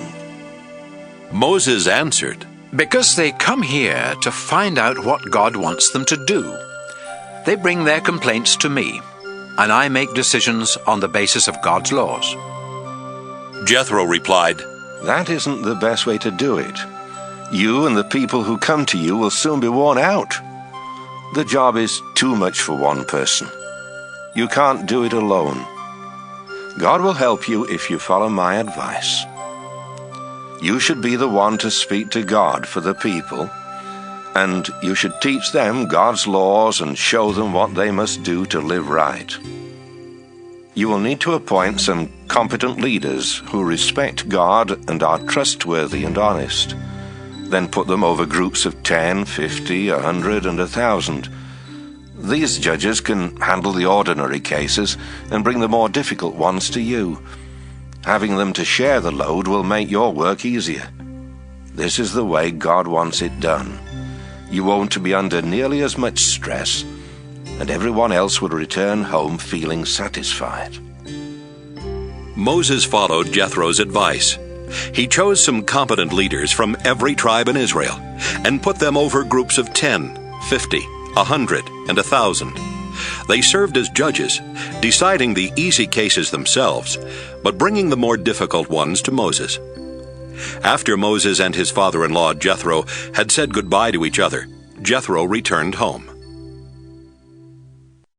Exodus 19. The Israelites left Rephidim. Then, 2 months after leaving Egypt, they arrived at the desert near Mount Sinai, where they set up camp at the foot of the mountain.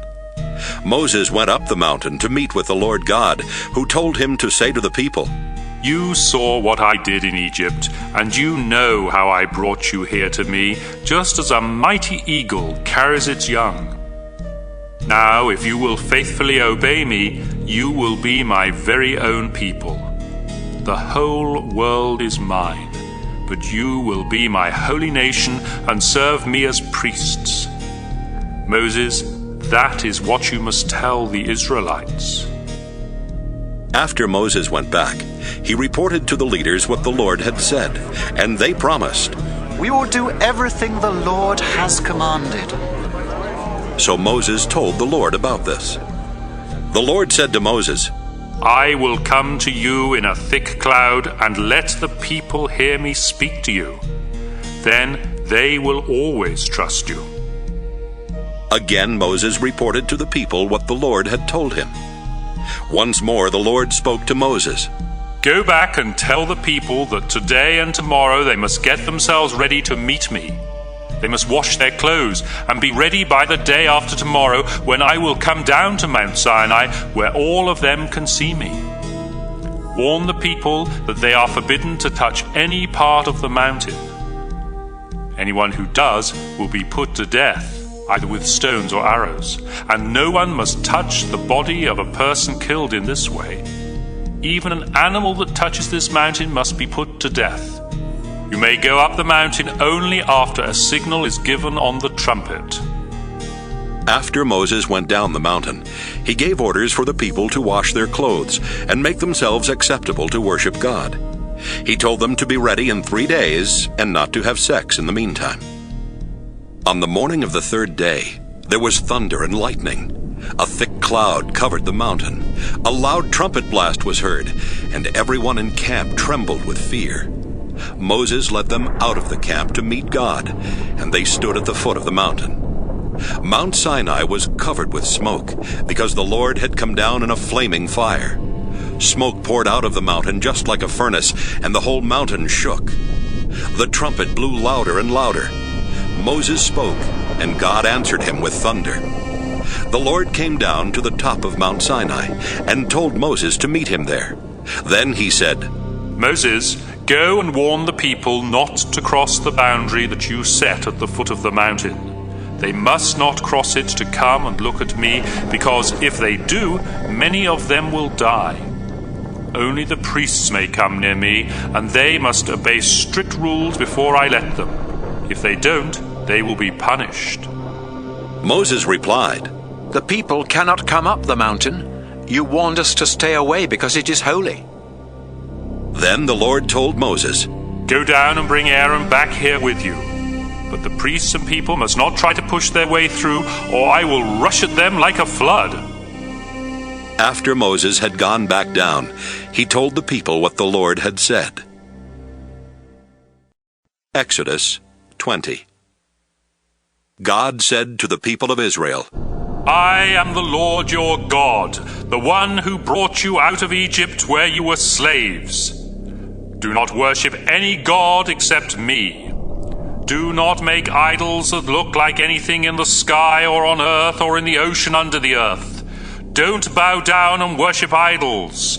I am the Lord your God, and I demand all your love. If you reject me, I will punish your families for 3 or 4 generations. But if you love me and obey my laws, I will be kind to your families for thousands of generations.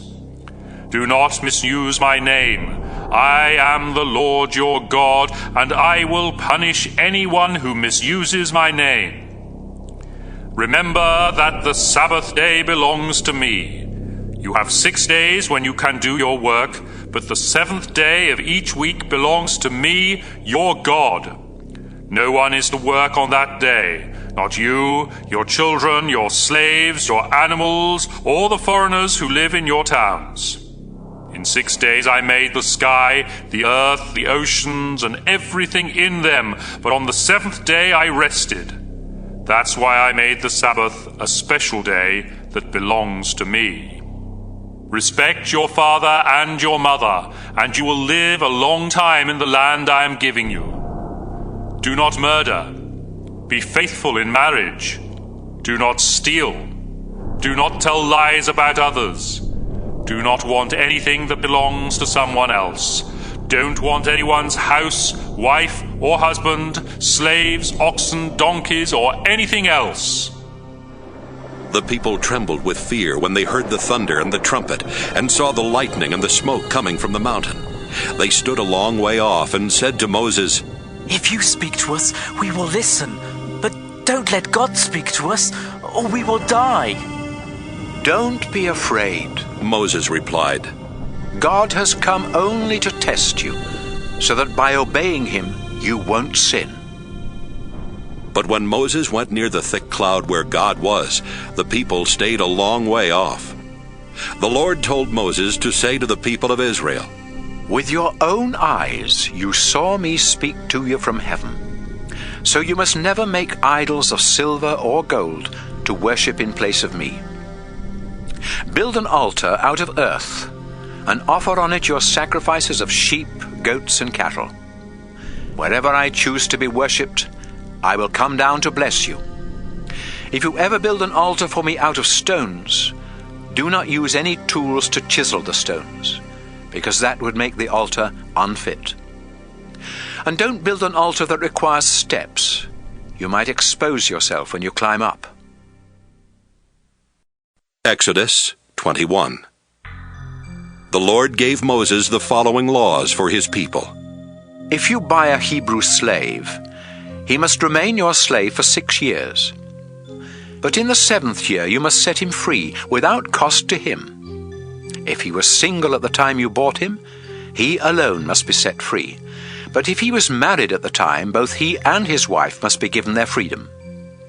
If you give him a wife and they have children, only the man himself must be set free. His wife and children remain the property of his owner.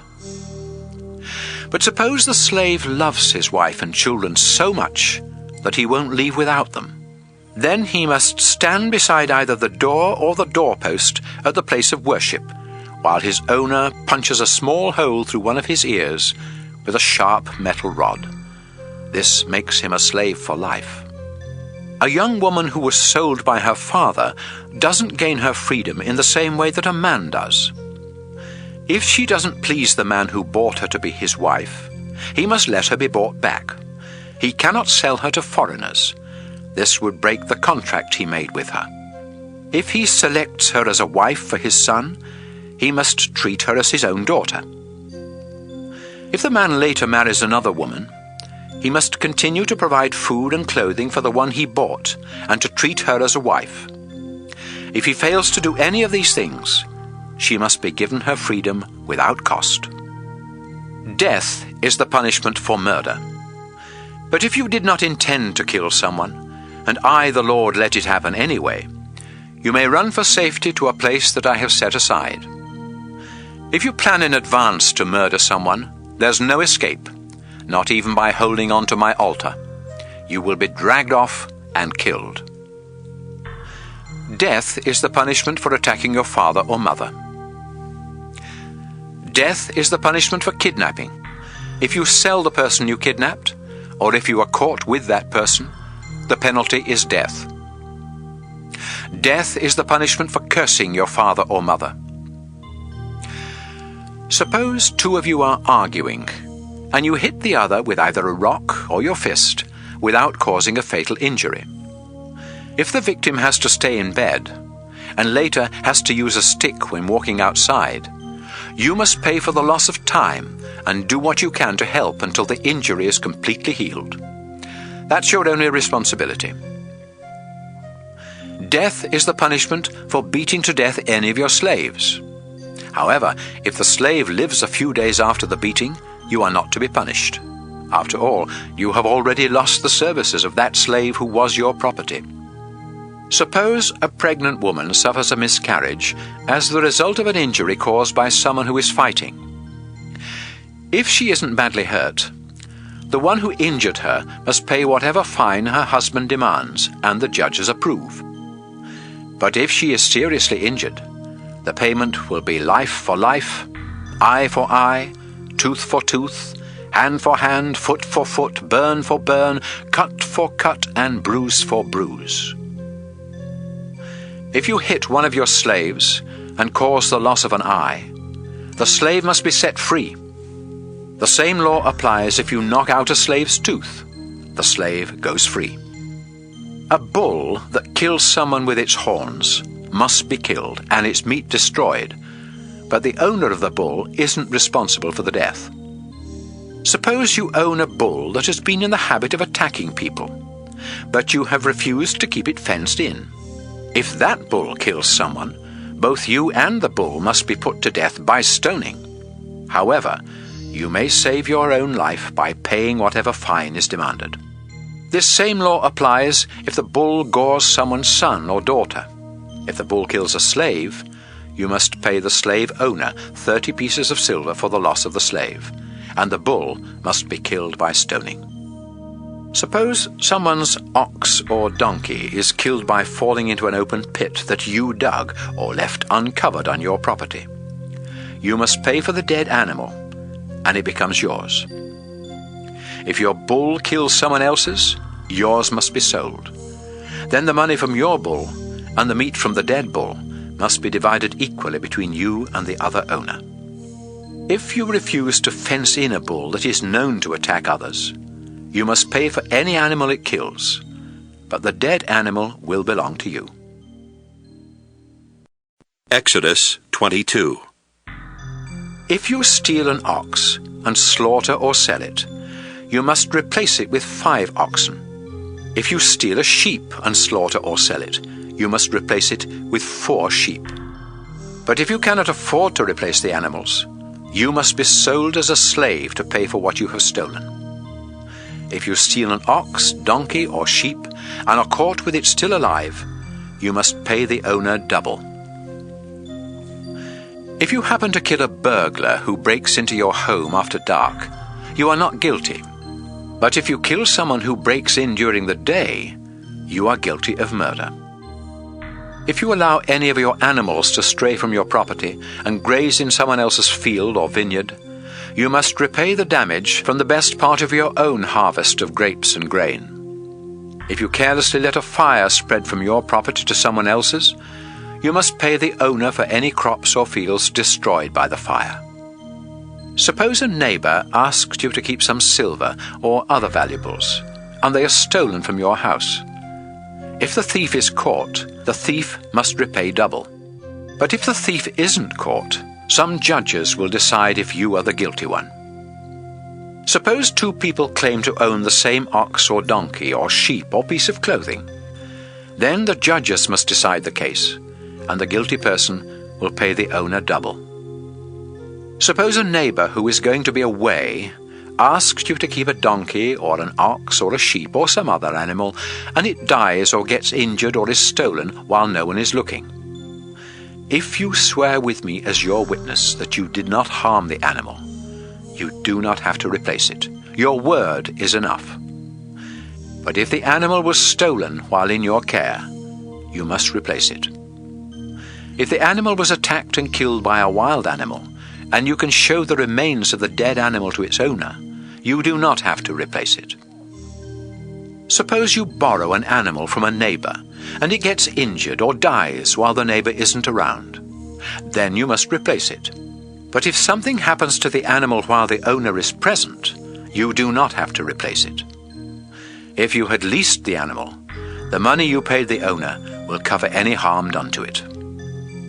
Suppose a young woman has never been married and isn't engaged. If a man talks her into having sex, he must pay the bride price and marry her. But if her father refuses to let her marry the man, the bride price must still be paid. Death is the punishment for witchcraft. Death is the punishment for having sex with an animal. Death is the punishment for offering sacrifices to any god except me.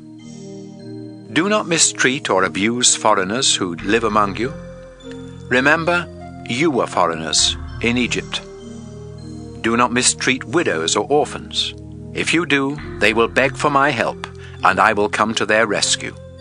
In fact, I will get so angry that I will kill your men and make widows of their wives and orphans of their children.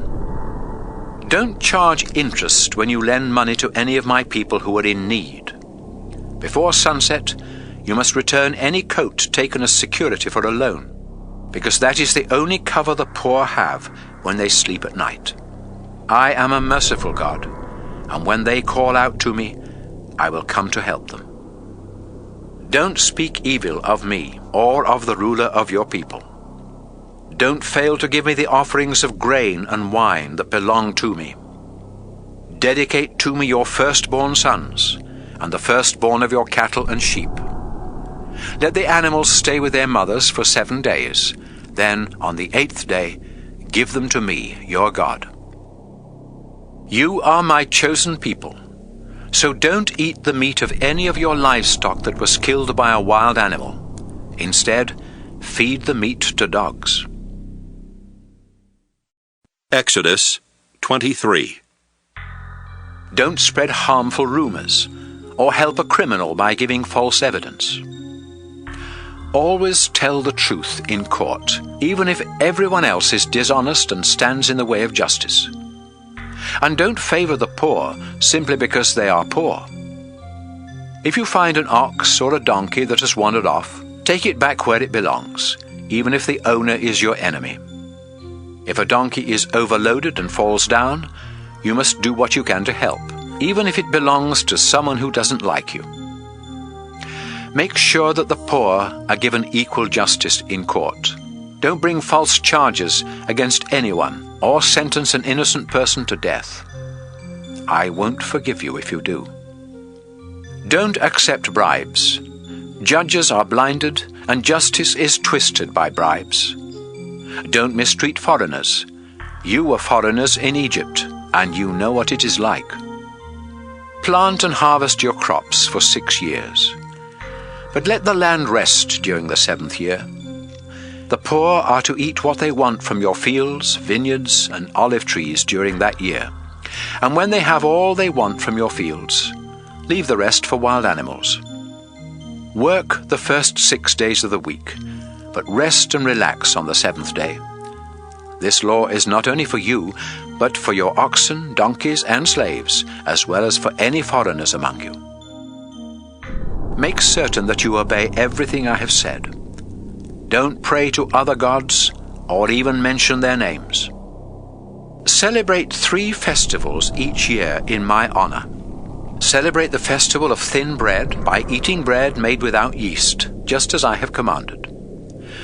Do this at the proper time during the month of Abib, because it is the month when you left Egypt. And make certain that everyone brings the proper offerings.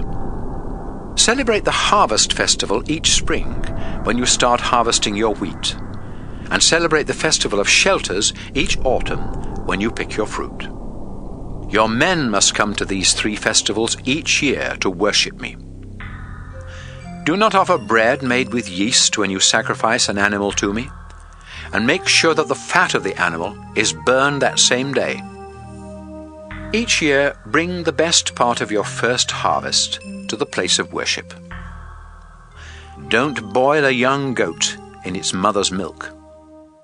I am sending an angel to protect you and to lead you into the land I have ready for you. Carefully obey everything the angel says, because I am giving him complete authority, and he won't tolerate rebellion. If you faithfully obey him, I will be a fierce enemy of your enemies. My angel will lead you into the land of the Amorites, Hittites, Perizzites, Canaanites, Hivites, and Jebusites, and I will wipe them out. Don't worship their gods or follow their customs. Instead, destroy their idols and shatter their stone images. Worship only me, the Lord your God. I will bless you with plenty of food and water and keep you strong. Your women will give birth to healthy children, and everyone will live a long life. I will terrify those nations and make your enemies so confused that they will run from you. I will make the Hivites, Canaanites, and Hittites panic as you approach. But I won't do all this in the first year, because the land would become poor, and wild animals will be everywhere. Instead, I will force out your enemies little by little, and give your nation time to grow strong enough to take over the land. I will see that your borders reach from the Red Sea to the Euphrates River, and from the Mediterranean Sea to the desert. I will let you defeat the people who live there, and you will force them out of the land. But you must not make any agreements with them or with their gods. Don't let them stay in your land. They will trap you into sinning against me and worshipping their gods. Exodus 24. The Lord said to Moses, "Come up to me on this mountain. Bring along Aaron, as well as his 2 sons, Nadab and Abihu, and 70 of Israel's leaders.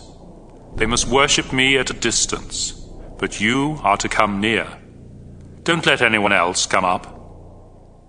Moses gave the Lord's instructions to the people, and they promised, "We will do everything the Lord has commanded."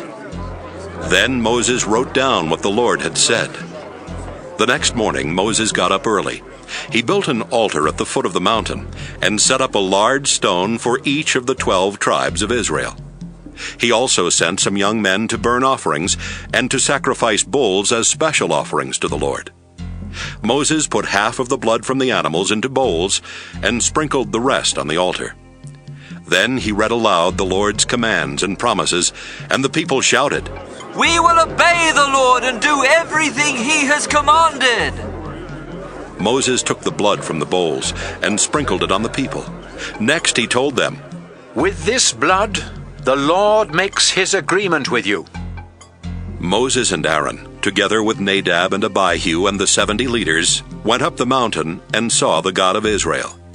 Under his feet was something that looked like a pavement made out of sapphire, and it was as bright as the sky. Even though these leaders of Israel saw God, he did not punish them, so they ate and drank. The Lord said to Moses, "Come up on the mountain and stay here for a while.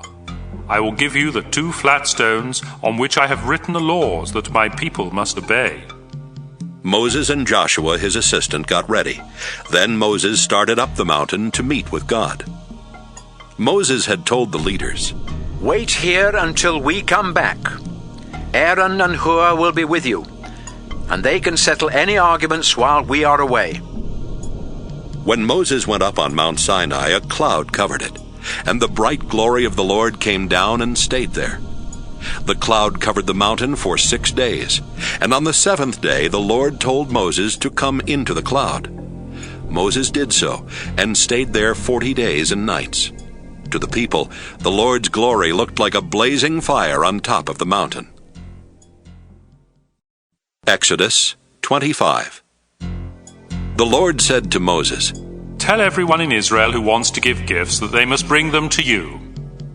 Here is a list of what you are to collect: gold, silver and bronze, blue, purple and red wool, fine linen, goat hair, tanned ram skins, fine leather, acacia wood, olive oil for the lamp, sweet-smelling spices to mix with the oil for dedicating the tent and ordaining the priests, and onyx stones for the sacred vest and the breastpiece. I also want them to build a special place where I can live among my people. Make it and its furnishings exactly like the pattern I will show you. Tell the people to build a chest of acacia wood 45 inches long, 27 inches wide, and 27 inches high. Cover it inside and out with pure gold, and put a gold edging around the lid. Make 4 gold rings, and fasten one of them to each of the 4 legs of the chest.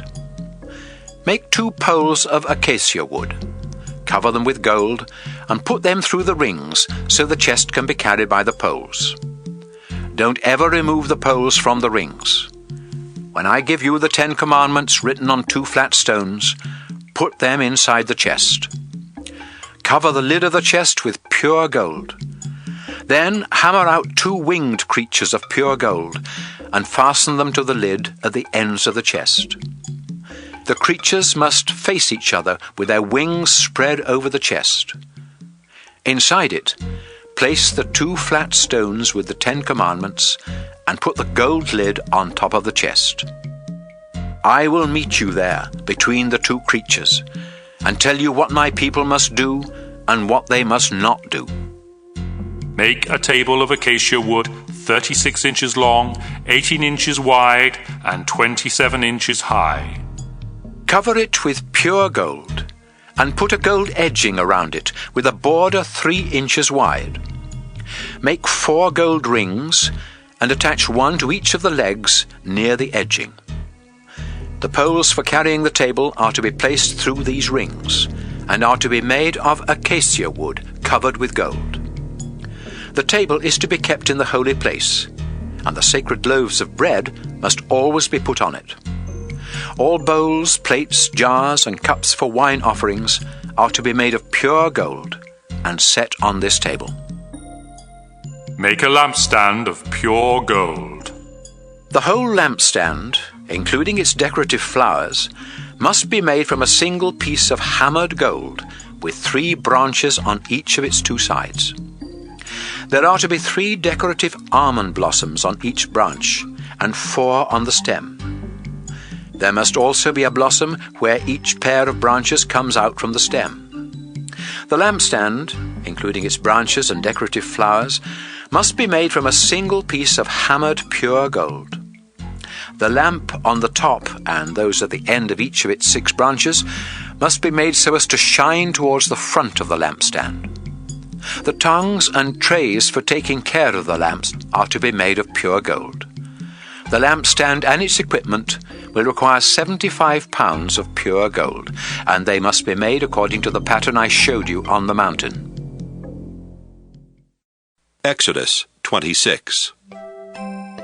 Furnish the sacred tent with curtains made from 10 pieces of the finest linen.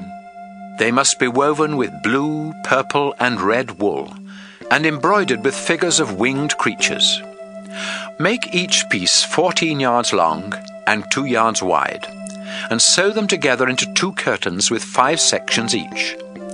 Put 50 loops of blue cloth along one of the wider sides of each curtain. Then fasten the 2 curtains at the loops with 50 gold hooks. As the material for the tent, use goat hair to weave 11 sections, 15 yards by 2 yards each. Sew 5 of the sections together to make 1 panel. Then sew the other 6 together to make a second panel, and fold the 6th section double over the front of the tent. Put 50 loops along one of the wider sides of each panel, and fasten the 2 panels at the loops with 50 bronze hooks. The panel of goat hair will be a yard longer than the tent itself, so fold half a yard of the material behind the tent on each side as a protective covering. Make 2 more coverings, one with ram skins dyed red and the other with fine leather. Build a framework of acacia wood for the walls of the sacred tent. Each frame is to be 15 feet high and 27 inches wide, with 2 wooden pegs near the bottom. Place 2 silver stands under each frame with sockets for the pegs, so the frames can be joined together. 20 of these frames are to be used along the south side, and 20 more along the north. For the back wall along the west side, use 6 frames, with 2 more at the southwest and northwest corners. Make certain that these corner frames are joined from top to bottom. Altogether, this back wall will have 8 frames with 2 silver stands under each one. Make 5 crossbars for each of the wooden frames, with the center crossbar running the full length of the wall. Cover the frames and the crossbars with gold, and attach gold rings to the frames to run the crossbars through. Then set up the tent in the way I showed you on the mountain. Make a curtain to separate the holy place from the most holy place. Use fine linen woven with blue, purple, and red wool, and embroidered with figures of winged creatures. Cover 4 acacia wood posts with gold, and set them each on a silver stand. Then fasten gold hooks to the posts and hang the curtain there. Inside the most holy place, you must put the sacred chest that has the place of mercy on its lid. Outside the curtain, put the table for the sacred bread on the right side and the gold lampstand on the left. For the entrance to the tent, use a piece of fine linen woven with blue, purple, and red wool and embroidered with fancy needlework.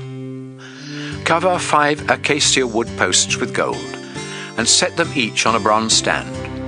Then put gold hooks on the posts and hang the curtain there. Exodus 27. Use acacia wood to build an altar 7.5 feet square and 4.5 feet high, and make each of the 4 top corners stick up like the horn of a bull. Then cover the whole altar with bronze, including the 4 horns. All the equipment for the altar must also be made of bronze: the pans for the hot ashes, the shovels, the sprinkling bowls, the meat forks, and the fire pans.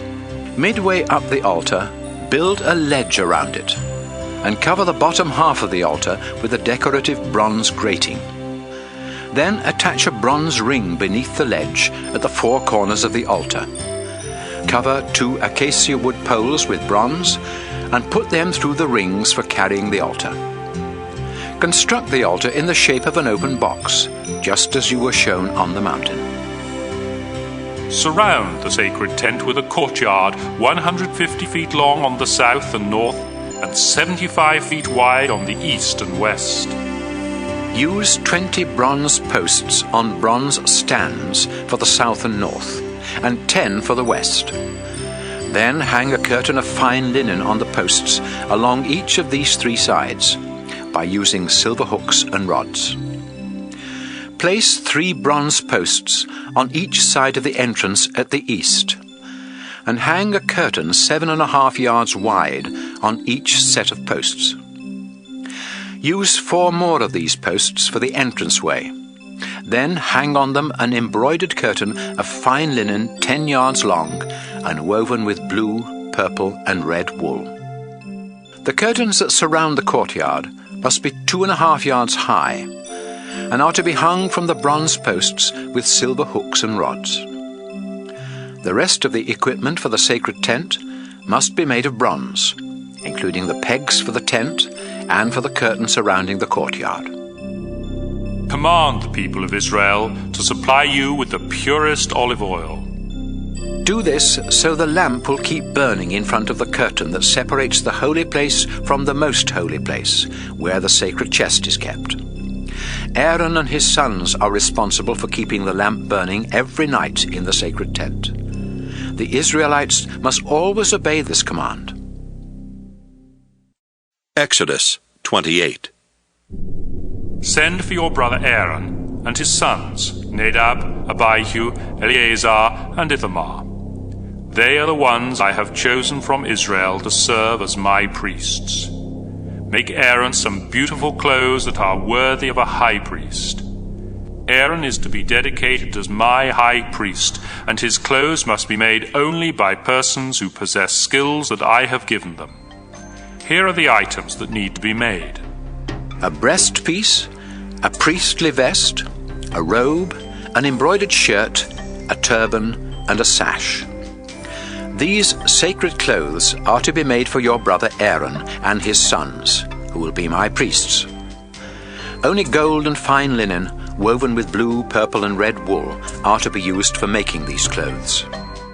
The entire priestly vest must be made of fine linen skillfully woven with blue, purple, and red wool, and decorated with gold. It is to have 2 shoulder straps to support it, and a sash that fastens around the waist. Put 2 onyx stones in gold settings, then attach 1 to each of the shoulder straps. On one of these stones, engrave the names of Israel's first 6 sons in the order of their birth, and do the same with his remaining 6 sons on the other stone. In this way, Aaron will always carry the names of the tribes of Israel when he enters the holy place, and I will never forget my people. Attach 2 gold settings to the shoulder straps and fasten them with 2 braided chains of pure gold. From the same costly material, make a breastpiece for the high priest to use in learning what I want my people to do.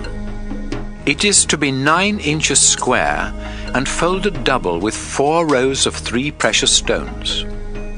In the first row, put a carnelian, a chrysolite, and an emerald. In the second row, a turquoise, a sapphire, and a diamond. In the third row, a jacinth, an agate, and an amethyst.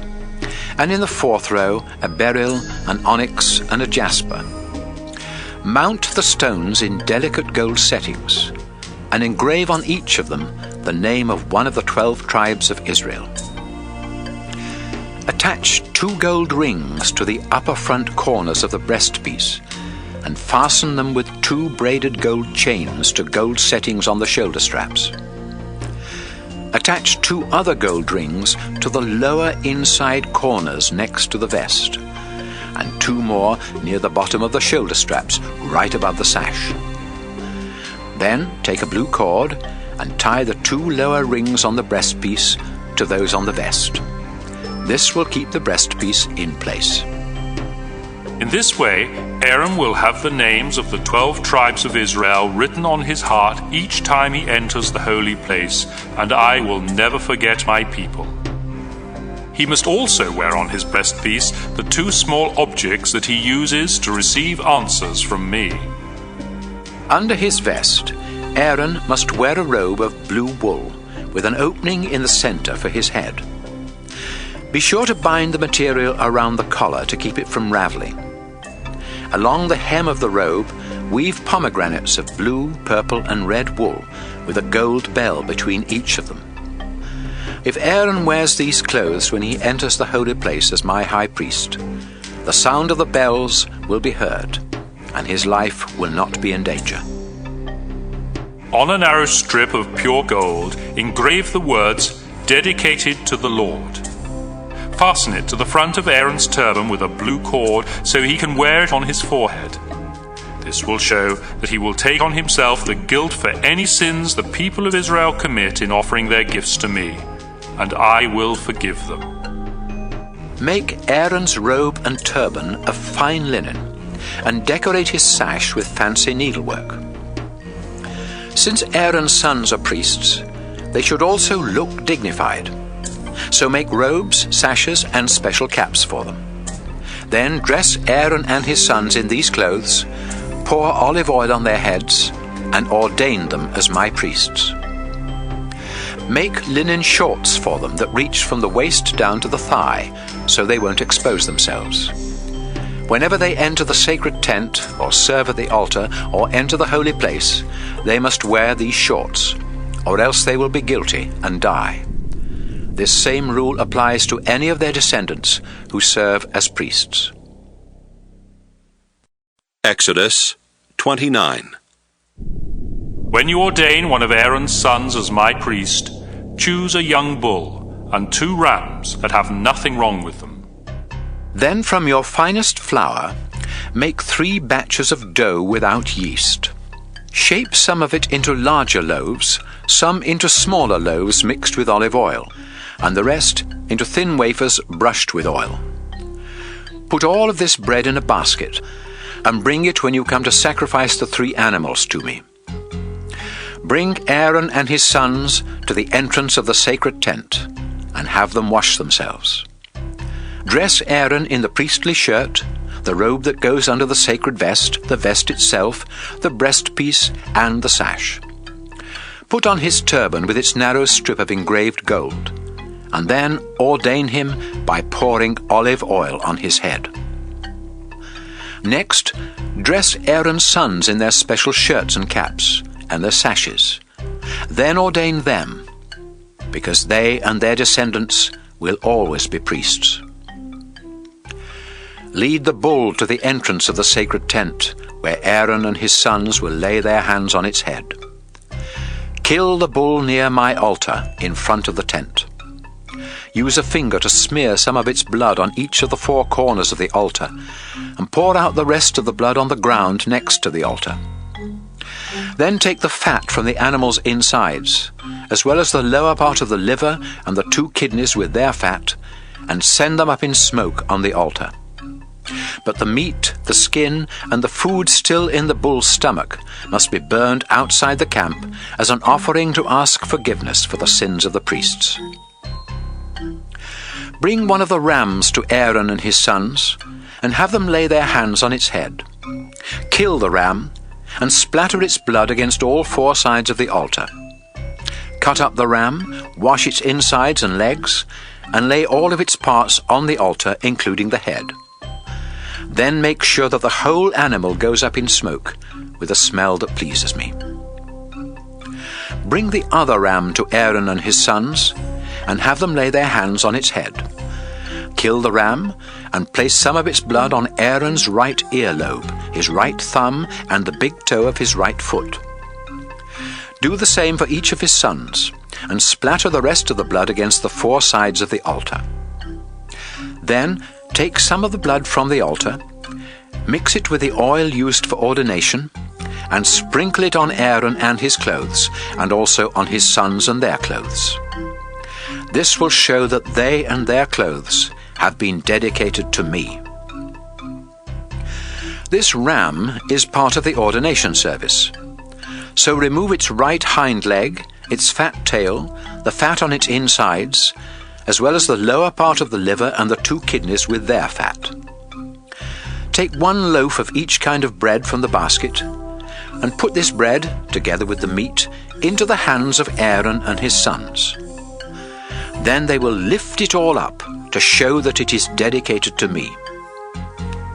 After this, the meat and bread are to be placed on the altar and sent up in smoke with a smell that pleases me.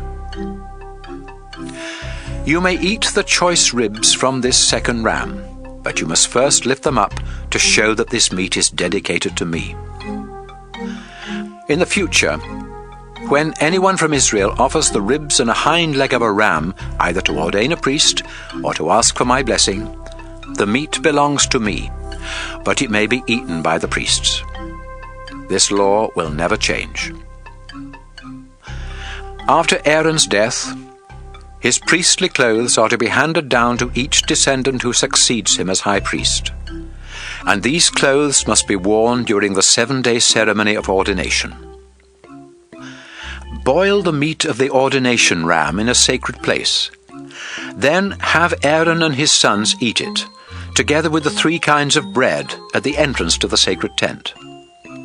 At their ordination, a ceremony of forgiveness was performed for them with this sacred food, and only they have the right to eat it. If any of the sacred food is left until morning, it must be burned up. Repeat this ordination ceremony for Aaron and his sons 7 days in a row, just as I have instructed you. Each day you must offer a bull as a sacrifice for sin and as a way of purifying the altar. In addition, you must smear the altar with olive oil to make it completely holy. Do this for 7 days, and the altar will become so holy that anyone who touches it will become holy. Each day, you must sacrifice 2 lambs a year old, 1 in the morning and 1 in the evening. With each lamb, offer 2 pounds of your finest flour mixed with a quart of pure olive oil, and also pour out a quart of wine as an offering. The smell of this sacrifice on the fires of the altar will be pleasing to me. You and your descendants must always offer this sacrifice on the altar at the entrance to the sacred tent. People of Israel, I will meet and speak with you there, and my shining glory will make the place holy. Because of who I am, the tent will become sacred, and Aaron and his sons will become worthy to serve as my priests. I will live among you as your God, and you will know that I am the Lord your God, the one who rescued you from Egypt, so that I could live among you. Exodus 30. Build an altar of acacia wood where you can burn incense. Make it 18 inches square and 36 inches high, and make each of its 4 corners stick up like the horn of a bull. Cover it with pure gold, and put a gold edging around it. Then below the edging, on opposite sides, attach 2 gold rings, through which you can put the poles for carrying the altar. These poles are also to be made of acacia wood covered with gold. Put the altar in front of the inside curtain of the sacred tent. The chest with the place of mercy is kept behind that curtain, and I will talk with you there. From now on, when Aaron tends the lamp each morning and evening, he must burn sweet-smelling incense to me on the altar. Burn only the proper incense on the altar, and never use it for grain sacrifices or animal sacrifices or drink offerings. Once a year, Aaron must purify the altar by smearing on its 4 corners the blood of an animal sacrificed for sin, and this practice must always be followed. The altar is sacred because it is dedicated to me. The Lord said to Moses, Find out how many grown men there are in Israel, and require each of them to pay me to keep him safe from danger while you are counting them. Each man over 19, whether rich or poor, must pay me the same amount of money, weighed according to the official standards. This money is to be used for the upkeep of the sacred tent, and because of it, I will never forget my people. The Lord said to Moses, Make a large bronze bowl and a bronze stand for it. Then put them between the altar for sacrifice and the sacred tent, so the priests can wash their hands and feet before entering the tent or offering a sacrifice on the altar. Each priest in every generation must wash himself in this way, or else he will die right there. The Lord said to Moses, Mix a gallon of olive oil with the following costly spices: 12 pounds of myrrh, 6 pounds of cinnamon, 6 pounds of cane, and 12 pounds of cassia. Measure these according to the official standards. Then use this sacred mixture for dedicating the tent and chest, the table with its equipment, the lampstand with its equipment, the incense altar with all its utensils, the altar for sacrifices, and the large bowl with its stand. By dedicating them in this way, you will make them so holy that anyone who even touches them will become holy. When you ordain Aaron and his sons as my priests, sprinkle them with some of this oil, and say to the people of Israel, This oil must always be used in the ordination service of a priest. It is holy because it is dedicated to the Lord. So treat it as holy. Don't ever use it for everyday purposes or mix any for yourselves. If you do, you will no longer belong to the Lord's people. Mix equal amounts of the costly spices stacte, onycha, galbanum, and pure frankincense. Then add salt to make the mixture pure and holy. Pound some of it into powder and sprinkle it in front of the sacred chest where I meet with you. Be sure to treat this incense as something very holy. It is truly holy because it is dedicated to me. So don't ever make any for yourselves. If you ever make any of it to use as perfume, you will no longer belong to my people. Exodus 31. The Lord said to Moses, I have chosen Bezalel from the Judah tribe to make the sacred tent and its furnishings. Not only have I filled him with my spirit, but I have given him wisdom and made him a skilled craftsman who can create objects of art with gold, silver, bronze, stone, and wood. I have appointed Oholiab from the tribe of Dan to work with him, and I have also given skills to those who will help them make everything exactly as I have commanded you.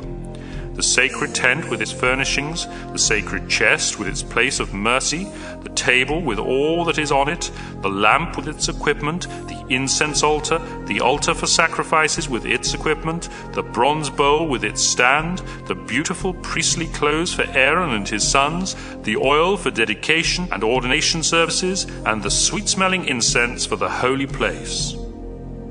Moses told the Israelites that the Lord had said, The Sabbath belongs to me. Now I command you and your descendants to always obey the laws of the Sabbath.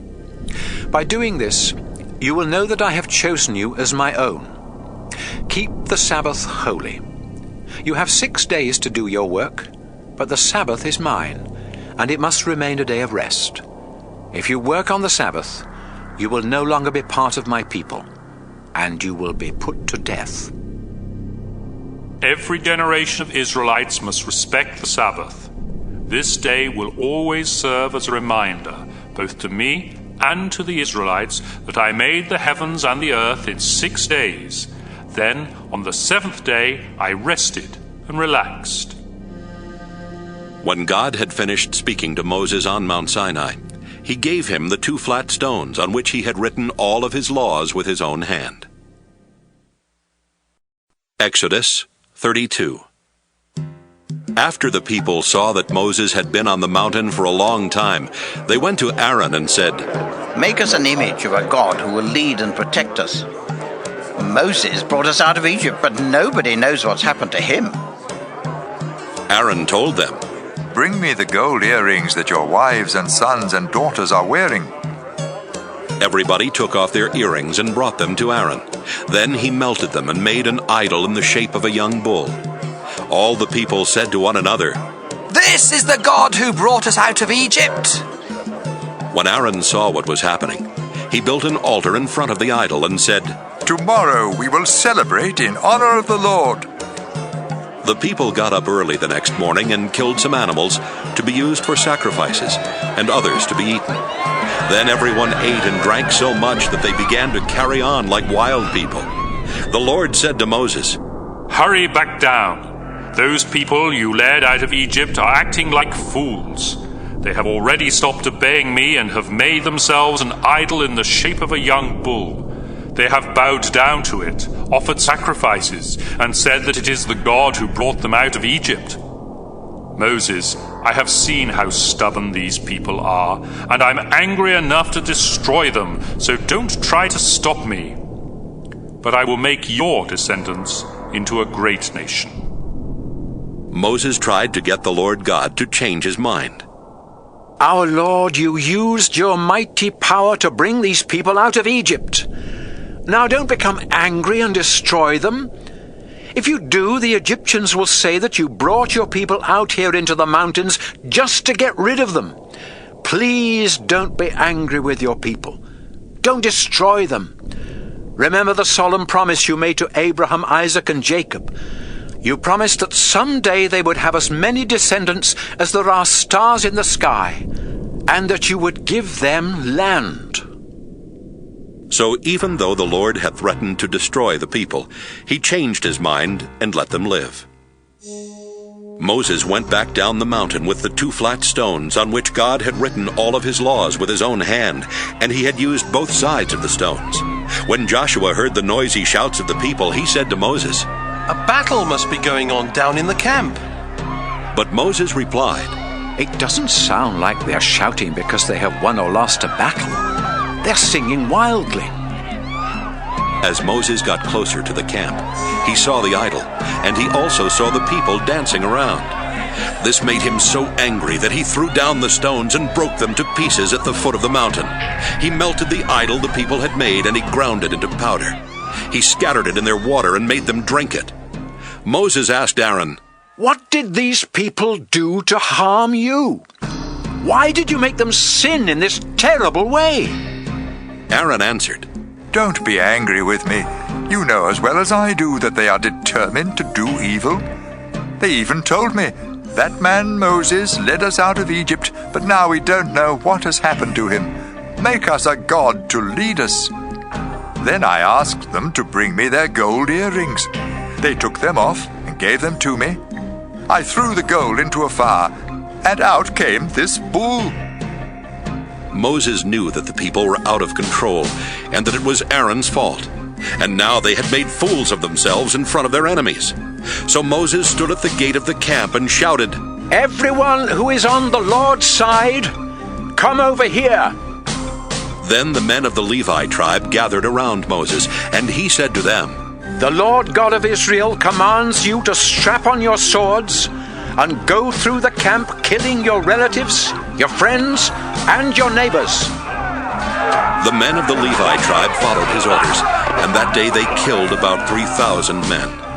Moses said to them, "You obeyed the Lord and did what was right, and so you will serve as his priests for the people of Israel.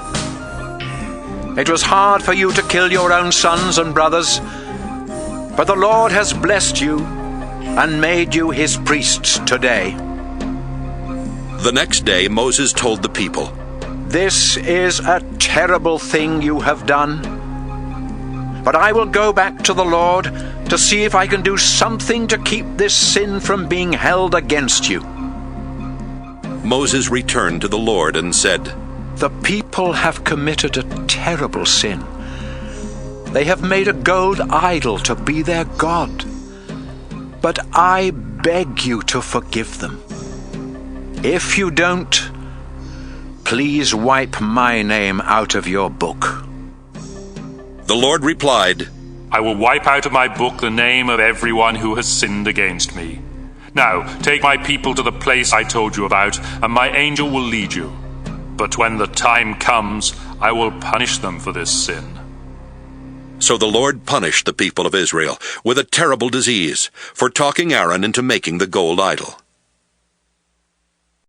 Exodus 33. The Lord said to Moses, "You led the people of Israel out of Egypt. Now get ready to lead them to the land I promised their ancestors Abraham, Isaac, and Jacob. It is a land rich with milk and honey, and I will send an angel to force out those people who live there: the Canaanites, the Amorites, the Hittites, the Perizzites, the Hivites, and the Jebusites. I would go with my people, but they are so rebellious that I would destroy them before they get there." Even before the Lord said these harsh things, he had told Moses, "These people really are rebellious, and I would kill them at once if I went with them. But tell them to take off their fancy jewelry, then I'll decide what to do with them." So the people started mourning, and after leaving Mount Sinai, they stopped wearing fancy jewelry. Moses used to set up a tent far from camp. He called it the meeting tent, and whoever needed some message from the Lord would go there. Each time Moses went out to the tent, everyone would stand at the entrance to their own tents and watch him enter. Then they would bow down, because a thick cloud would come down in front of the tent, and the Lord would speak to Moses face to face, just like a friend. Afterwards, Moses would return to camp, but his young assistant Joshua would stay at the tent. Moses said to the Lord, "I know that you have told me to lead these people to the land you promised them. But you have not told me who my assistant will be. You have said that you are my friend, and that you are pleased with me. If this is true, let me know what your plans are. Then I can obey and continue to please you. And don't forget that you have chosen this nation to be your own." The Lord said, "I will go with you and give you peace." Then Moses replied, "If you aren't going with us, please don't make us leave this place. But if you do go with us, everyone will know that you are pleased with your people and with me. That way we will be different from the rest of the people on earth." So the Lord told him, "I will do what you have asked, because I am your friend, and I am pleased with you." Then Moses said, "I pray that you will let me see you in all of your glory." The Lord answered, "All right, I am the Lord, and I show mercy and kindness to anyone I choose. I will let you see my glory and hear my holy name. But I won't let you see my face, because anyone who sees my face will die. There is a rock not far from me. Stand beside it, and before I pass by in all of my shining glory, I will put you in a large crack in the rock. I will cover your eyes with my hand until I have passed by. Then I will take my hand away, and you will see my back. You will not see my face." Exodus 34. One day, the Lord said to Moses, Cut 2 flat stones like the first ones I made, and I will write on them the same commandments that were on the 2 you broke. Be ready tomorrow morning to come up Mount Sinai and meet me at the top. No one is to come with you or to be on the mountain at all. Don't even let the sheep and cattle graze at the foot of the mountain. So Moses cut 2 flat stones like the first ones, and early the next morning he carried them to the top of Mount Sinai, just as the Lord had commanded. The Lord God came down in a cloud and stood beside Moses there on the mountain. God spoke his holy name, the Lord. Then he passed in front of Moses and called out, I am the Lord God. I am merciful and very patient with my people. I show great love, and I can be trusted. I keep my promises to my people forever, but I also punish anyone who sins. When people sin, I punish them, and their children, and also their grandchildren and great-grandchildren. Moses quickly bowed down to the ground and worshipped the Lord. He prayed, Lord, if you really are pleased with me, I pray that you will go with us. It is true that these people are sinful and rebellious, but forgive our sin and let us be your people. The Lord said, I promise to perform miracles for you that have never been seen anywhere on earth. Neighboring nations will stand in fear and know that I was the one who did these marvelous things. I will force out the Amorites, the Canaanites, the Hittites, the Perizzites, the Hivites, and the Jebusites, but you must do what I command you today. Don't make treaties with any of those people. If you do, it will be like falling into a trap. Instead, you must destroy their altars and tear down the sacred poles they use in the worship of the goddess Asherah. I demand your complete loyalty. You must not worship any other god. Don't make treaties with the people there, or you will soon find yourselves worshipping their gods and taking part in their sacrificial meals. Your men will even marry their women and be influenced to worship their gods. Don't make metal images of gods. Don't fail to observe the festival of thin bread in the month of Abib. Obey me and eat bread without yeast for 7 days during Abib, because that is the month you left Egypt. The firstborn males of your families and of your flocks and herds belong to me. You can save the life of a firstborn donkey by sacrificing a lamb. If you don't, you must break the donkey's neck. You must save every firstborn son. Bring an offering every time you come to worship. Do your work in 6 days and rest on the 7th day, even during the seasons for plowing and harvesting. Celebrate the harvest festival each spring when you start harvesting your wheat, and celebrate the festival of shelters each autumn when you pick your fruit. Your men must come to worship me 3 times a year, because I am the Lord God of Israel. I will force the nations out of your land and enlarge your borders. Then no one will try to take your property when you come to worship me these 3 times each year. When you sacrifice an animal on the altar, don't offer bread made with yeast, and don't save any part of the Passover meal for the next day. I am the Lord your God, and you must bring the first part of your harvest to the place of worship. Don't boil a young goat in its mother's milk. The Lord told Moses to put these laws in writing as part of his agreement with Israel. Moses stayed on the mountain with the Lord for 40 days and nights, without eating or drinking, and he wrote down the 10 Commandments, the most important part of God's agreement with his people. Moses came down from Mount Sinai carrying the 10 Commandments. His face was shining brightly because the Lord had been speaking to him. But Moses did not know at first that his face was shining. When Aaron and the others looked at Moses, they saw that his face was shining, and they were afraid to go near him. Moses called out for Aaron and the leaders to come to him, and he spoke with them. Then the rest of the people of Israel gathered around Moses, and he gave them the laws that the Lord had given him on Mount Sinai. The face of Moses kept shining, and after he had spoken with the people, he covered his face with a veil.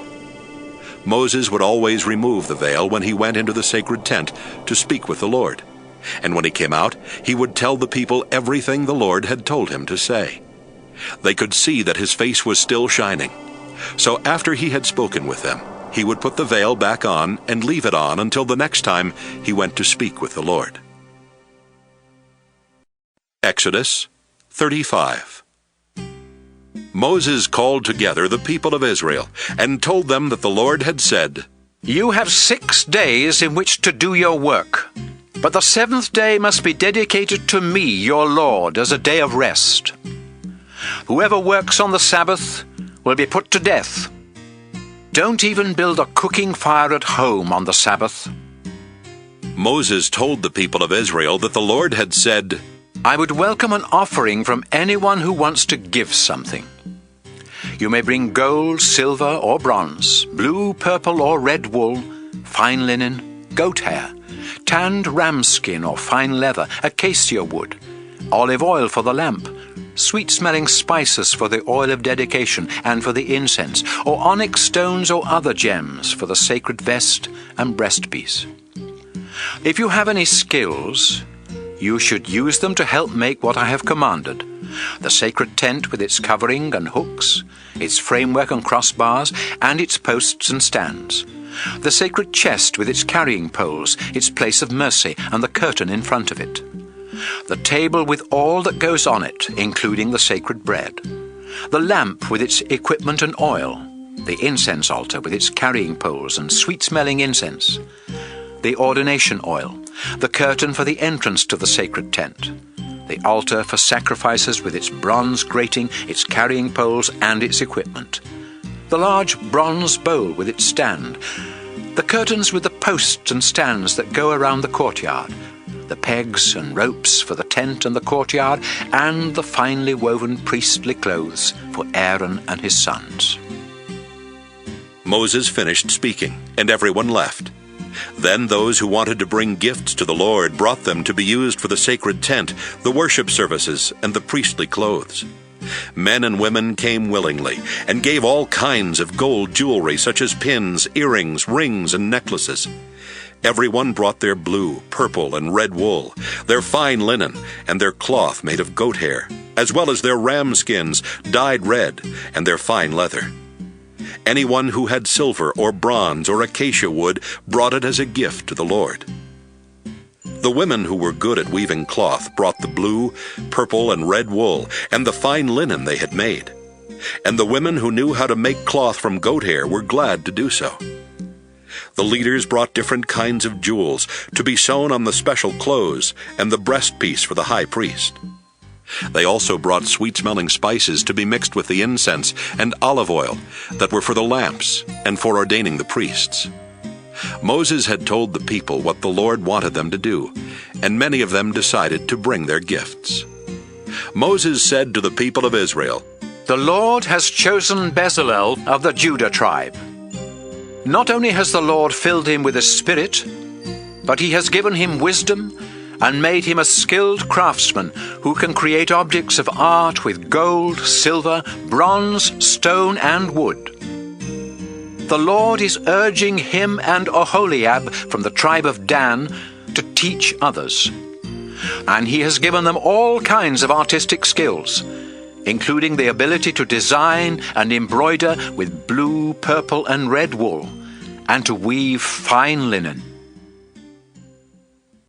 Exodus 36.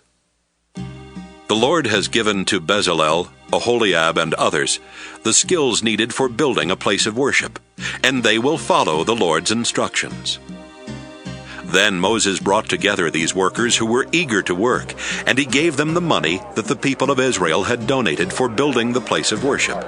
In fact, so much money was being given each morning that finally everyone stopped working and said, "Moses, there's already more money than we need for what the Lord has assigned us to do."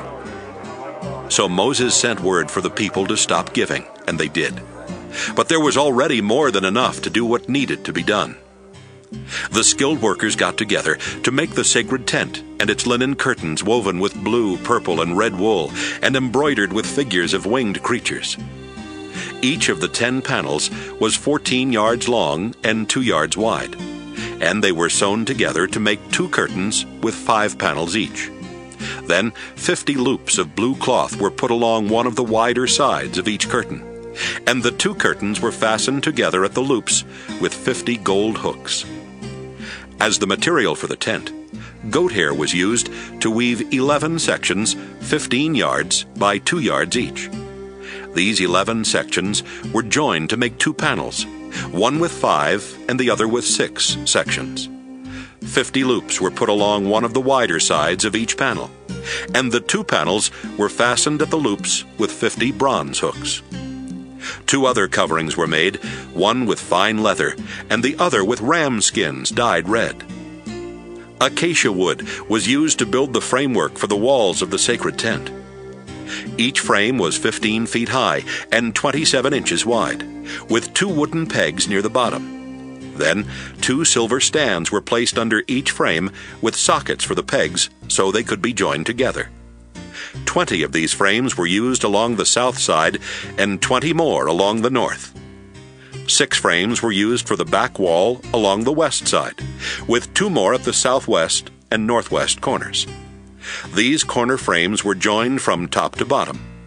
Altogether, along the back wall, there were 8 frames with 2 silver stands under each of them.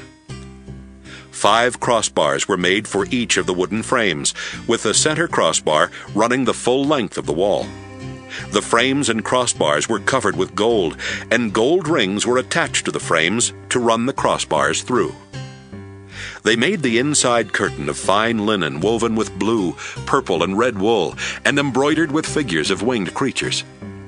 They also made 4 acacia wood posts and covered them with gold. Then gold rings were fastened to the posts, which were set on silver stands. For the entrance to the tent, they used a curtain of fine linen woven with blue, purple, and red wool and embroidered with fancy needlework. They made 5 posts, covered them completely with gold, and set them each on a gold-covered bronze stand. Finally, they attached hooks for the curtain. Exodus 37. Bezalel built a chest of acacia wood 45 inches long, 27 inches wide, and 27 inches high. He covered it inside and out with pure gold and put a gold edging around the top. He made 4 gold rings and fastened one of them to each of the 4 legs of the chest. Then he made 2 poles of acacia wood, covered them with gold, and put them through the rings, so the chest could be carried by the poles. The entire lid of the chest, which was also covered with pure gold, was the place of mercy. On each of the 2 ends of the chest, he made a winged creature of hammered gold. They faced each other, and their wings covered the place of mercy. Bezalel built a table of acacia wood 36 inches long, 18 inches wide, and 27 inches high. He covered it with pure gold and put a gold edging around it with a border 3 inches wide. He made 4 gold rings and attached one to each of the legs near the edging. The poles for carrying the table were placed through these rings and were made of acacia wood covered with gold. Everything that was to be set on the table was made of pure gold: the bowls, plates, jars, and cups for wine offerings. Bezalel made a lampstand of pure gold. The whole lampstand, including its decorative flowers, was made from a single piece of hammered gold, with 3 branches on each of its 2 sides. There were 3 decorative almond blossoms on each branch and 4 on the stem. There was also a blossom where each pair of branches came out from the stem. The lampstand, including its branches and decorative flowers, was made from a single piece of hammered pure gold. The lamp and its equipment, including the tongs and trays, were made of about 75 pounds of pure gold. For burning incense, Bezalel made an altar of acacia wood. It was 18 inches square and 36 inches high, with each of its 4 corners sticking up like the horn of a bull. He covered it with pure gold and put a gold edging around it. Then, below the edging on opposite sides, he attached 2 gold rings through which he put the poles for carrying the altar. These poles were also made of acacia wood and covered with gold. Bezalel mixed the oil for dedication and the sweet-smelling spices for the incense. Exodus 38. Bezalel built an altar of acacia wood for offering sacrifices. It was 7.5 feet square and 4.5 feet high, with each of its 4 corners sticking up like the horn of a bull, and it was completely covered with bronze. The equipment for the altar was also made of bronze: the pans for the hot ashes, the shovels, the meat forks, and the fire pans. Midway up the altar, he built a ledge around it, and covered the bottom half of the altar with a decorative bronze grating. Then he attached a bronze ring beneath the ledge at the 4 corners to put the poles through. He covered 2 acacia wood poles with bronze and put them through the rings for carrying the altar, which was shaped like an open box. Bezalel made a large bowl and a stand out of bronze from the mirrors of the women who helped at the entrance to the sacred tent. Around the sacred tent, Bezalel built a courtyard 150 feet long on the south and north, and 75 feet wide on the east and west. He used 20 bronze posts on bronze stands for the south and north, and 10 for the west. Then he hung a curtain of fine linen on the posts along each of these 3 sides by using silver hooks and rods. He placed 3 bronze posts on each side of the entrance at the east, and hung a curtain 7.5 yards wide on each set of posts.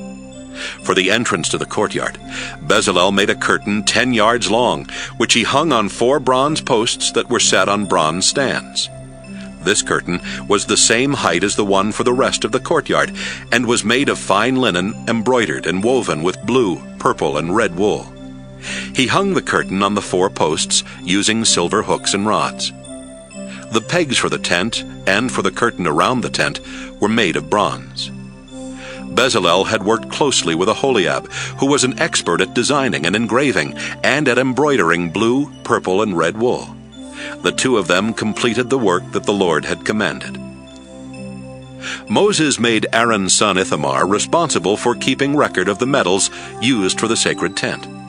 According to the official weights, the amount of gold given was 2,209 pounds, and the silver that was collected when the people were counted came to 7,550 pounds.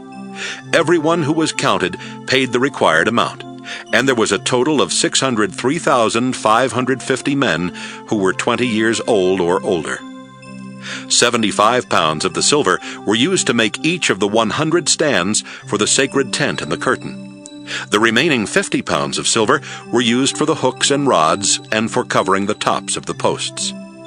5,300 pounds of bronze were given, and it was used to make the stands for the entrance to the tent, the altar and its grating, the equipment for the altar, the stands for the posts that surrounded the courtyard, including those at the entrance to the courtyard, and the pegs for the tent and the courtyard. Exodus 39. Beautiful priestly clothes were made of blue, purple, and red wool for Aaron to wear when he performed his duties in the holy place. This was done exactly as the Lord had commanded Moses. The entire priestly vest was made of fine linen, woven with blue, purple, and red wool. Thin sheets of gold were hammered out and cut into threads that were skillfully woven into the vest. It had 2 shoulder straps to support it and a sash that fastened around the waist. Onyx stones were placed in gold settings, and each one was engraved with the name of one of Israel's sons. Then these were attached to the shoulder straps of the vest, so the Lord would never forget his people. Everything was done exactly as the Lord had commanded Moses. The breastpiece was made with the same materials and designs as the priestly vest. It was 9 inches square and folded double with 4 rows of 3 precious stones. A carnelian, a chrysolite, and an emerald were in the first row. A turquoise, a sapphire, and a diamond were in the second row. A jacinth, an agate, and an amethyst were in the third row. And a beryl, an onyx, and a jasper were in the fourth row. They were mounted in a delicate gold setting, and on each of them was engraved the name of one of the 12 tribes of Israel. 2 gold rings were attached to the upper front corners of the breastpiece and fastened with 2 braided gold chains to gold settings on the shoulder straps. 2 other gold rings were attached to the lower inside corners next to the vest, and 2 more near the bottom of the shoulder straps right above the sash. To keep the breastpiece in place, a blue cord was used to tie the 2 lower rings on the breastpiece to those on the vest. These things were done exactly as the Lord had commanded Moses. The priestly robe was made of blue wool, with an opening in the center for the head. The material around the collar was bound so as to keep it from raveling. Along the hem of the robe were woven pomegranates of blue, purple, and red wool, with a bell of pure gold between each of them. This robe was to be worn by Aaron when he performed his duties.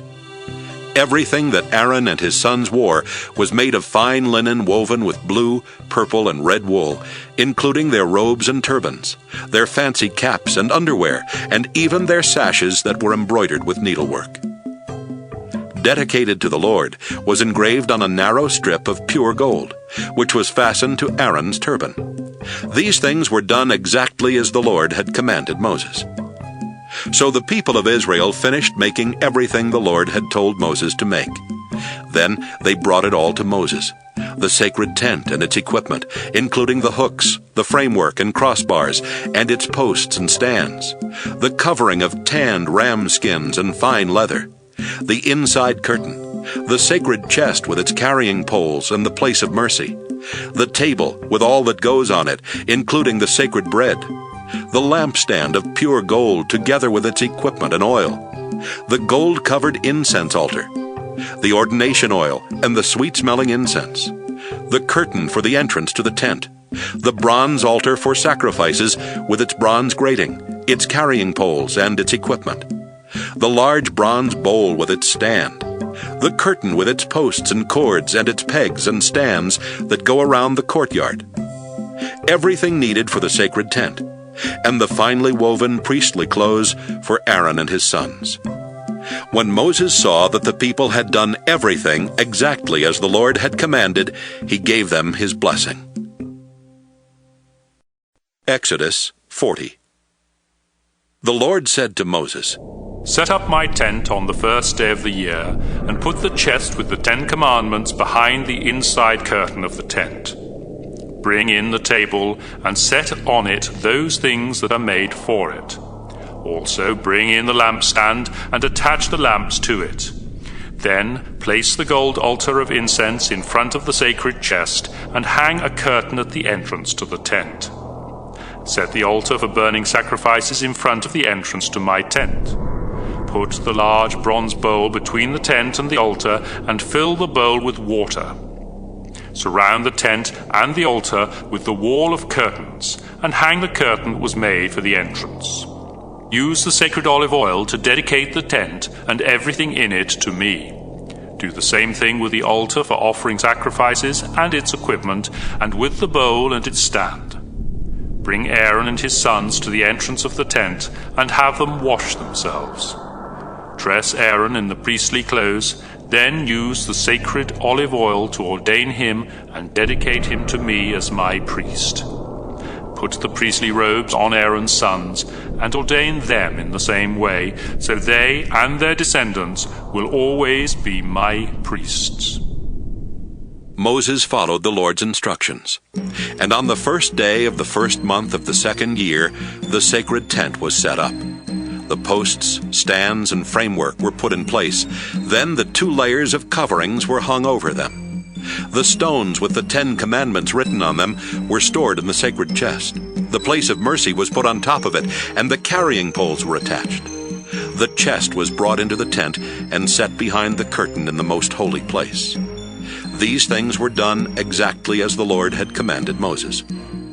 The table for the sacred bread was put along the north wall of the holy place, after which the bread was set on the table. The lampstand was put along the south wall. Then the lamps were attached to it there in the presence of the Lord. The gold incense altar was set up in front of the curtain, and sweet-smelling incense was burned on it. These things were done exactly as the Lord had commanded Moses. The curtain was hung at the entrance to the sacred tent, Then the altar for offering sacrifices was put in front of the tent, and animal sacrifices and gifts of grain were offered there. The large bronze bowl was placed between the altar and the entrance to the tent. It was filled with water. Then Moses and Aaron, together with Aaron's sons, washed their hands and feet. In fact, they washed each time before entering the tent or offering sacrifices at the altar. These things were done exactly as the Lord had commanded Moses. Finally, Moses had the curtain hung around the courtyard. Suddenly, the sacred tent was covered by a thick cloud and filled with the glory of the Lord, and so Moses could not enter the tent. Whenever the cloud moved from the tent, the people would break camp and follow. Then they would set up camp and stay there until it moved again. No matter where the people traveled, the Lord was with them. Each day his cloud was over the tent, and each night a fire could be seen in the cloud.